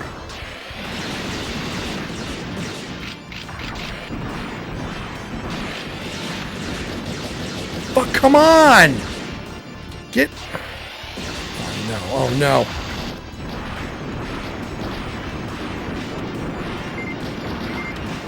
Kill it!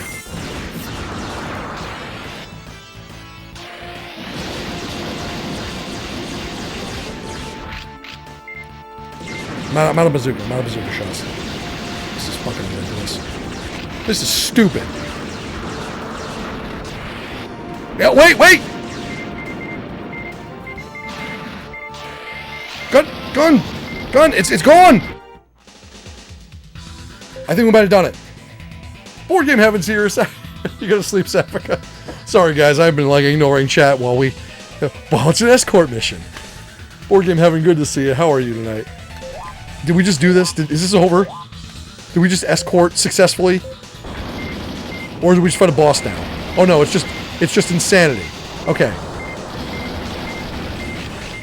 What the hell is going on? It's not GG's yet. Hardware walk, hell yes. Wait. Did we do it? I think we did it. I think we did it. That was crazy. So playing far up the field, that was how we did that shit. Rank E, right? Give me a solid E. A C! Ooh, I'll take the C. Hell yeah. It's a cool game. It's a very cool game. That was not a cool mission, but it's a cool game. L10,000? What the hell is that? We have 2 different types of armor that just got added. And then a ES system and another E-Pack plus 200. Escort mission has its origin in tabletop D&D. Yep, that's right. First mission your party would get after meeting in the tavern. That's right. Alright, we'll save. Are you ready for pain? So we will play this one more. I will go through it. We'll finish it up at some point. But we're going to switch over to check out Gun Griffin 2. This is a Gun Griffin that never came to the States. I've played the first one a very long time ago on the PS1. But I never played the second one, obviously. And we'll be checking it out. I've heard the second one's pretty cool. So we're going to check that out for a bit for call it a night. We'll play around with it. I've heard it's pretty good, though. So that will be the next game. When we're out of this. And we'll finish this up at some point, too. Mission 5. I think we're almost like halfway through. A little under halfway through.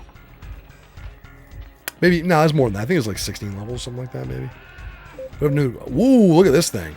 The Phantoma. That's a meaty mech. It's pretty solid. Mecha Monday continues to be a thing. Guess you know what game? At least 4 days next month or 4, right? Thanks for the GG's, Cobra.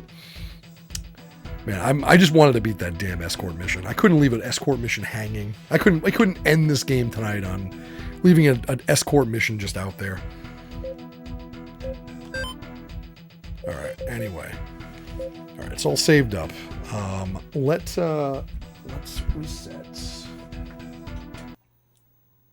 Even Stingray didn't like that stage. True.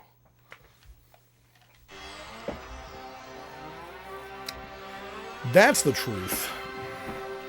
Well, thank you all for hanging out tonight. Hope you're having a good Mecha Memorial Day. Hope your weekend was good.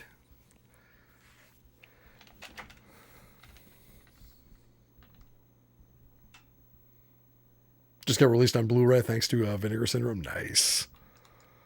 Vinegar Syndrome does nice work.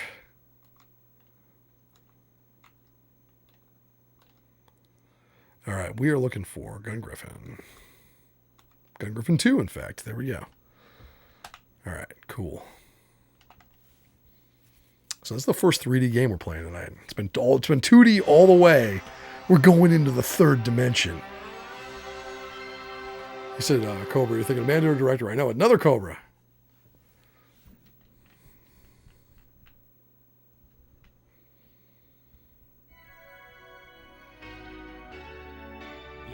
Game arts.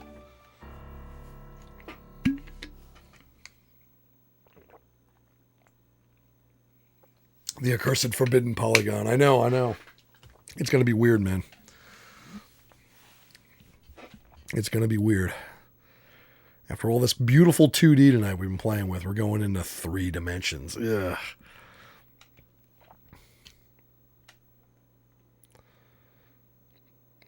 I don't think this one ever got a fan translation, unfortunately. I hope it does at some point. And 20XX. Mechs ruled the earth. Another Cobra. Holy crap, we get the whole Cobra Brigade here. This is nuts. Where's Cobra Commander? She's not even on right now, man. This is... Welcome in, Blood Cobra BC. Another one, I know.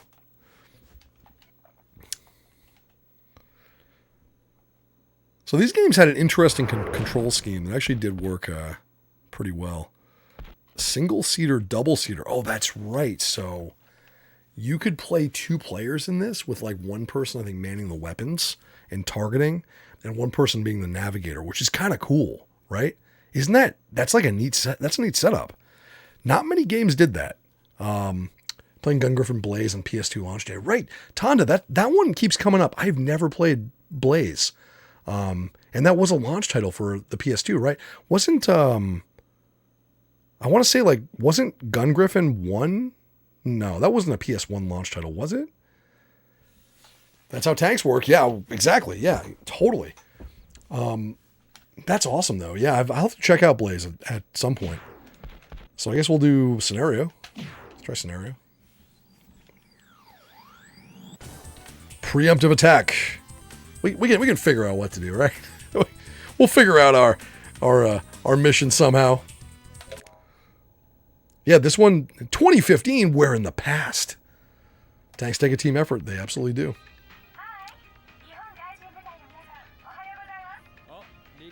Got a nice briefing going on. Go that way. Go. Oh, we get to... Okay, we're picking a weapon. Our main weapon. So we got a cannon, an MG, a rocket pack, and an anti-tank missile. I'll take them all. Now we'll go with the gun.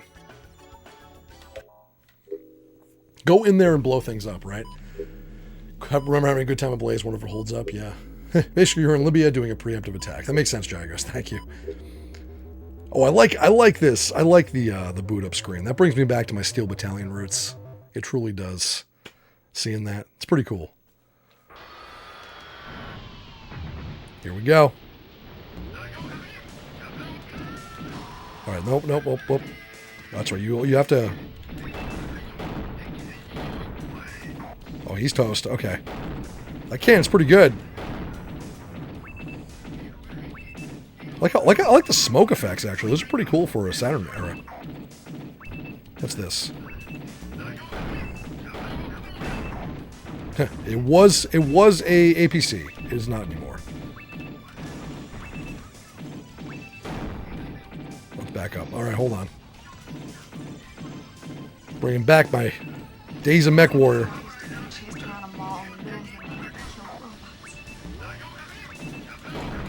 Nice.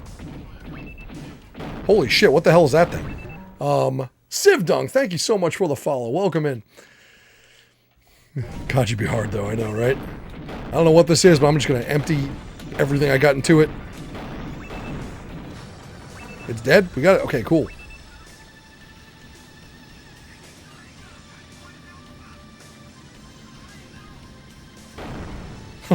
Nice.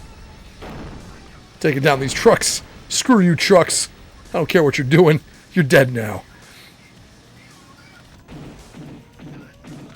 Back up. Hold on. Can I switch to my MG? Let me switch to the MG. There we go. He's jumping. Holy shit. You got thrusters? That's kind of neat.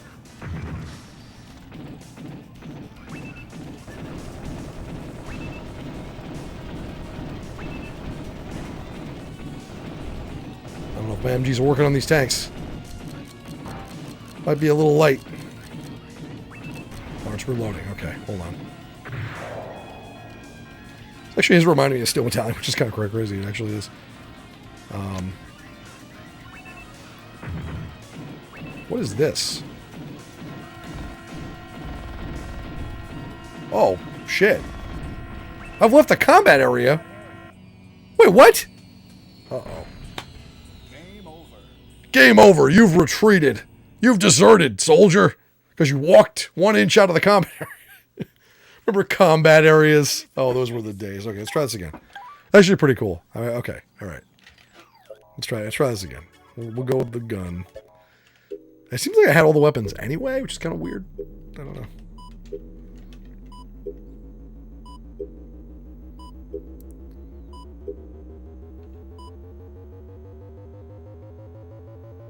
Mission 1, Bright Hope.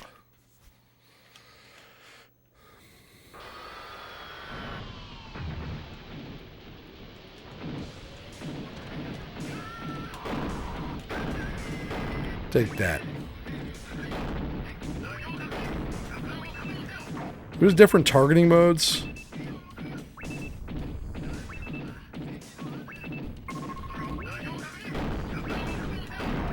Got him.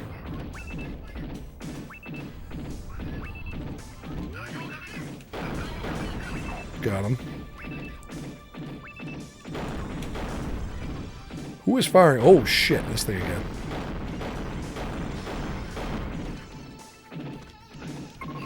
Back up, hold on. Can I anti-tank missile this thing? I think you need an anti-tank missile. Yes, you do. Lock on. There it is. Those are cool. I like that.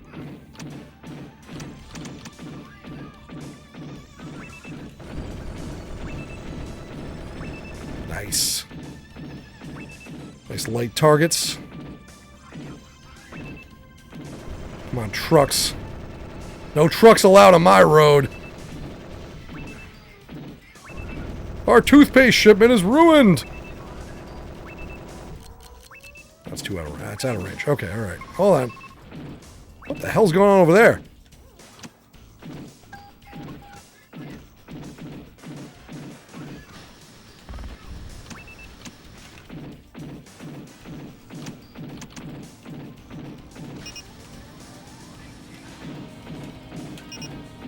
I don't want to use that. No. Back up. Got him. All right. We don't want to go out of bounds.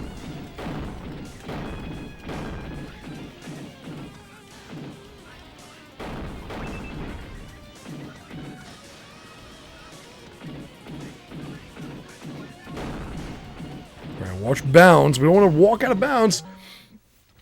This is pretty cool. Game over. You're not allowed to go to 7-Eleven on company time.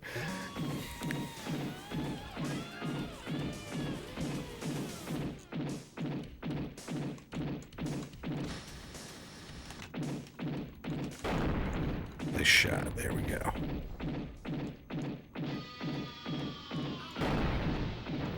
See, the last mission, this is like what I was playing in the last game, except now I'm blowing up the tankers.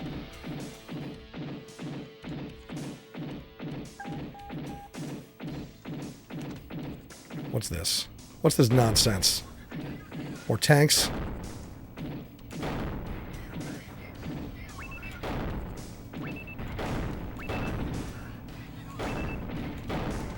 Taking some damage.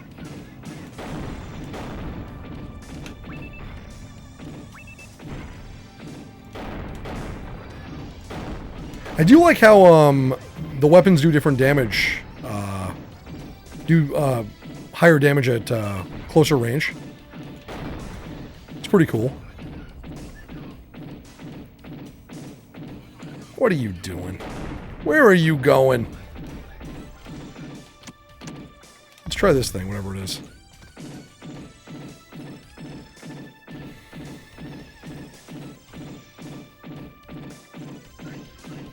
Okay, I got some more guys coming in up here.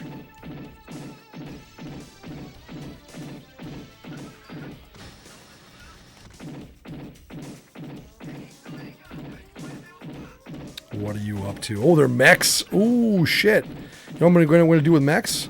We're going to switch to my anti guns. Lock on. Got him. Good night. Boom. Got one more? That it? There we go.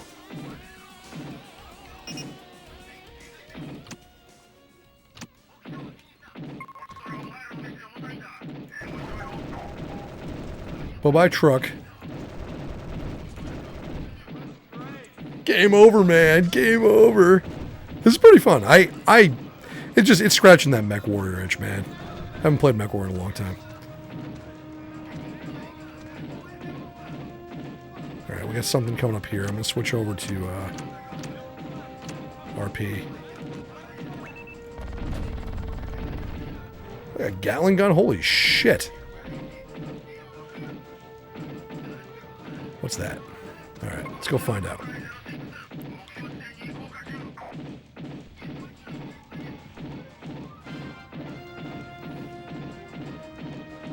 Daka. Oh, lots of Daka. So much Daka. It's very inaccurate, but that's okay. I'm okay with that.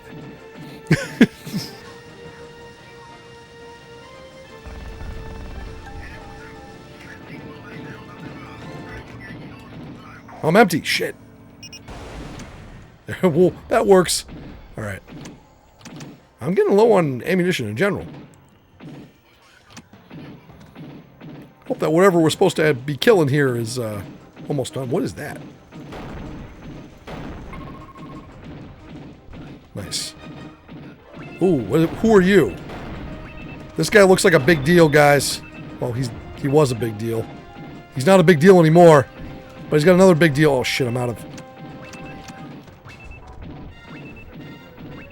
Give me a lock. Another one down. This one's behind me. Well, I'm taking hits. Lock on, fire. This mission 1's not a pushover, man. I got one missile left.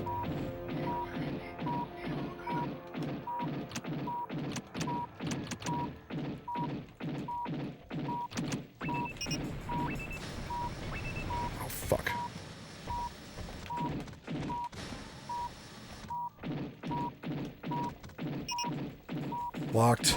Fire. What am I supposed to do with all these guys? Machine gun them all? This seems, oh, okay, we got them. The machine gun isn't bad. I mean, it does the trick.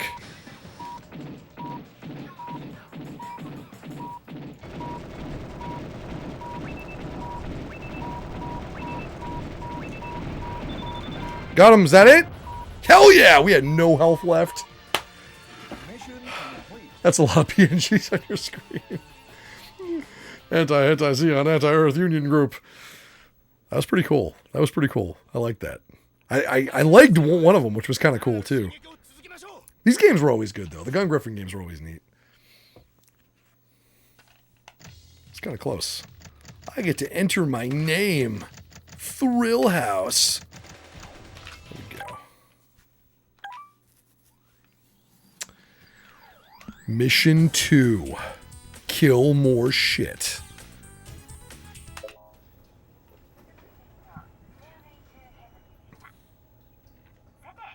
Man, remember when all this stuff came out and we all felt like 2015 was such a far-off world, far-off time? Back to the Future 2. 2015, man. It was always 2015. Because 2020, that was too futuristic. 2020 was just like, that's too far. We don't want to think about that. 2015, though, we can handle that. That's close enough, but still far away enough that it's like, it's going to be a glorious future. Fuck 2020, though. That's like, might as well be 2200. No one, you don't even want to think about that. Not even going to be around for that. It was always 2015. Everything, 2015. There was a lot of movies, too, 2015. I think, what was the other one? Was it Demolition Man? Was 2015? Was Demolition Man 2014? I don't know. There was a few of them. Yeah, see the arrows kill everything it's pointing at, right? I don't know what this is, but oh, now I see. All right, so that's a rocket pack. I gotcha. So 3SG, what is that? Dude, twin rocket packs. The rocket packs were kind of cool. I mean, they ran out of rocket kind of quickly, but let's just take double anti-tank missiles. We'll try the VTTG. We'll try this thing. Oh, you mean a movie time, right? Oh, Demolition Man's 2032. Oh, geez. Okay, I was thinking of something else then. Something else was 2015. Welcome in, DJ Big Disc. So Demolition Man hasn't happened yet. That's a shame. We don't have our no 3 seashells. We still have to wait for that. No show tunes on the radio. I guess we were almost to that stage.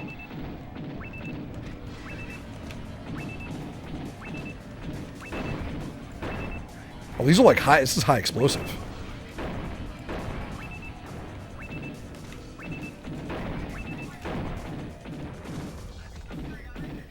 All right, these guys are coming right after me.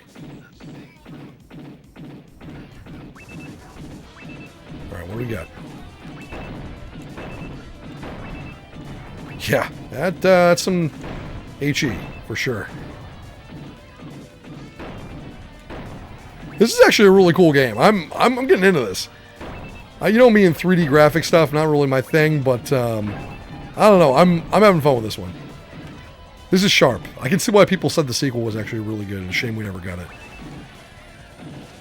What are you doing over there? Sniping me.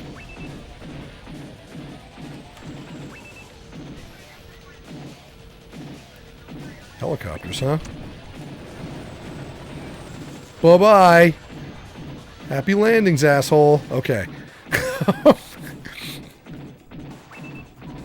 That's a friendly, I think. We're going to save my anti-tank missiles for... Oh, shit.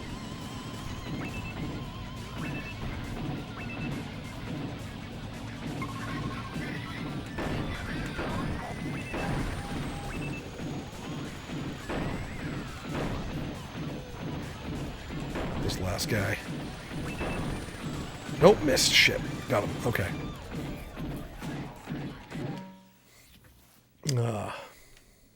Just realized it was up. I'm still waiting for the fast food franchise wars. I know, right?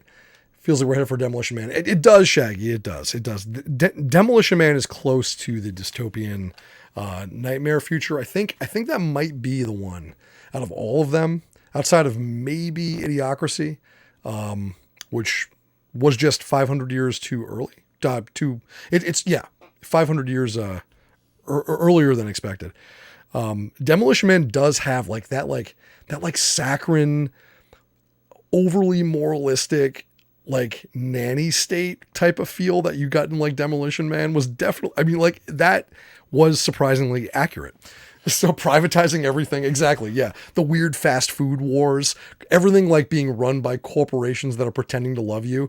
Like it does fit. And I love that movie too. So I think I do think it's kind of fitting. RoboCop too, man, but Verhoeven in general kind of nailed it. Right. Funny stuff. Your girl was asking me today if you found Sandra Bullock hot or not. Had to give it some thought. I always did. I mean, I think she has a unique look. I have no idea about now, but like, I kind of liked her. Remember that it was a shitty movie, but you remember The Net? She was kind of cute in The Net. I don't know why. It maybe just because it was like she was pretending to be like a hacker girl, and I don't know what it was. Maybe it was just that time. That movie is horrible, but she was kind of fun in it, right? She was kind of fun. So it's a damn documentary. It is. It is. It really is. Terrifyingly enough. Cedar Romance is a fan. What? There's a fan translation of Gun Griffin 2? Well, that's the one I should be playing, and I'm not. See, I figured, God damn it, I should have downloaded it today. You mentioned that in the conversation? Cool. Yeah, because that's one I actually do find her kind of cute in. Whoops, no. See, now I want to play the translation. I feel bad that I'm not playing it now. Well, that's my helicopter. No, I'm sorry. I'm sorry, friendly helicopter man. Oh, no, no, no, no. Good night. Bye. Oh, man, I love those missiles. Those are great. All right, let's see what we got behind us. Whoa, whoa, whoa. We have more moving in.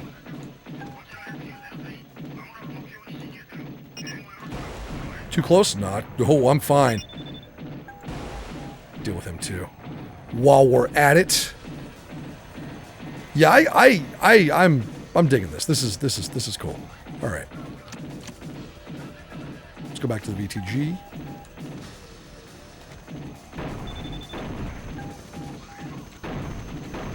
Is that friendly? Wait, that's fucking friendly. Oh, he's yelling at me in Japanese. He's like, no, no, you idiot.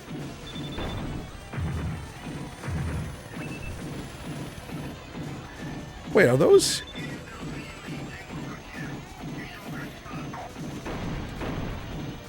Nice. I think I'm defending those, right?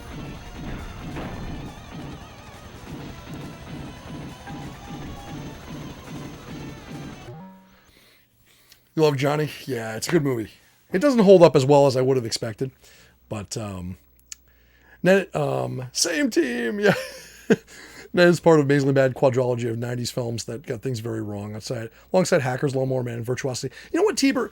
They did get things wrong, but that's kind of what's fun about retrofuturism in general, is that it does get things wrong. I love Hackers. I love Hackers.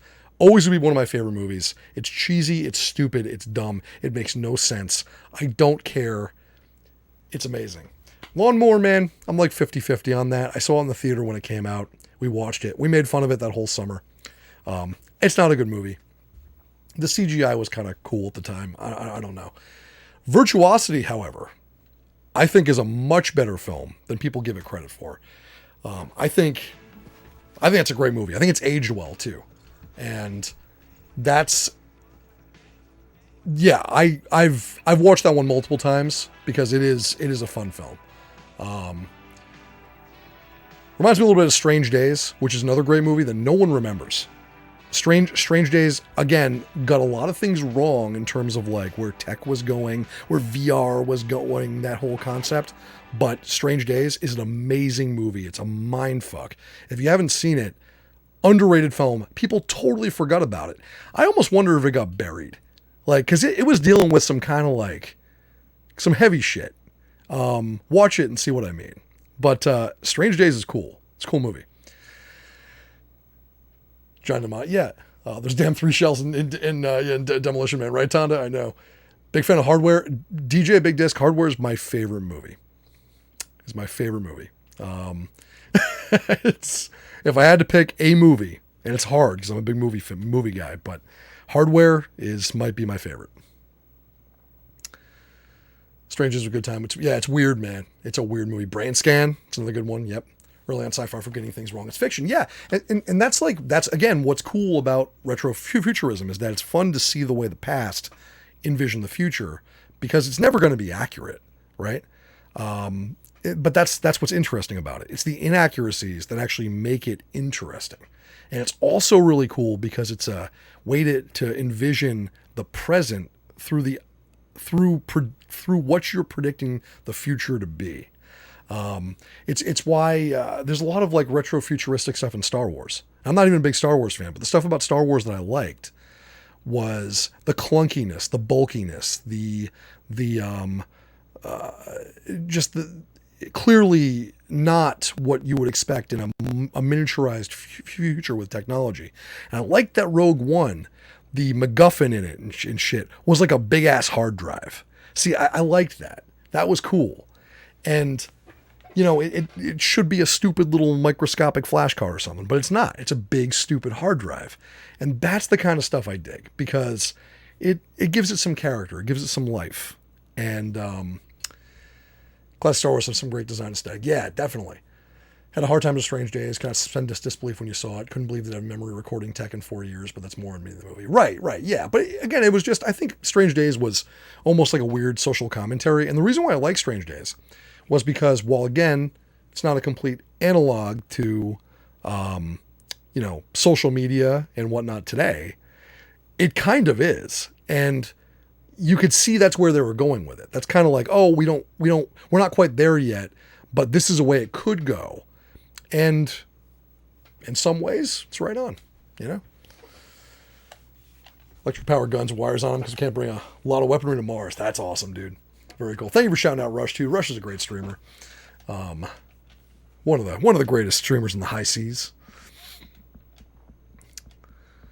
Yeah, Strange Days. If you haven't seen it, the movie made like no money, total bomb, but a lot of fun. God damn.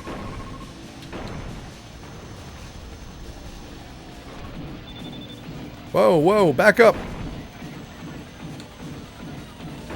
Get him. All right. Stop shooting my escort things. I'm tired of escort missions. All right. I have too many escort missions tonight. Let's get this helicopter down.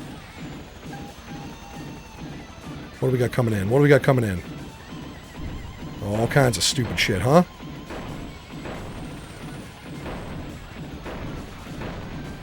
This game is cool, man. I like this. This is better than I remembered. Gun Griffin being. I only got three shells left. I gotta be careful here. Because then we're moving the machine gun and the missiles. Alright, let's back up.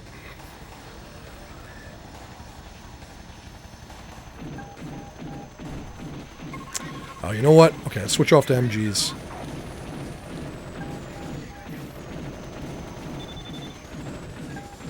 You little bastard.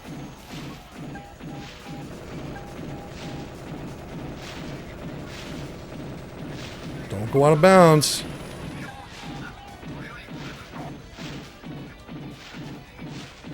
That would be bad. Spray and pray. Absolutely. It's how we deal with anti-air. Oh, meanwhile, all kinds of nonsense is going on here. There we go. We got him. Okay, good lead.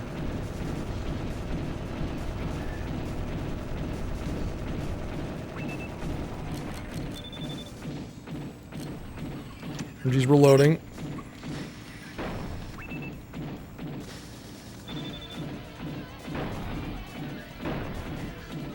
Thank you. Took enough.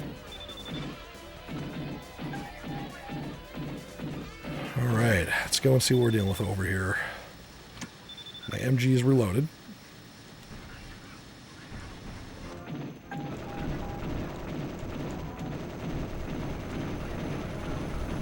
Got him. Got lots of tanks moving in. Just gonna stomp my way over and deal with them. What do we got? Oh, here come the mechs. Okay, alright. You know what? I'm waiting for you guys. I knew you were going to send in some mechs at some point. Mission incomplete. They probably killed my stupid helicopters. Damn it! More escort missions. Strange Days and HBO Max. Nice. Like big chunky control panels, so do I. Lots of lights and switches, much more fun. Yep, CRTs, big clunky CRTs. I like it when like any kind of like big keyboards, anything with like huge, chunky, clunky, clickety clackety keyboards. I love that. Everything should have that in the future, not just in the present. The present's good too for that. In the future too. Darker old universe jazz jackrabbit. Let's make it happen. I want like a grimdark. That's what I was looking for. A grimdark version of Captain Bucky O'Hare. That's what we need. Captain Bucky O'Hare, grimdark. That's what has to be. Get on that, Hollywood. You've burned through everything else, sci-fi related. That has to come next. Bring back Captain Bucky O'Hare. He goes where no ordinary rabbit would dare. But like super fucking grimdark and like really weird and fucked up. We got to do it. It's got to happen. Because it was already good, right? It was already a good show. But it had that feel to it. Whenever you watched it, whenever you watched the cartoon, it always felt like, man, this could make like the Howard the Duck sort of jump, right? Where like it's just kind of like adult. It really could. Bucky, Captain Bucky O'Hare. It was a good series. Ice-T will be Bucky. Hell yeah, T-Bird. You got it. Let's make it happen. Let's do this. I would love that. That'd be amazing. It had a cool plot. There's a lot of stuff like that I would love to see. The comic, was that really wide-brained? I'm not surprised. That like strikes me as kind of like a Turtles type of situation, right? I never read the comic, but it strikes me as like, yeah, the comic would probably be like darker and more gritty, like Turtles was.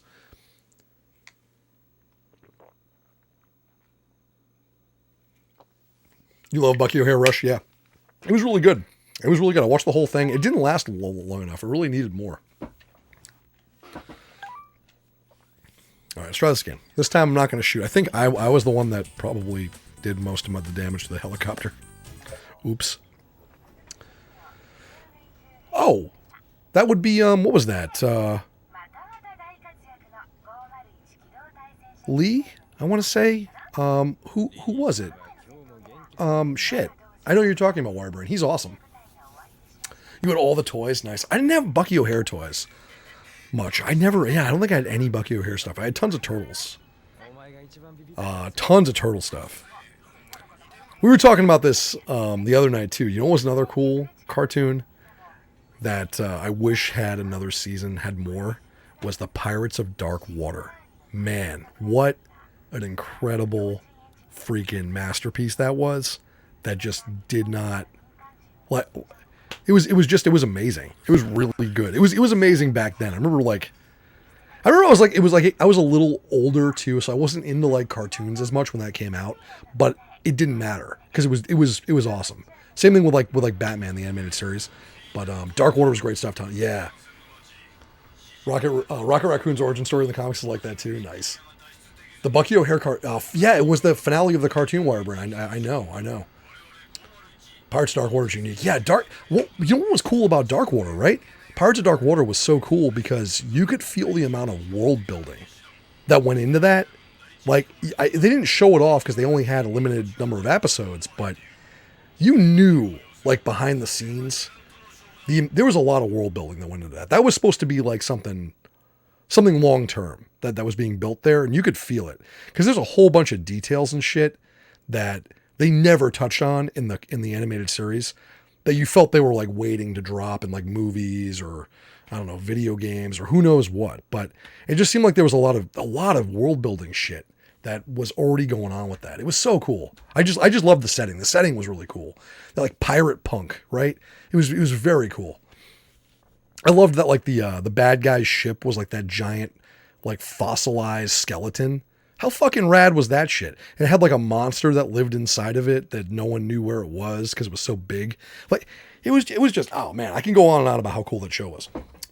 I miss stuff like that. You remember when we used to get good stuff? Like the shows used to be good.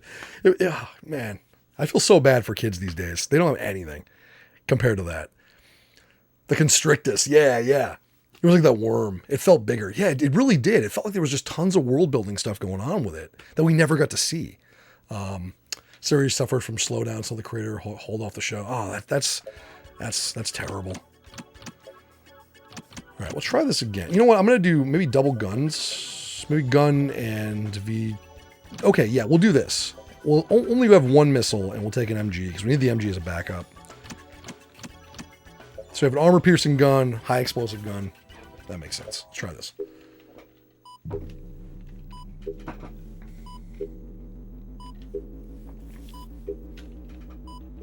I love this boot up phase too. That's my Steel Battalion talking though.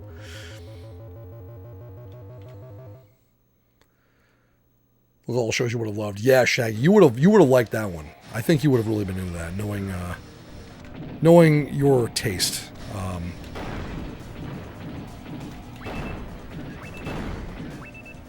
What else we got here?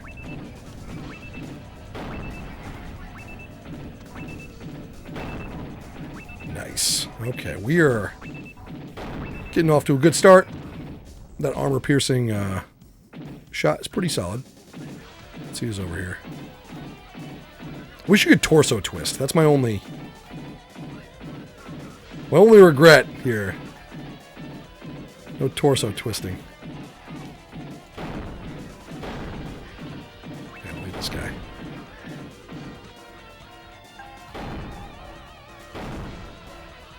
He's out of here? Okay, alright.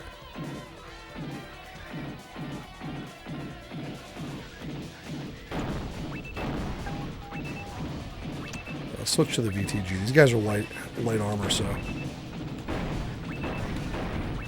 lighter, I should say.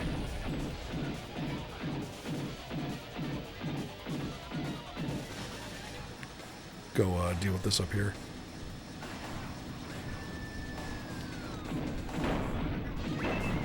Nice.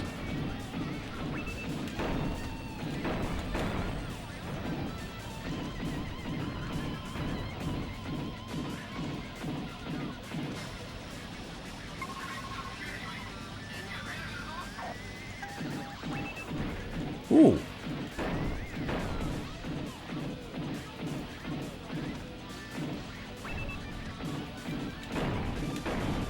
Got him. All right, so far so good. Deal with those helicopters when they first come in now. Oh, nice, nice. It's all the episodes. Cool. Yeah, it's... Oh, sorry. Sorry, friendly guy. I just blew up again.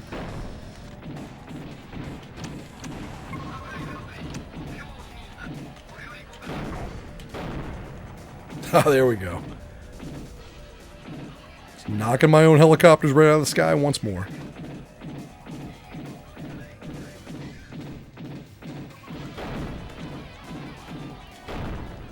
Oh, shit.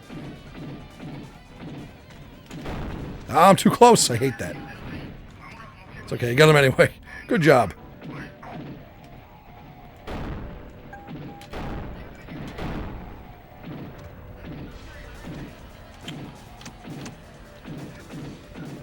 I think those helicopters are back.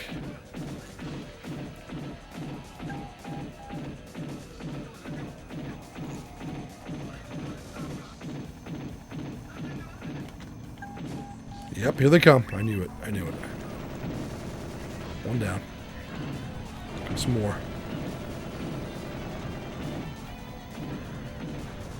Alright, got some guys moving in this way. Moving in fast.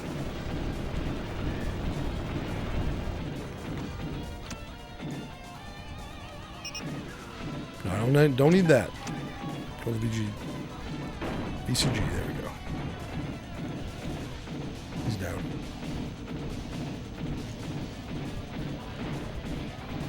More coming in from this side. So what are artillery pieces? Yeah, they are.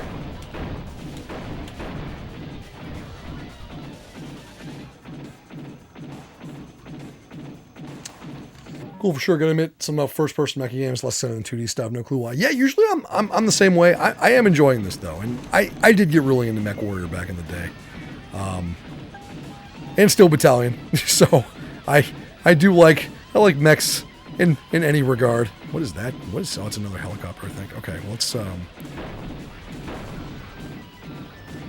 with these guys first. Ah, missed. A little bit close to the border. I'm going to pull back. Cool, not as exciting for you. Right.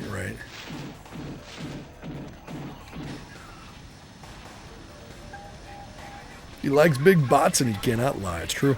It's true. Well, we got some fighters making passes. Those are going to be tough to take down. I got shit coming from both directions here. All right, let's go deal with this.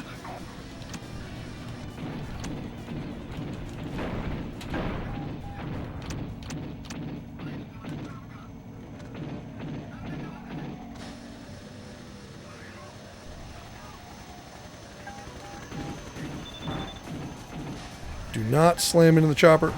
Oh, shit. Oh shit, there's a lot over here. Oh man.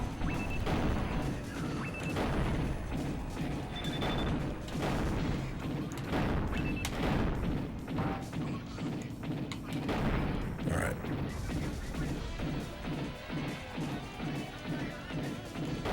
That one got through. Okay, we got him. We got some Cincinnati. Perfect timing. It's always perfect timing for Cincinnati. Got him. All right.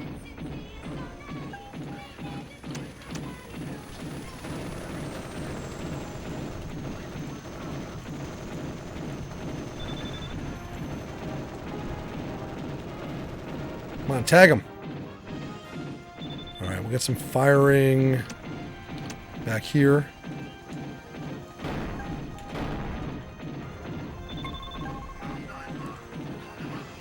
Some mechs coming in.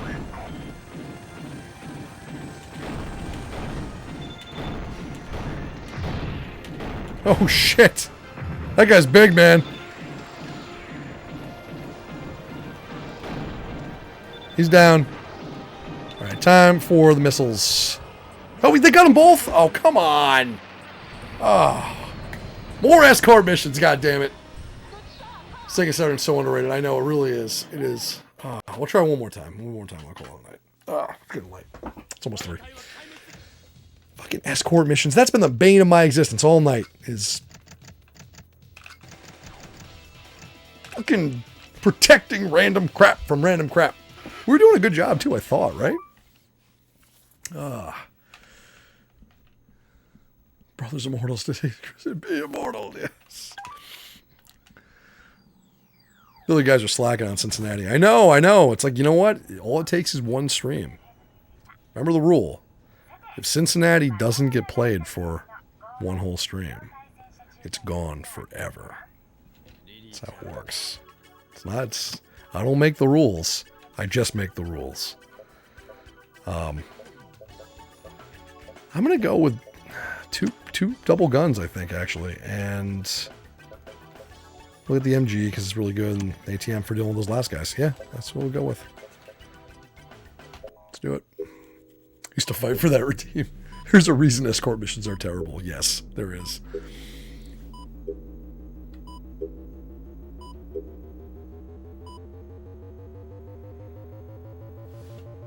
Mission 2, rescue residents. All right.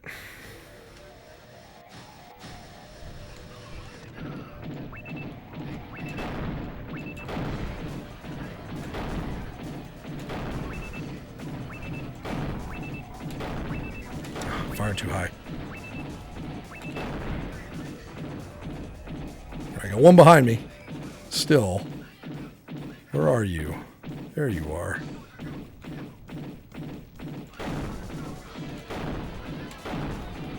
There it is. We got him. We got him.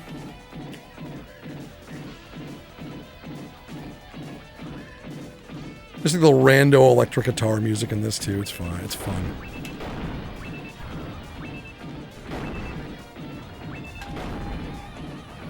Just mech butt rock the whole time. It's fantastic. Perfect. What is this shit? Is that the helicopter behind me? It is, isn't it?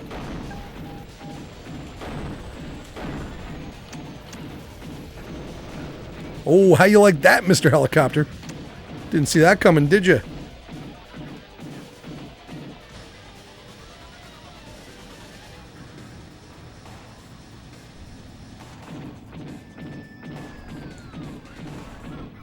It's over here.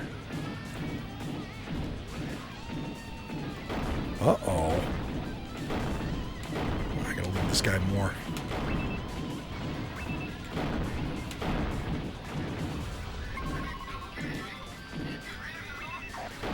Ooh.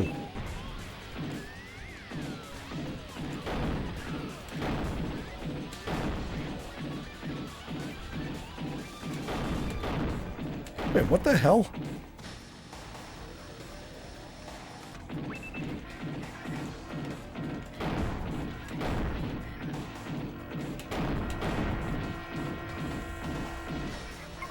Oh, I almost went out of bounds. That was real close.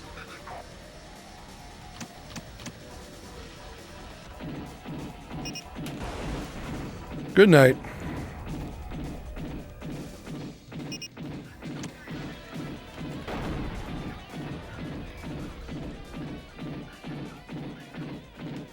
Going real close here. Oh shit.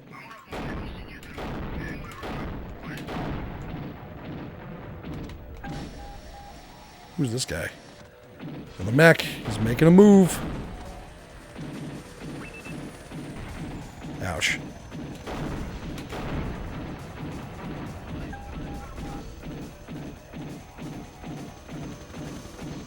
All right, so far so good. That one packs a punch. Packs a Capri Sun. Don't make the rules. Don't slack on Cincinnati. That's a reminder. Remember, there was a time when games became complete and companies would try their best not to sell you half-assed games. I remember those days, SNCAV, and they were good days. They really were. And you know what? Good companies still try to do that. There are some that have been released that are complete products. It's rare these days. But someone posted something on Twitter this past week that I did get a laugh out of. They did like a full montage, like a full collage, right? Of all of the companies' like apology images they'd post on social media for various things in the past couple years, right? For like delaying a game or releasing a broken game or screwing over their customers with DLC or leaking their customers' information to everyone, shit like that. And it's like this massive image. And they all look the same, where it's like logo of company, logo of game, somber white text. You know, it's really funny, and it's like it's every fucking company. It's unbelievable. Capcom reformed a lot. They did, yeah. Capcom's doing a good job. We'll see. I mean, we'll see what Street Fighter 6 releases in what state. But you know what? Compared to Street Fighter 5, I think it's going to be night and day. And, you know, I think with all the betas and demos and everything else they've done, I think it's going to be good. I really do. Zen Arcades, thank you so much for the follow. Digging the PVM. Nice. I love PVMs. I like CRTs in general, but I got a bunch of PVMs. I love them. I keep them running. Glad you like it. This is my my little 14-inch one that we stream off of in here. Cobra Commanda and I, we both stream off this one. She it's a good size for the room. The 25 wouldn't fit well in here. The sales are already insane. Yeah, no, it's going to be good, man. I'm looking forward to Street Fighter 6. I really am. Whoops. MG it.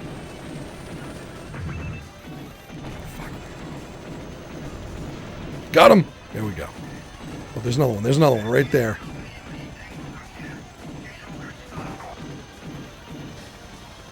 Smashing into our escort target. That's never good.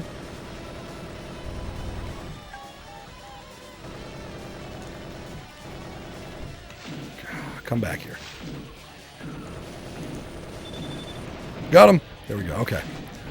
And they're hard to hit. Okay, we get it back. Can't be getting drawn away by this stupidity.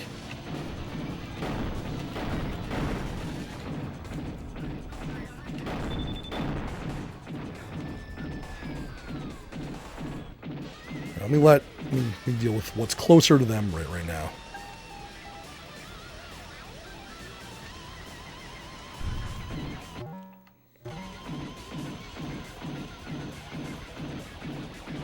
Here comes the Artie. Yeah, really gonna nail these guys. I'm empty. Oh, come on. He's moving too slow. All right. Man, my aim was terrible there. All right, we got still another helicopter up, I think. A couple coming in from this side. Got some frames dropping. Oh, no. I do have some frames dropping, too. Oh, no. What is going on with my connection? Hopefully it stabilized. This should be okay. Well, it's like you've been streaming for too long tonight. Yeah, my upload is kicking. It's being kind of weird right now. There's been no frame drop tonight until now. Jeez. What's going on? Yeah, no, I'm getting some frame drop. Hopefully it stabilizes.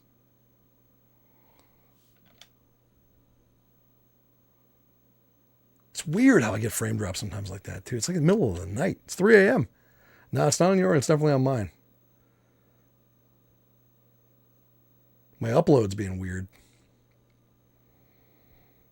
Let's see if it stabilizes, guys. Hopefully it will. Bitrate, yeah, bitrate is jumping like crazy. I'm noticing it. Something's up. Might have stabilized now. Is it good? I think we might. Nope. Ah, there it goes again. It's like, don't move. Smooth in your ends then? So far? Weird. Yeah, I definitely did have like a little. Well, it's still jumping around a bit. Sorry about that, guys.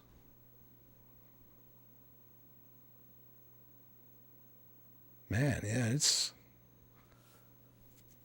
is jumping about.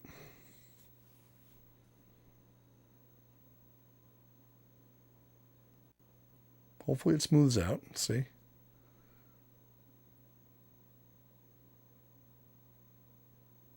We've had some internet issues past week or so. It's been weird. Like, they're not as bad as they've been in the past, but Cobra got disconnected. She got disconnected last night randomly and was down for like 3 minutes, and then it came back up.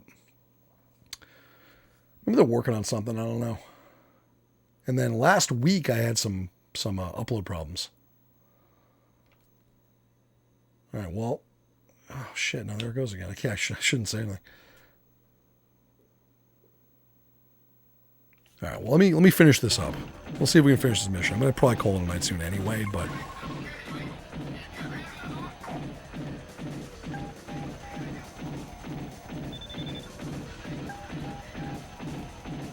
Oh, we got lots of guys coming in this side.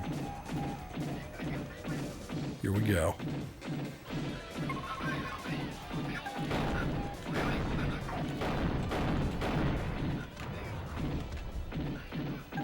Two more.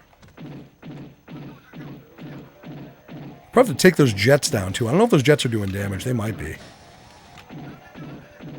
They're hard to catch though. Oh shit, you know what? I got something over here. I got problems over this way. We got big problems this side. Holy crap.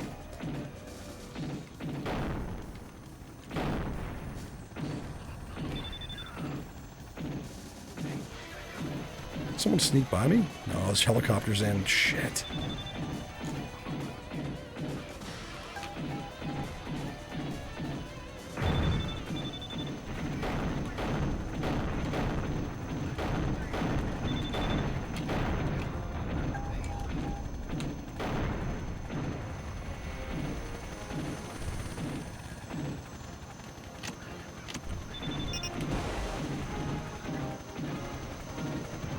Whoa, whoa, whoa!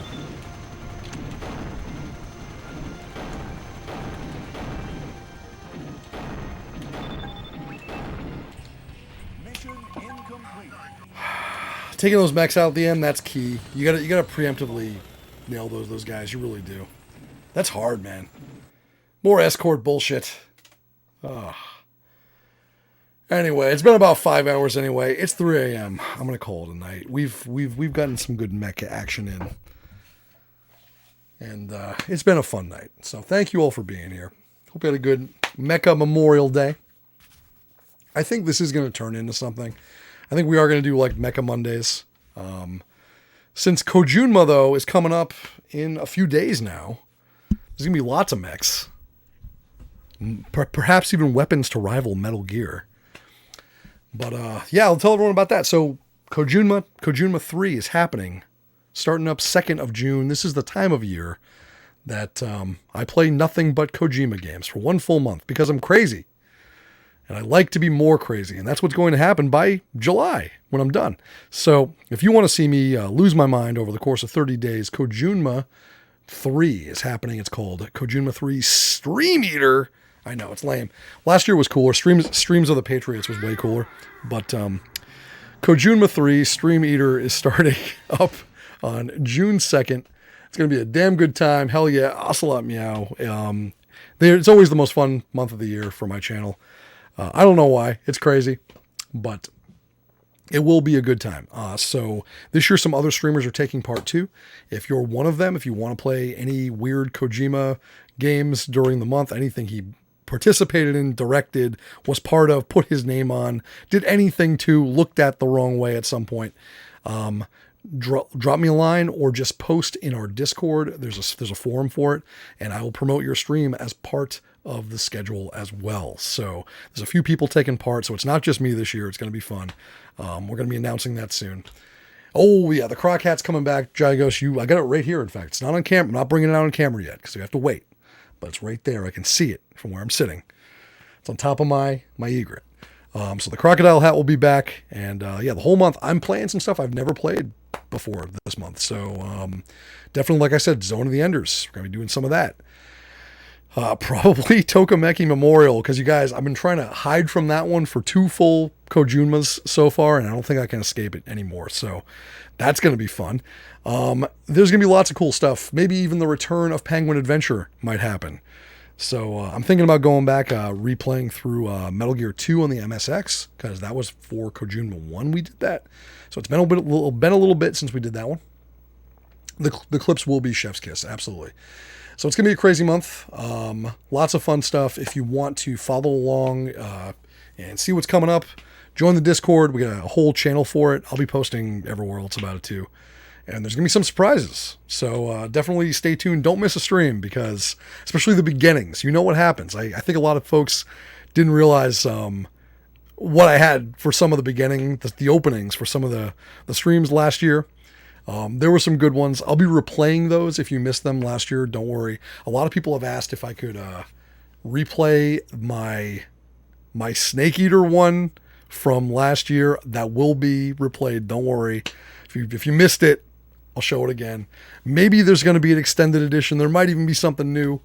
I'm having fun with this one. So this is it's my favorite month of the year to stream this stuff. I don't know why. It's crazy, but. Anyway, folks, let me think of what's coming up this upcoming week. Today's Monday. I'm going to be back on Wednesday, I believe. Yeah, unless something else is happening. I don't think there is. So, but before that, Cobra, she streams in the off nights for me from New here. She's my girl that also streams out of the same room. She plays a little bit different stuff from me. She does more like point and clicks, JRPGs, and stuff like that. I think she's playing or finishing up Paper Mario tomorrow, right? It's probably happening tomorrow. So tune into that around like 7 to 8 o'clock p.m. EST. Cobra will be here. Don't miss it. Coziest stream on Twitch. Definitely tune in for fun going on there. And let me think what else. On Wednesday, I don't know what we're playing. I don't know. I'll figure it out. So Wednesday, we'll figure something cool out. I'm not sure what it is. It'll be like the last stream before Kojunma. Maybe we'll do a recap. I don't know. Maybe we'll be more mechs. Maybe we'll do some front mission. I honestly have no idea. I'll figure it out though, and let you fine folks know before that. But thank you for being cool. Thank you for all the support tonight. As always, hanging out, watching me blow stuff up, watching me get blown up, which happened a lot tonight. And don't go anywhere. We're gonna be doing a raid before we call it. But yep. Thanks for being cool, everybody. Hope you had a great weekend and an even better week coming up. And until then. Good night. See you soon.